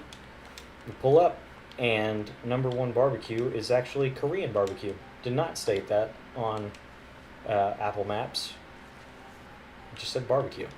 So there's also a place right next to it called Texas Barbecue with a longhorn on the logo, and it says burgers and pizza. We're like, hey, do you want to go there for a real barbecue or do you want to go Korean barbecue? He says, let's go there for normal barbecue. We go in. Brother, this is a Pakistani restaurant. No diamonds. Fantastic. It is a Pakistani restaurant. Now, they do have burgers and pizza. Just kind of not what you would expect, burgers and pizza. I order a chicken Alfredo pizza, and I'm pretty sure I got not what I ordered, because whatever I had peppers and olives, and instead of Alfredo sauce, it had some kind of curry sauce. Which, don't get me wrong, it was delicious. It was surprisingly delicious. I'm not complaining about it. It was good. But, yeah, it was just kind of funny. The outside looked like a normal barbecue place. And maybe they just never changed the sign when they moved in there. That could have been the case. Like, it used to be a barbecue joint, and then the Pakistani restaurant hadn't put their own sign up on the face of the building in the little shopping center. But very surprising. We watched like an hour of cricket while we were in there. It was literally the one team hitting the entire time during their over, and it was going on for so long that they changed announcers. The pitch, like, the same team was still hitting, and they changed announcers after it went on for a certain amount of time. Thought that was quite funny. Bryce Elder, loved that guy. He had a rough year last year. I was a little soured on Bryce Elder, but he did exactly what we needed him to this year when he got his chance. He kept us in close ball games, 8 innings, and unfortunately, he's the guy that got sent down so that Strider can get back in the rotation. But I am no longer hating on Elder. If he gets his chance again and performs well, like, that's all you can ask for him, man. Kind of sucks that he was an all-star 2 years ago and he performed as poorly as he did last year for us. But it is what it is. He's a finesse pitcher, and sometimes you just get hit around when you don't throw gas. I mean, in Major League Baseball, you can get hit around if you throw gas. But very, like I was talking to Jupiter about earlier, very appreciative of what we've got of the guys that we're not expecting to be in our rotation and have ended up having to eat starts at the back end of our rotation at the beginning of this year. Like, we're literally just surviving right now till we get healthy. It feels like get our leadoff hitting MVP right fielder. We got our all-star catcher back. We're getting our Cy Young candidate starting pitcher back. We need some guys to pick it up a little bit that are playing right now, obviously, like this fella right here, multi-time all-star, who's hitting .215 on the year. But Ozzy's the type of guy, he'll have a month where he hits fucking .360 or some shit, and you'll forget all about the slow start.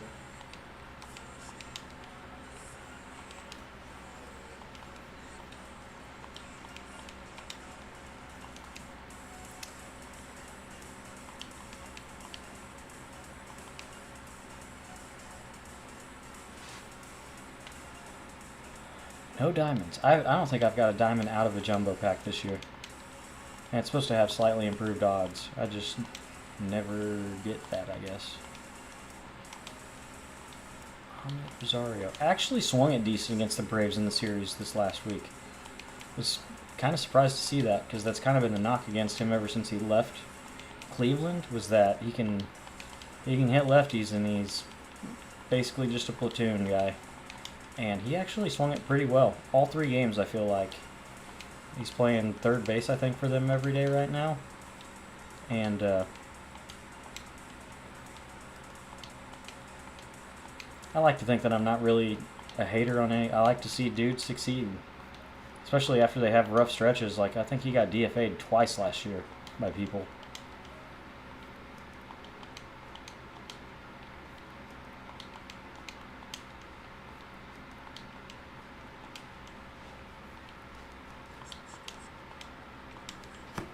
That sounds like an advertisement, because it is.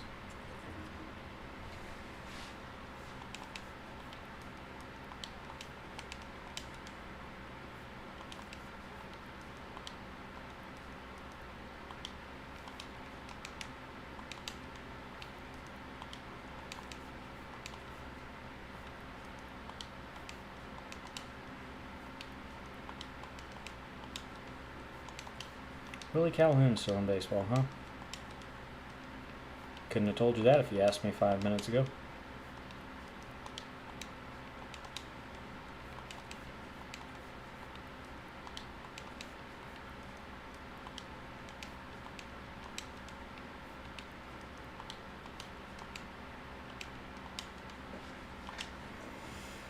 All right, about half better odds to get a diamond out of this.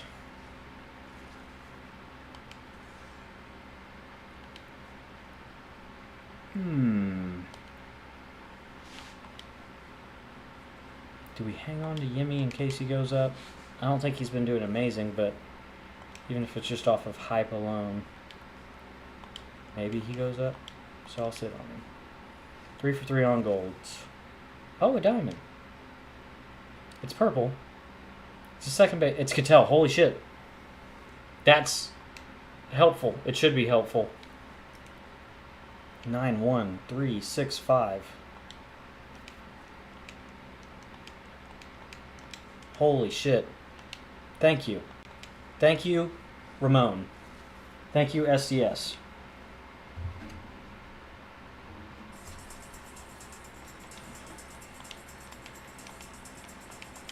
Out of a gold pack. Holy shit. We've got so many packs to open that we could still have something else happen.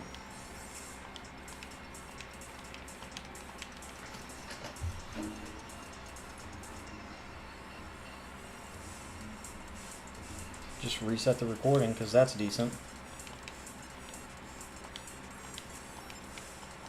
Wasn't too excited when I saw second baseman until I saw the hair. Because, I mean, it could have been... Can't be Simeon anymore. He's got downgraded. I'm trying to think of other all-star second baseman. Or diamond second baseman.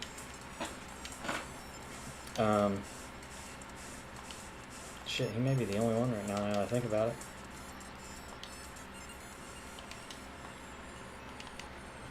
And he just sold 82,000.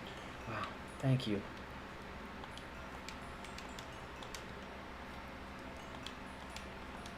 It's all numbers, man. You got to figure at a certain point, if you're not pulling anything decent, you just got to keep opening shit, and eventually you'll get something. I may sit on him. There's a chance he goes up. I'm debating on buying back into Austin. He got like every game, I swear, he's getting a freaking base hit with a runner in scoring position. And I don't feel like 76 is... It's 71 if you have no parallels. It's not enough. His batting average is... It's 100 points higher with runners in scoring position than... And he's got a perfectly fine batting average overall. He's hitting like 285. For a dude that hits with as much power as he does, that's great. But then he's hitting 390 with runners in scoring position, and all we're giving him 71? I may buy into him. I feel like he could possibly go up. And he's at quick sell, so like...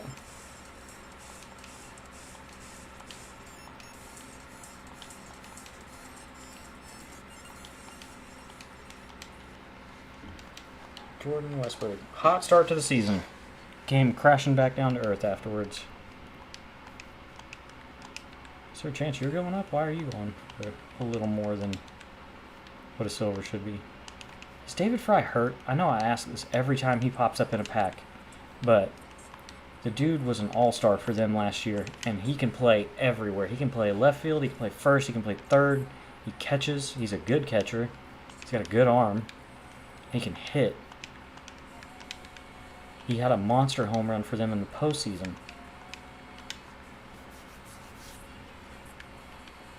Like, I'm hoping that he's just hurt right now. I'm not hoping that he's hurt, obviously, but like, if he's not on their roster, I feel like that's a giant miss from the Guardians.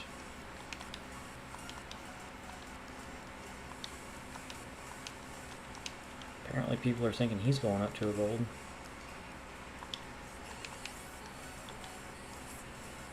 Yeah, his sell now is even kind of high. That's what I was talking about, man. If he goes up 1 overall and doesn't go to an 81, you're losing stubs there. You're paying more to get him to invest in than what you're making if he doesn't go up 2 overalls. I think Cole Reagans is slowed down. I'm not going to sit on him.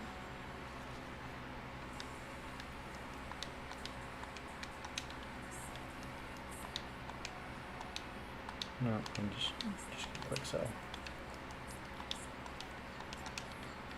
My rule of thumb usually for posting a sell order is I need to be able to make a decent chunk of profit, or like with commons or bronzes, I need to get double what the sell now is to even waste the time posting them. Like, try to squeeze every bit of stubs you can out of these things, man.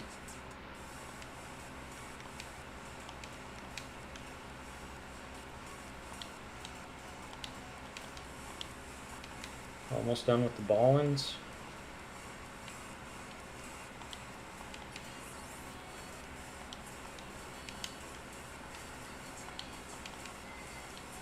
O'Neal Cruz. I may keep him. He's been kind of hot. He's been streaky, I guess I should say. How much can he really go up? He's already pretty good against righties. His clutch is decent. He's got decent power against lefties, so I mean, other than getting a defensive upgrade after the All-Star break, where does he have to go higher? Oh, hello. I would still absolutely love to see blue lights for a live series. I haven't pulled a single 90+ live series this year. Now would be a great time to do it, and I could finish live series completely. And then I really wouldn't have to bitch about my pack luck for the rest of the year. I could just play the game, man. That is my second Cattell pull of the year. I have 2 Trout pulls from before his price went down. Got Cattell out of a BR run as well, so I've got 3 Cattells so far this year. Not that I'm not saying that I haven't had some decent luck, so saying that I've got 3 Cattells this year, I'm not discounting the fact that that's good.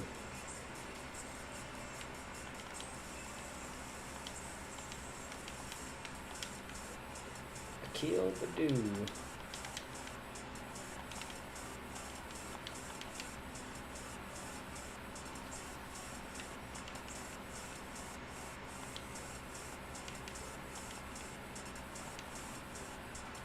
Yu Darvish.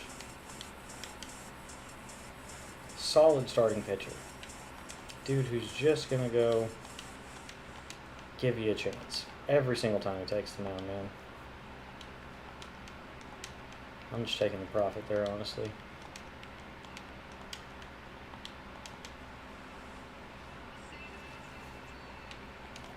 I feel very comfortable now with the amount of stubs I have, feeling like I can safely invest a decent chunk into some people for the next roster update this next Friday, and hopefully make enough profit that I for sure could finish live series, because unless we get another big pull tonight that's worth 100K, don't think I've got enough.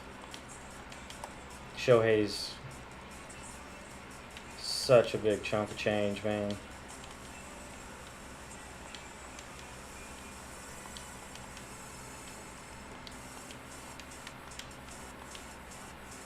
What is Shohei right now? Not on the first page. Weird to see after. He's under 500, or he's under 600. So, I mean, that's helpful for sure. I would like to get Buxton, though. So, I mean, and it's hard to make stubs if you don't have stubs to invest or use. So I don't want to like buy Shohei and have nothing left. I don't want to finish the NL West and have nothing left. I still got to have like probably 100K at least left over to feel comfortable to continue to be able to like progress and make some stubs while we're still early in the year, because good cards are going to come out that you're going to want to use.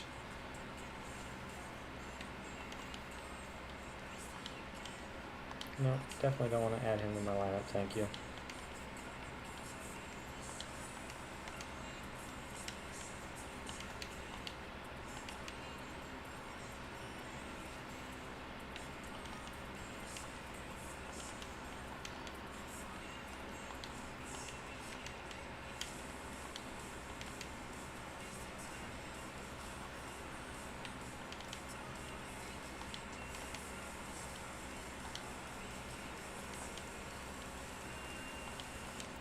That is the wrong Jorge Polanco card. That is a sick joke, SDS. I have opened so many Easter packs. I've unlocked every single free one you can get ever since they added it to the game. Haven't seen him one time. And then you just throw the live series in my face right there. Hurtful. Hurtful, Ramon. I thought we were closer than this. I think it's time to make my whiskey. Unfortunately, I don't know that I'm playing any moonshot games tonight because we still probably got an hour of opening packs with how many I got.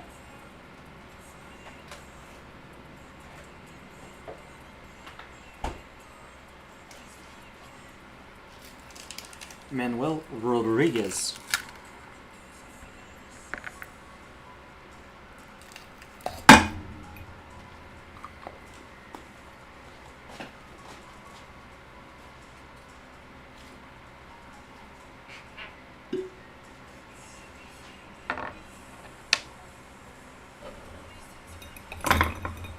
Yeah, it's already 3 o'clock, man.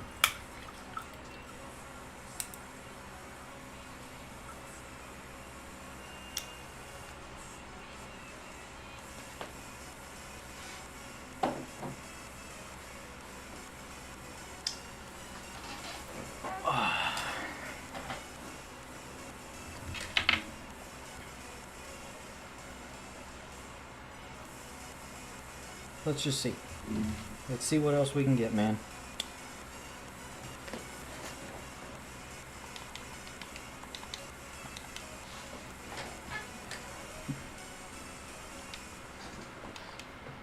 Like I said, even just selling what we get out of this many packs, that's going to be a significant amount of stubs.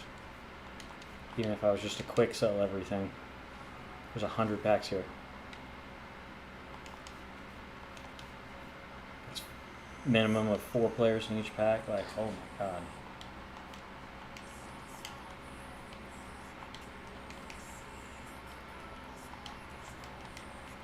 I saw Kershaw made his first appearance of the year tonight. I hadn't had a chance to look and see what how he did. Apparently the new special insert is those guys for the clips, so I could possibly, yeah, so it's no longer Jorge Polanco, it's Jamer and Bo Bichette. Let's do a nose open. Auto flip.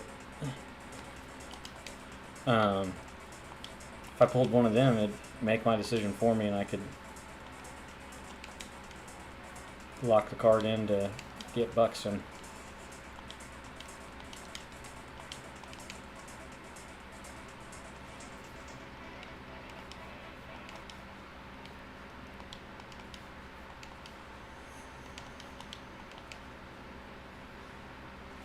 $125 packs left, oh my god.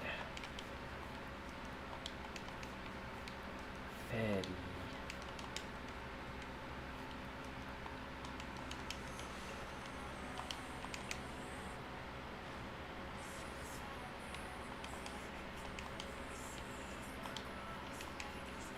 Saw that Jordan Hicks was apparently being pulled from the Giants rotation. Saw that announcement on walk-off on Twitter, the Bleacher Report's baseball Twitter page. Every time I see him, I say this as well. I want Brooks Raley in the Braves bullpen. We could use another lefty. Lefty veteran would be totally fine with me, man. If he doesn't have a team to play for, what are we doing? Maybe he's hurt.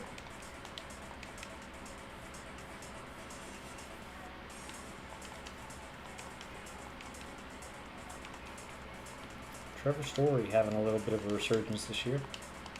Glad to see he's healthy. He's one of those guys that I have liked ever since he broke through in Colorado. And the amount of injuries he's gone through, man, it's been depressing. I remember he had... How many games did he even play last year? Like 10 maybe? Maybe. But it was great to see him playing again. See him excited. I can vividly remember, like, ESPN or Fox Baseball sharing a picture of him celebrating in the dugout, riding on the cart, hitting his first homer of the year last year, and then literally like a few days later, it got announced that he was hurt and going to be out for the season.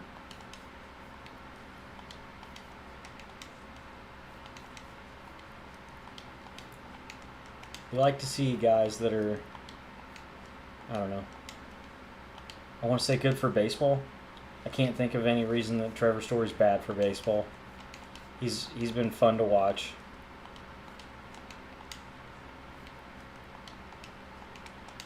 Now, another surprising resurgence, which other people may know exactly where I'm going. Not necessarily somebody I'd say is good for baseball, because I think he's a bit plutonic, but Javi Baez out of nowhere. Just out of nowhere.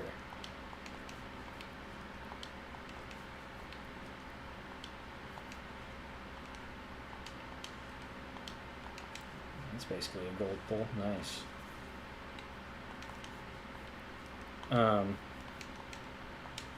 Yeah, I wouldn't say he's bad for baseball, but he's had his issues for sure, like scuffles with people on the field or just being a clown in general sometimes. So it's been nice. I don't know what, maybe he had like a mental coach or something this offseason, because he's always had the talent. Like, that didn't change. He didn't all of a sudden become incapable of hitting home runs or fielding ground balls. But, like, something between his ears wasn't working right the last few years, clearly. And whatever he did this last offseason helped.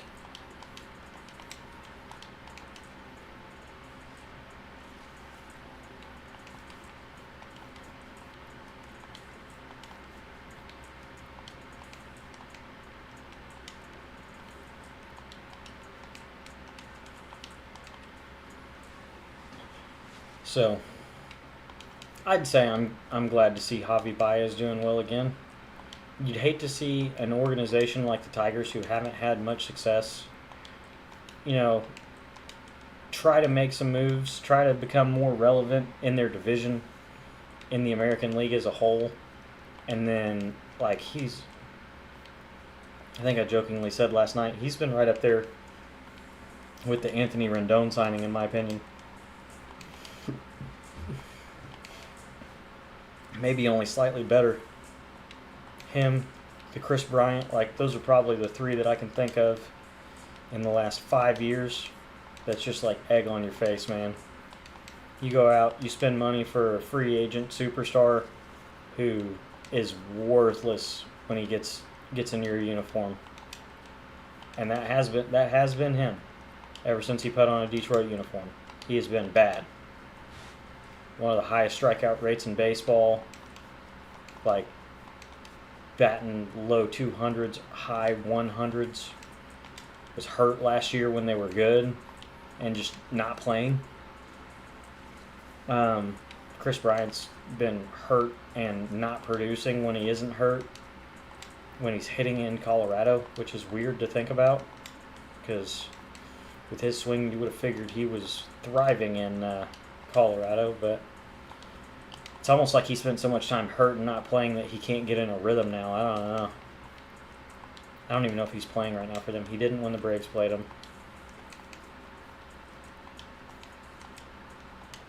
Another one of those, man, Chris Bryant's one of those guys that you'd love to see succeed. Everybody was pulling for him in the Cubs when they won the World Series, when he won Rookie of the Year.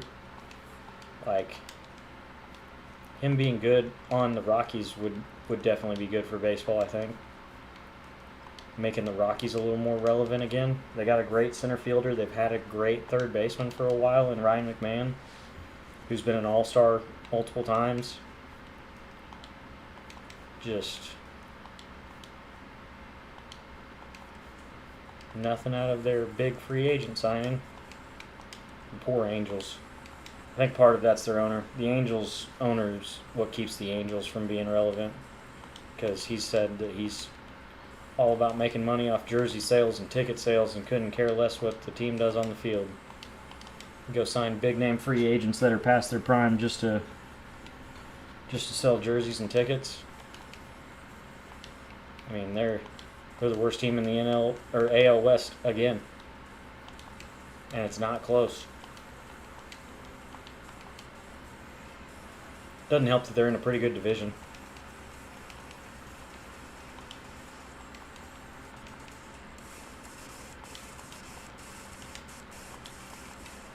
Be interested to see how down the stretch the Astros are this year. After they're pretty much moved on from their core of guys that won them a couple World Series now. They've got Jordan. They have the shell of Jose Altuve left, but they're trying to squeeze in left field so he can still play. It's just you're 2-2-9.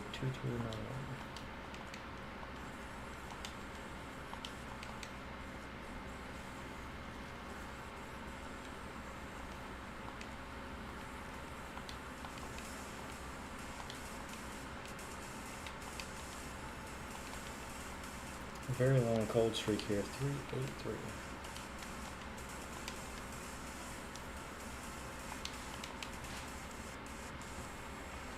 I suppose what I could have been doing here is keeping all the silvers that I got and try doing the silver gold exchange, where you exchange silver players for a gold pack.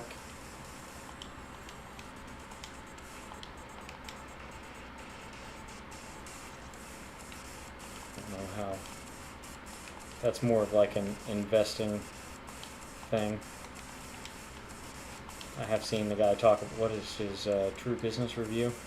Talk about investing in bronzes that are about to go silver, because then you can use them for that exchange pack and you're really making money off of it at that point. Under 100 now.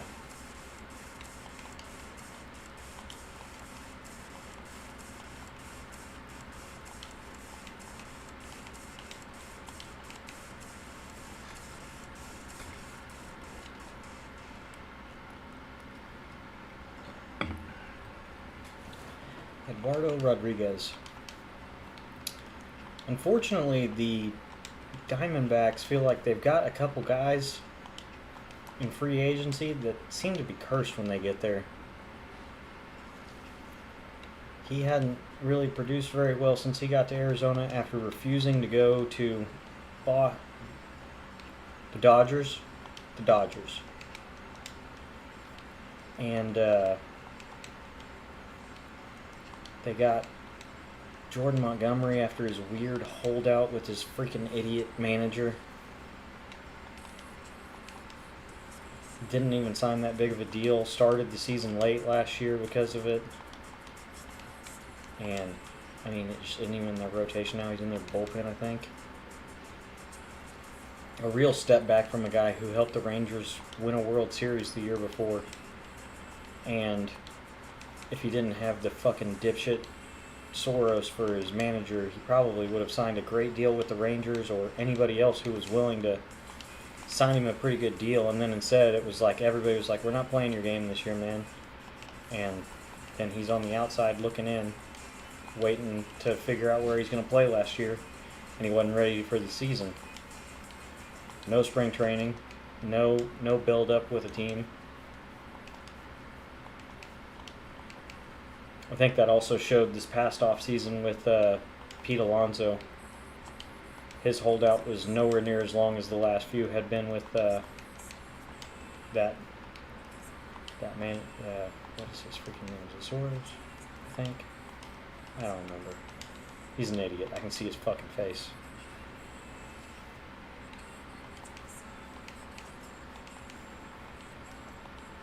I don't believe what he does is in the best interest of his players he's representing. It's all about how much money he can get out of the deals that he makes.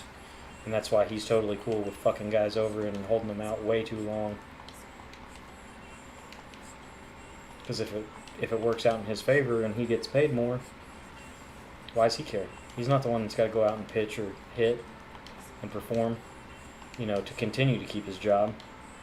He's literally just representing these dudes like in an office, in a negotiation.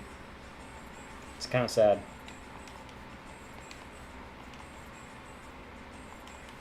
Matt Waldron's out of the rotation.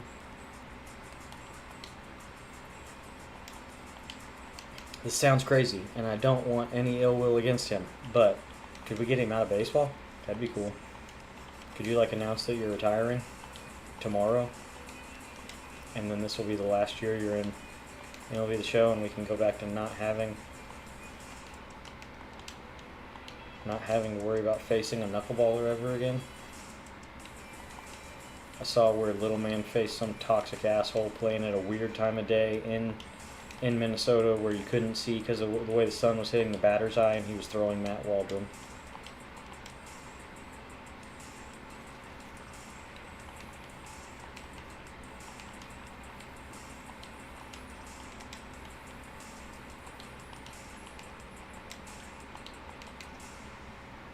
Yeah, like I said, barring pulling one of the big guys from the NL, I'm really hesitant to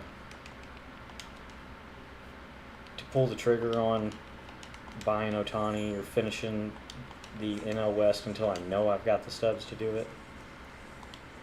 Man,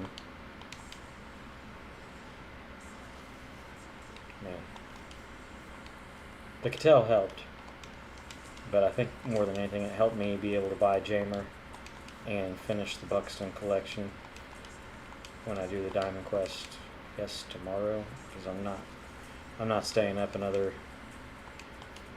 hour and a half doing it, because I may have to run it twice to get both cards. It scares the shit out of me thinking that I played 2 games on Hall of Fame and possibly lose one. I hate playing the CPU on higher difficulties, man. It does stupid bullshit to cheese you any chance it gets.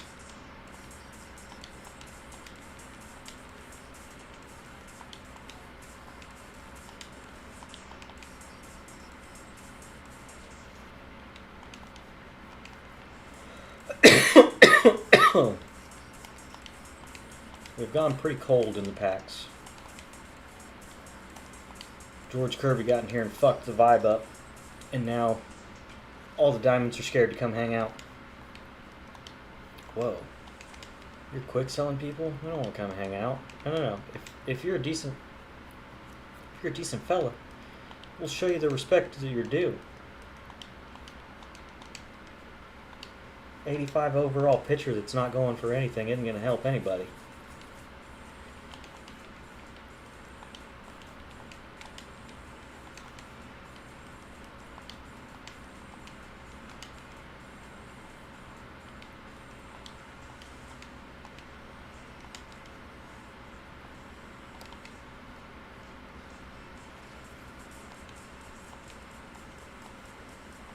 I was trying to see if doing something a little different might help the pack luck, but it did not.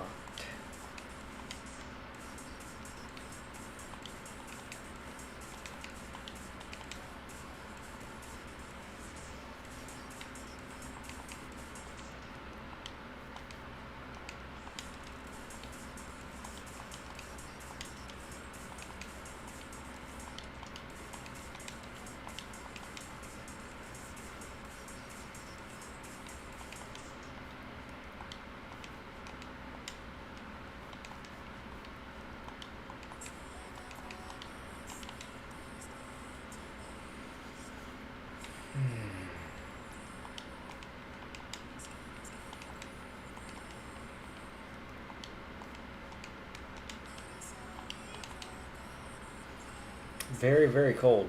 It may be time to back out or even close the application. Didn't Zach Birdie just pitch for the Red Sox tonight? I swear that was him.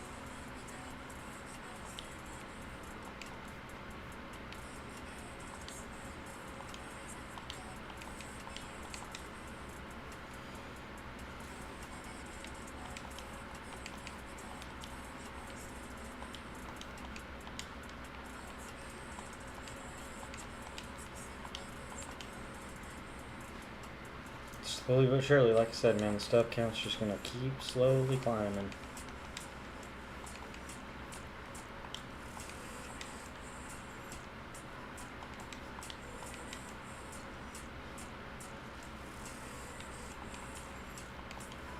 Sam Hintages.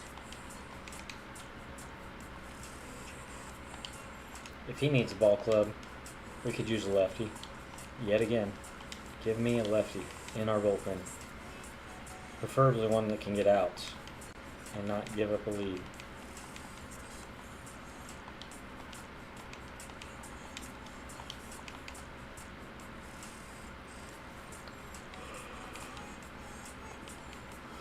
Ugh. Tink Hintz from Whitehall, Arkansas.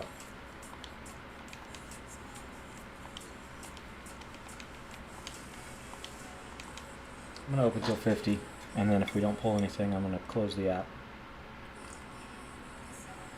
See if we can trick it into giving us something good.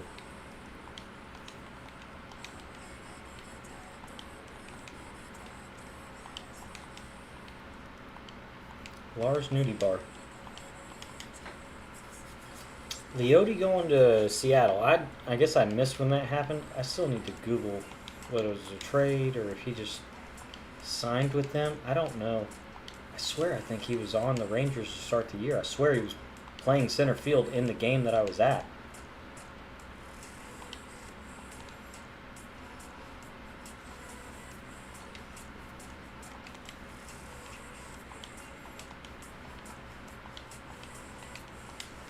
My guy Kevin Pillar is playing center field for the Rangers now. Loved when he was a Brave.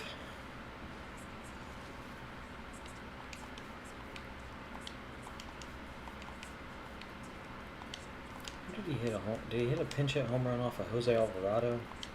It was in a pretty big game. Pretty big for a regular season game, I should say. But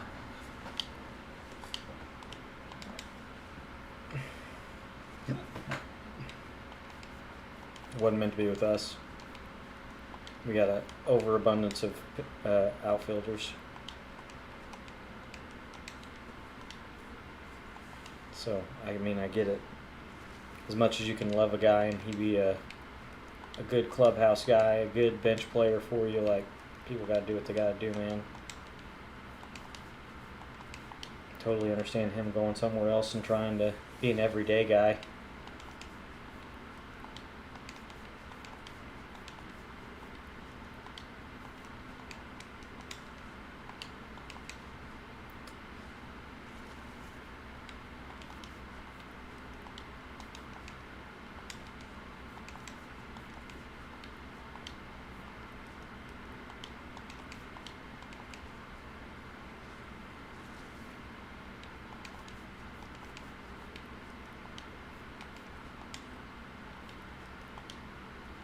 I saw that Abraham Toro was playing tonight for the Red Sox at first base.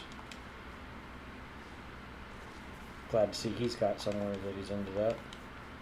He had a, I don't remember what the name of that, Hyper Series, that's what the name of it was.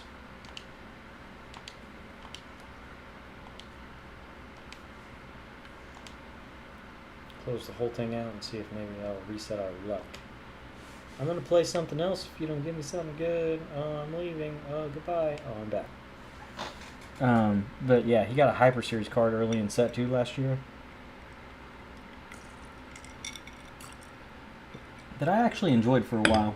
Like I said, it was one of those diamond in the rough captain builds that you could do, where you use the Sean Manaea A's pitching captain with the Rafael Devers hitting captain, and you'd get plus, I think it was contact with Sean Manaea, and then power and clutch with Rafael Devers. And they had a whole bunch of season award cards, top nows that came out at the beginning of that set in set 2.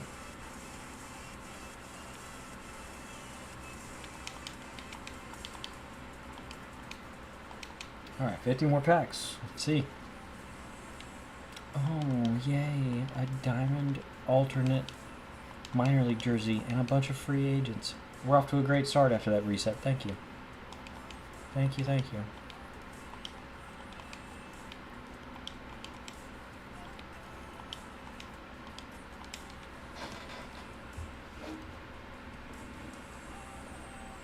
Just restart the recording, I guess, because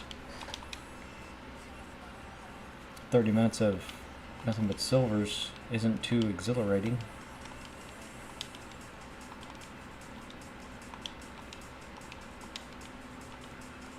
Eli White. Would love to see him get a little bit of an upgrade in this next update. Those hitting attributes are not indicative of what he's doing so far this year anyways. Man, he could be a really high jumping overall if he gets even a somewhat significant boost. Because, I mean, he's hitting like 270 for some power against both sides. And he's a gold fielder with 93 speed. Man. Leo Verpaguero used to get awesome Future Stars cards.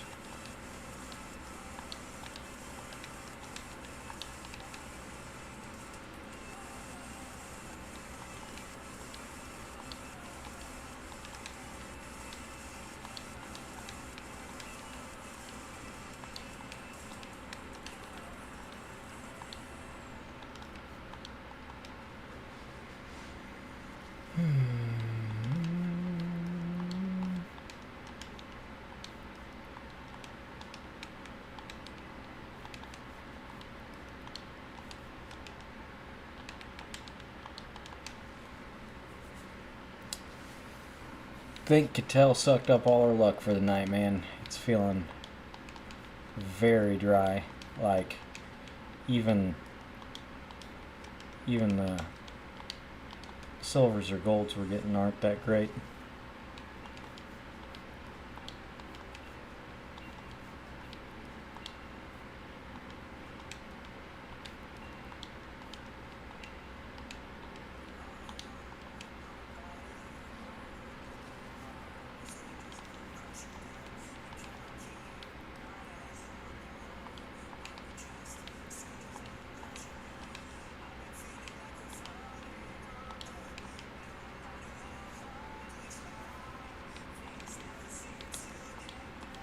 Mercy.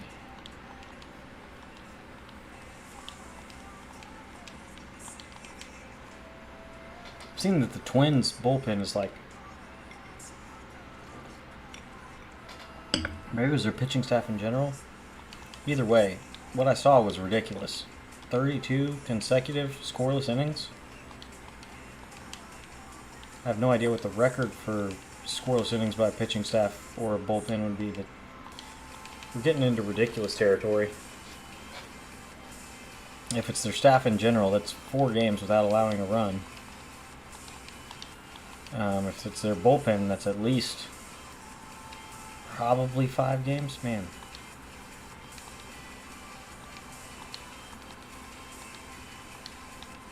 Oh, there's Tanner Hoctua. Just thought I missed you earlier with your headliner pack. My bad. Second time pulling the pizza border. When are we getting the Joey Gallo pitching card, by the way?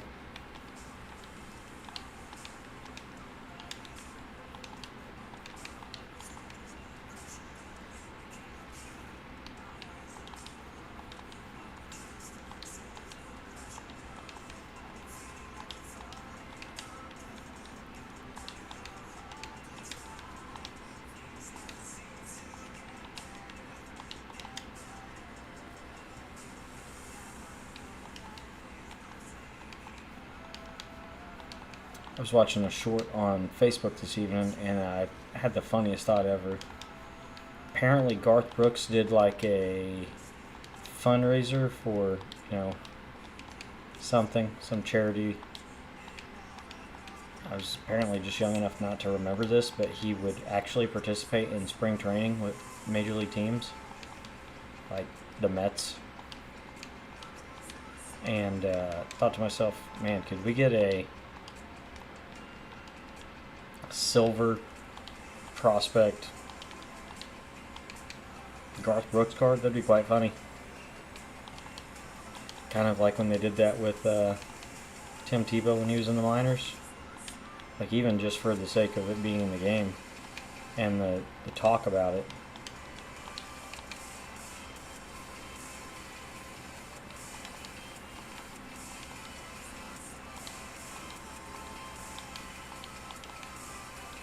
Just a little disappointed that we moved on from Brian De La Cruz so fast. I don't know what we were expecting that we didn't get, or did we trade him maybe? I don't think we traded him.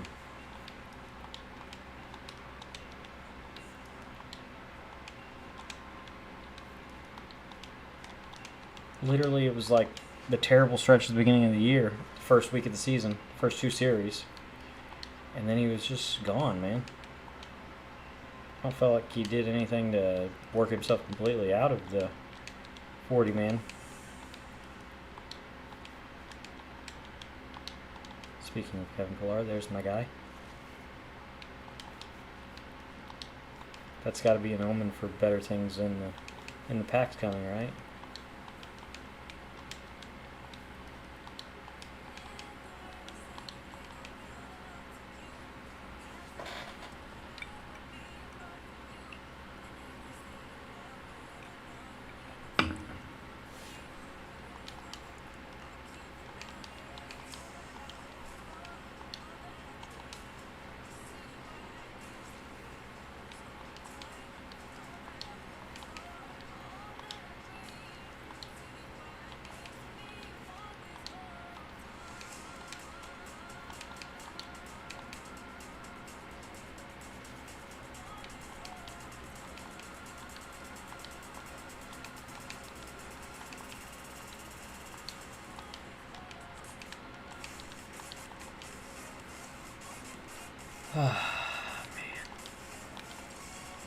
Well, the Cattell pool was cool and pretty helpful. With his inside edge going down and him being below a 90, his prices tanked pretty good.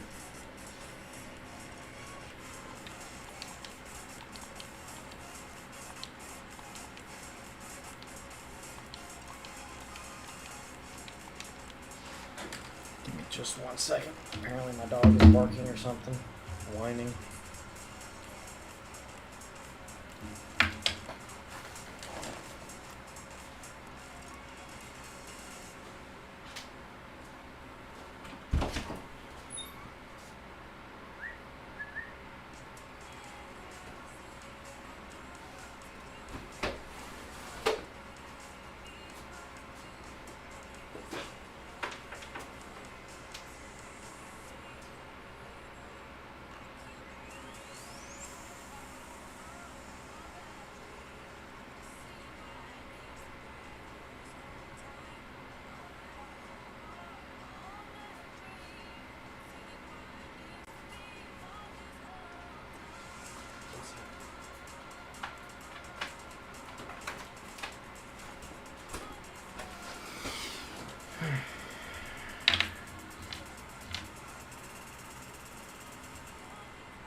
In the final stretch here, and then I'm gonna down the last of this whiskey and call it a night. 21 packs left.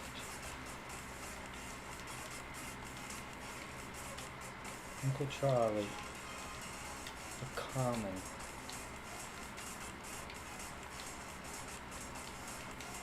Man, you pulled a gold there.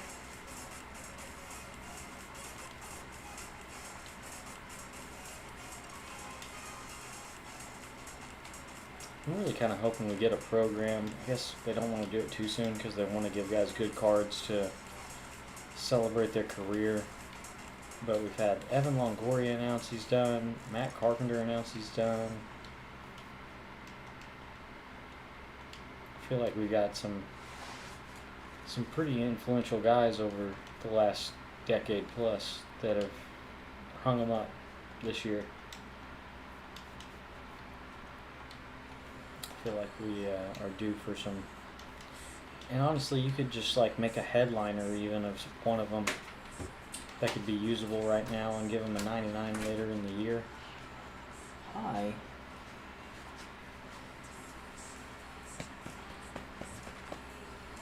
But yeah, I hope they, honestly that's what I really wish they'd do, is give them longer goodbyes than just a program at the end of the year to give them a good 97, 99 overall. Like, give us a low 90 version of them.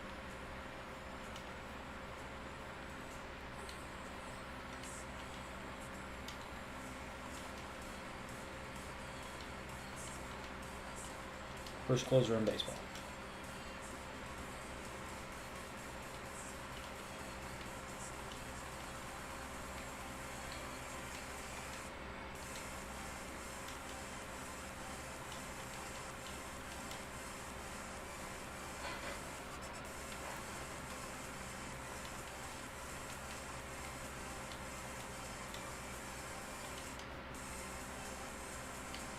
That was a heck of a name on that cat. Amos Willingham. Never seen him before in my life. Lifelong Braves fan that watches their games every single day. And follows all the social medias and has like alerts on for Twitter. It's not Bally Sports, it's FanDuel Sports Twitter. FanDuel Braves, whatever you want to call it. Their TV broadcast. Never seen that dude before in my life.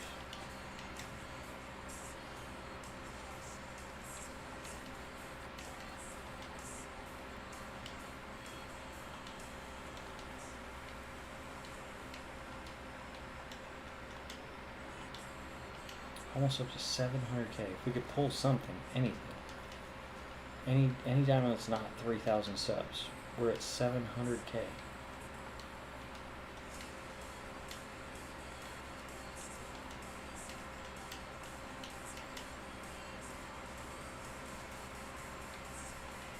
I mean, to the point where I'm getting dangerously close to being able to finish live series.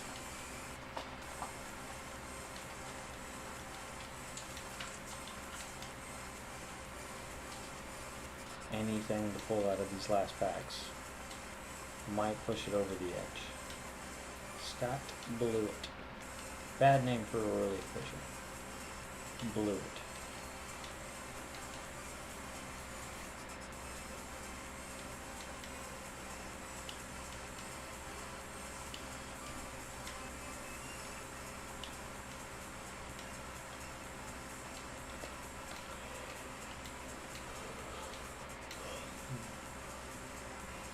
Holy cow, there was a Justin Verlander in one of those packs. That's how little he stands out nowadays.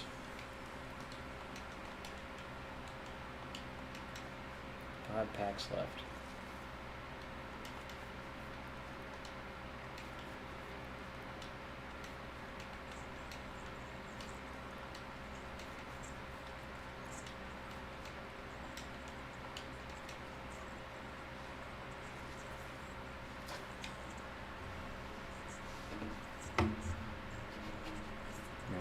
Sleepy.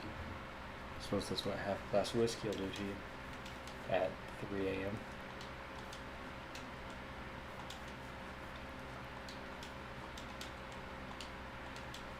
Three left. Come on. Give me something. Make me feel alive. Give me Candelario or Bichette. I'd sell Bichette and buy Candelario. 2, 3, 4,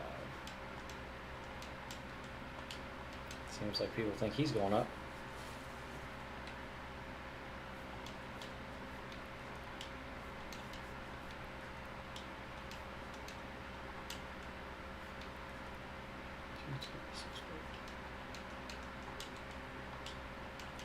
Last one. Anything.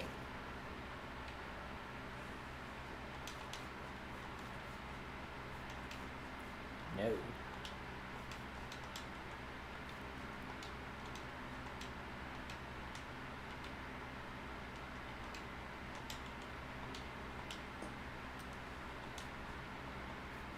So we are like the smaller overall cards, very inconsequential. Don't cost anything to get that, I mean.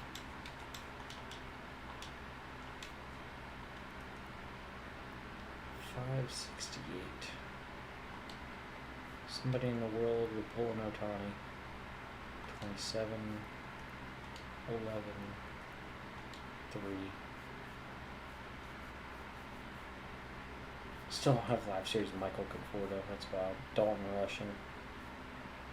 He did just get added, so he'll be able to, yeah, he's a little more expensive. He just got called up.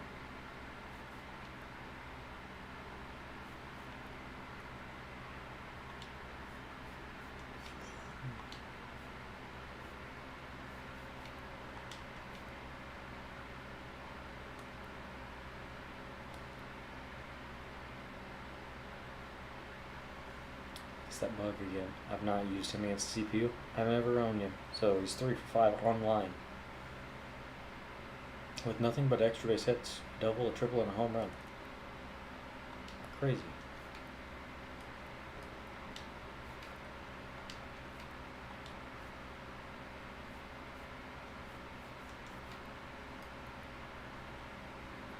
Definitely used him online.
$8,000 sub difference, but I think I'd actually use Candelario more.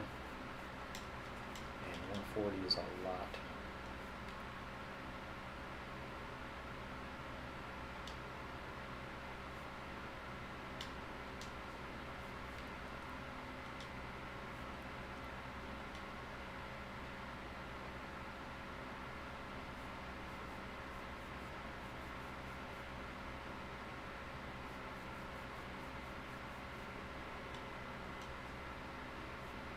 Please tell me that you just got Prince Fielder too and you're about to sell him.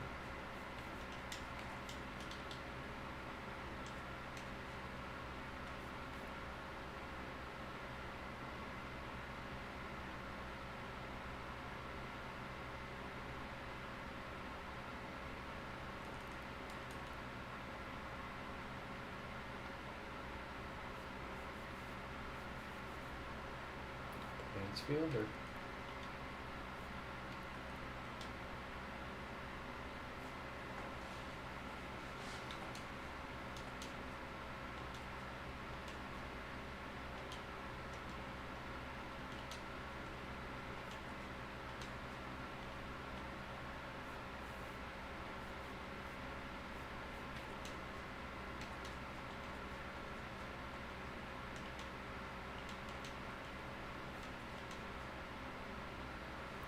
God, why are there so many? Like, I might as well cancel that order. Good God.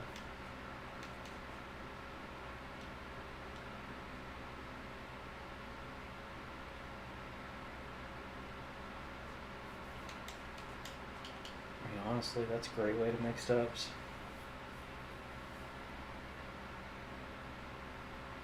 Guarantee yourself the rare. You don't even have to get the epic and then sell them over and over and over again for 1,000 subs.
Forgot to unmute the music. My bad.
The other dog coming to go outside. You just gonna say hi to me later.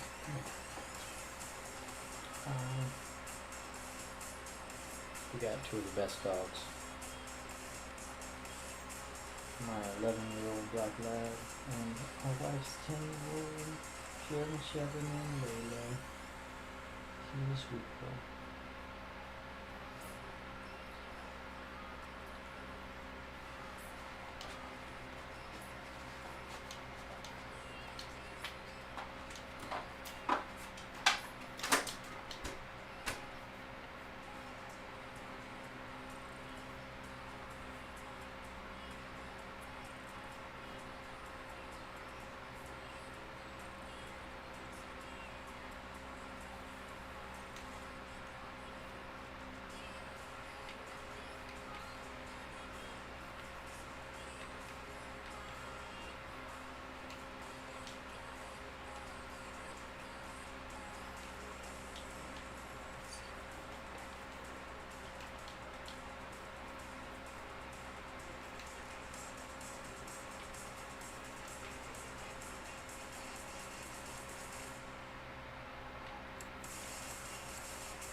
Yeah. I'm pretty tired. I think I'm gonna call it a night. Thank you, everybody. Thank you. Appreciate everybody hanging out. Appreciate everybody that's been in and out of chat, engaging. Super appreciative of it. Apparently I'm gonna have to do the Diamond Quest to get a common card to get Byron Buxton. Sucks. I really wanted to play online tonight, but it's 4 o'clock. But as always, appreciate every single person that comes by and hangs out. Yep, I won't be live tomorrow night. I go to work the next day for 24 hours, so the next night I will be live will be Tuesday. Next 2 streams will be Tuesday and Wednesday. So yeah.